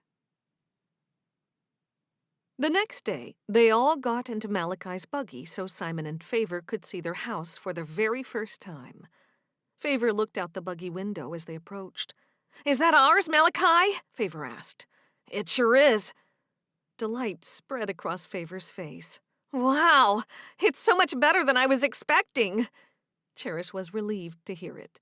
It certainly is. It looks like a fine house, Simon agreed. Well, you'll have to use your imagination when you get inside, but you'll be able to make it nice. Cherish added, What Malachi is saying is that it needs a lot of work inside. Simon is not afraid of hard work, are you, Simon? No, not at all. I love it. It'll be so rewarding to work on our own place. Cherish couldn't help but giggle. Did Simon really like hard work? We've got people lined up to help, so don't worry about that, Malachi said. Simon said, Thank you to both of you for helping us. We could never have gotten here without the both of you. Malachi stopped the horse and buggy next to the house, and they all got out. Favor rushed to the front door, and Simon wasn't far behind. Careful where you step, Cherish warned. The broken glass has been removed, but there might be rotting floorboards. You could go through. Nothing could dampen Simon's mood. It's going to be great inside, Cherish. It's a beautiful old house. We don't mind that it needs work. Old houses often do. We're fine with that, Favor said. Thank you for being patient with us. We haven't had enough time to get things done ourselves. No problem, Favor reassured her. Simon stood on a cleared area under the kitchen window. Malachi stood next to him. I'll bring a ladder tomorrow. We've got a group of us gathering here next week. It's a work party. I love a party, Favor said with a giggle. We'll be making food for the men, Cherish told her. When they got into the house, Simon and Favor were a little quieter. When they went further into the house, they saw that one of the bedroom doors was hanging off its hinges, and another was missing altogether. One window was broken, and one pane was missing. Simon moved into the bedrooms to keep looking, while Favor and Cherish looked at the kitchen. It would have to be built from scratch. Malachi and Simon ended up back in the kitchen with the women. It's the size I thought it would be, Simon said. I guess if it came on the back of a truck, they couldn't transport a large house unless they cut it into 2 pieces. It does have a good structure. It's solid. Simon nodded with approval. You made a good choice with this house, Cherish. Thank you. This is the one that I liked best from the pictures. It has great potential, Favor said. I can't wait for it to be done. We've got enough workers to complete it in double quick time, Malachi said. I can't wait. Favor hugged Cherish. We need to do something nice for you two. You're doing something nice for us. You're here with us. Did Mom and Ada see the house? Yes, and Krystal too. They loved it. They did a little cleaning. It was dirty. Dirtier than it is now. I'm glad they saw it. I hope they come back soon. They can stay with us if they do. We'll let you two look around by yourselves, Malachi said. Yes, have a moment. Cherish walked outside with Malachi. They leaned against the buggy. I'm so happy that they like the house. They love it. When they pulled up the buggy at their house, Jed was just getting out of Ruth's car. Who's that? Simon asked. My brother, Malachi said through gritted teeth. Oh, I'd love to meet him, Favor said. Cherish felt the need to tell them a few things about him before they got out of the buggy. He's staying with Ruth next door. He borrows her car and her truck. He's a little different, but he's nice when you get to know him. Why is he driving a car? He doesn't think any rules apply to him. He does what he wants. Malachi pulled up the buggy, and everyone got out. Does the bishop know about him driving? Favor whispered to Cherish. Not yet. When they got out of the buggy, Jed walked over to them. Hello, you must be Favor and Simon. Congratulations on your move. Simon walked over and shook his hand. Pleased to meet you. Favor stared at Jed. Hello, you look so much like Malachi. Jed leaned forward, smiling. So much better than Malachi, did you say? Favor giggled. No, that's not what I said. Many people say that, so that's what I'm used to hearing. Malachi stood there, shaking his head. Cherish thought Jed might have a few ideas for them. Jed, you might be able to help us think. Favor and Simon are throwing out ideas with what they might be able to do with their 10 acres. We were thinking of alpacas, but we're not sure until we talk to Emma and Zeke some more, Favor said. What about keeping pigeons? Jed asked. I don't know anything about that. Do you, Simon? Simon shook his head. No, I don't. Jed continued. You're doing the right thing talking to others. I think people should be a little more open-minded about their new land's possibilities. I know people who keep pigeons. They make money quickly, and they don't take much looking after. In both cases, the wife started looking after them while their husbands worked. After a while, the husband joined them and left their jobs. Favor liked the idea of working closely with Simon. That would be something to think about. Simon rubbed his beard. We'd have to find out more, but it might be worth looking into. The good thing is they only take up a little room. One of my friends started off by keeping their birds in an old bus that they moved onto their property. You can start like that. I've always liked birds, Favor said. Really? You don't talk to Timmy or Tommy much? I do so, Cherish. I went straight to them when I first got here. If you say so. Cherish, I've always talked to Timmy. I was the one who searched for him the most when he got out that time. Cherish shrugged. I don't remember you looking at all. How can you say that? I did so. Jed looked over at Malachi. Is this how sisters are? Sometimes, he agreed. Favor said, I do talk to your birds, Cherish, just not when I'm busy. Anyway, birds take up very little space, and you can make good money from them. Your new place is going to be a good home for you. Jed, I have a question, Malachi said. Ask away. What are you doing with your time for the next few weeks? Why do you ask? We'll need help with Favor and Simon's house. Yeah, sure. I told you already I'm up for it. I'm always happy to help any relative or friend of my brother's or my brother's wife. Great. Thank you, Jed, Simon said. Malachi looked over at Favor and Simon. Do you think your parents will live with you? If so, we should look at building on an extra room now. I don't think that's necessary. They'll come to visit. Later, they're going to move close by, but that'll be in the future. Favor hoped that speaking it out aloud would make it so. Hey, Jed, any idea how much money we could make with pigeons? I did hear one of my friends say they made $2,000 a month pretty soon after they started. Oh, that sounds good. We could live on that. You just need some money to start with. We do have some savings. A smile appeared on Favor's lips. The best thing about her new start in life was that she and Simon could make their own decisions without hearing what Melvin knew about everything. Chapter 37. With Spot and her daughter Iris alongside her, Florence walked through her apple orchard. She'd grown it from the ground up with the help and guidance of one of her father's old friends. The trees were maturing now, and she expected the first commercial-sized crop this year. With her hand on her belly, she slipped through the fence that bordered the Baker apple orchard. Then she held the wires apart for Iris. She wished, as she had so many times before, that her father had lived to see Iris and the baby she was carrying. Carter didn't want to know whether they were having a girl or a boy, and she went along with his wishes. They decorated the nursery with pale lemon colors, which would suit a girl or a boy. She smiled when she passed a row of apple trees that were starting to bud. Look, soon the trees will be covered in blooms. Spot's eyes opened in what Florence liked to imagine was amazement, and he lifted his head. She laughed and said to Iris, Look at him. I didn't even know dogs could be interested in trees.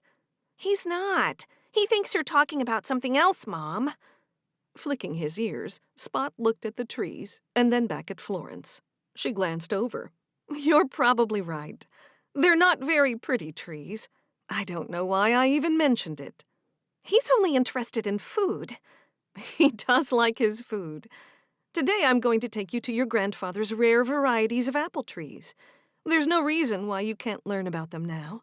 I was about your age when Dot started teaching me. I don't really like trees. Well, that's because you don't know much about them. When you know about them, you'll appreciate them. Dot collected these trees all over the countryside. He traveled far and wide looking for them. They walked along a little further. I want to travel. Aunt Cherish said we could visit her. And we will, after this baby arrives. Iris pouted. That's what you say about everything. It's all after the baby arrives. Can't we do anything now? We can, and we are. I'm showing you the trees. This one is my favorite. She pointed out a tree. My sisters and I used to hide around here when we were kids. My father would hide and then try to scare us. He'd jump out and say, Ha! Ha! Gotcha! She laughed at the memory. Then he'd hug us, and we'd run away and hide some more. Florence thought she saw something funny on a leaf and pulled it down to get a closer look. Gotcha! Florence leaped in the air and looked over. It was Iris. Florence laughed. I wasn't expecting that. I heard a yell. Is everything all right? A voice called out. They turned around to see Debbie hurrying over to them. Yes, it was just Iris having a joke with me. Iris ran over to Debbie, and Debbie leaned down and hugged her. Where's Jared? Iris asked. He's with the horses. I can't get him away from them lately. Can we go see him, Mom? Sure. I wasn't planning to walk that far, but I'm sure it'll be okay. Debbie looked down at Florence's tummy. Oh, you're getting much bigger.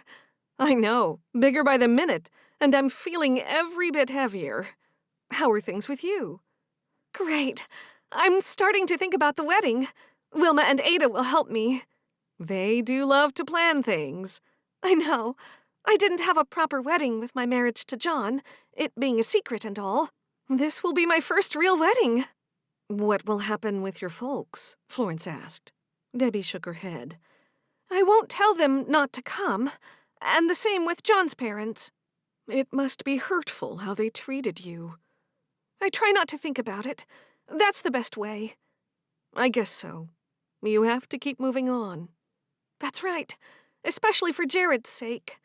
It must be lovely to marry one man and stay married. Florence nodded.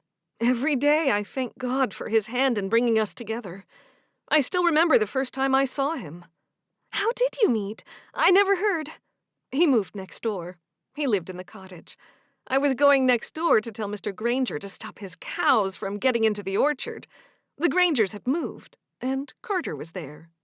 Was it love at first sight? No, not really. I was intrigued. I think I felt something, but he wasn't Amish, so I wasn't even considering him in that way. It must have been a huge thing for you to leave the community, Debbie said. It was. I tell people that I left the community and didn't leave God. Some people don't understand that. I can understand it. Florence smiled. I knew you would. They walked side by side in silence for a time, with only the sound of Iris skipping and the singing birds. Iris tugged on Florence's hand, leading her over to the barn, and Debbie followed. Jared! Iris called out. He came out of the barn, a smile on his face. Iris couldn't wait for another second and ran over to him. He stepped back to avoid her. Florence looked around. Have you seen Spot? He was here a minute ago, Debbie said. Florence called out, Iris, have you seen Spot? No. Oh, no. Where's he gotten to? Spot! Florence called to him, but there was no response. I'll go check at the house. He might be looking for Caramel, Debbie suggested. Spot came bounding toward them, and Iris let out a shriek. There he is, Mom! Good. We better go home now, Iris. We've got so many things to do. Say goodbye to Jared. Can't I stay and play? Iris whined. Not today. Debbie, could you bring Jared over soon so he can play with Iris? Debbie smiled. Sure, I will. As Florence walked away, she called over her shoulder, You'll have to see the nursery, too. I can't wait. Chapter 38. The following day, Favor and Simon went back to their house by themselves. They walked around the outside and then studied the inside, discussing how they wanted it. Simon had been quiet all morning, and Favor knew he was thinking about his folks and wondering if they were okay. We have a home, our very own home, by ourselves. Favor hung onto his arm. I know. I love the land, too. It's very usable. Then guilt stung her.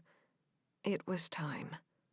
Simon, there's something I have to tell you. He turned to face her. It sounds serious. What is it? She breathed out heavily. Let's sit over here. She brushed the dirt off the porch steps, and he helped her. Once they were sitting down, she took a deep breath. You're going to hate me. You're worrying me. What is it? She knew she was risking everything. Her marriage, their new home, the lot. I want to be the best person I can be for you. His eyebrows drew together. You already are. No, I'm not. You were right. I hid the deed. She closed her eyes tightly, waiting for the fallout. I know. She opened her eyes and stared at him. You know what? I know you hid the deed. Her mouth fell open. How do you know? It made sense. But I'm not mad. You should be. I lied to you. I know. But you wouldn't have done that if you weren't feeling a lot of pressure from my folks. I'm a terrible person. I knew you'd tell me when you were ready. Only a good person would admit to their wrongdoing. He kissed her cheek. I love you, and I trust you. She hugged him. Even though I lied to you? You were frustrated. I know you were pushed to the limits with my folks.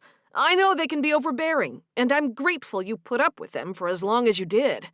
No one else would have. I'm not perfect. You deserve someone perfect. He chuckled. I'm far from perfect. We were meant to be together, Simon. She nestled her head against his chest. It was clear from the start. Their lips touched, and they forgot the past as they embraced the present in a wave of timelessness. Wilma was on the porch early in the morning, broom in hand, wearing clothes that had seen better days. She felt a few strands of hair fall over her face and blew them away.